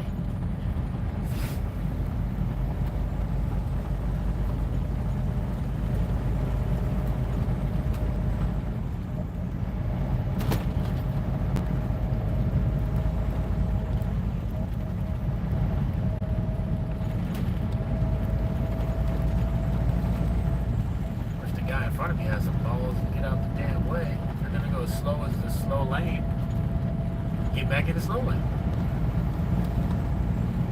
Come on, get on over.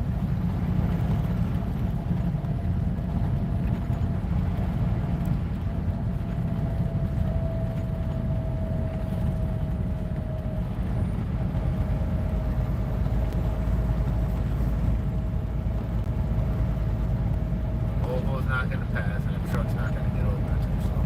Let's come on.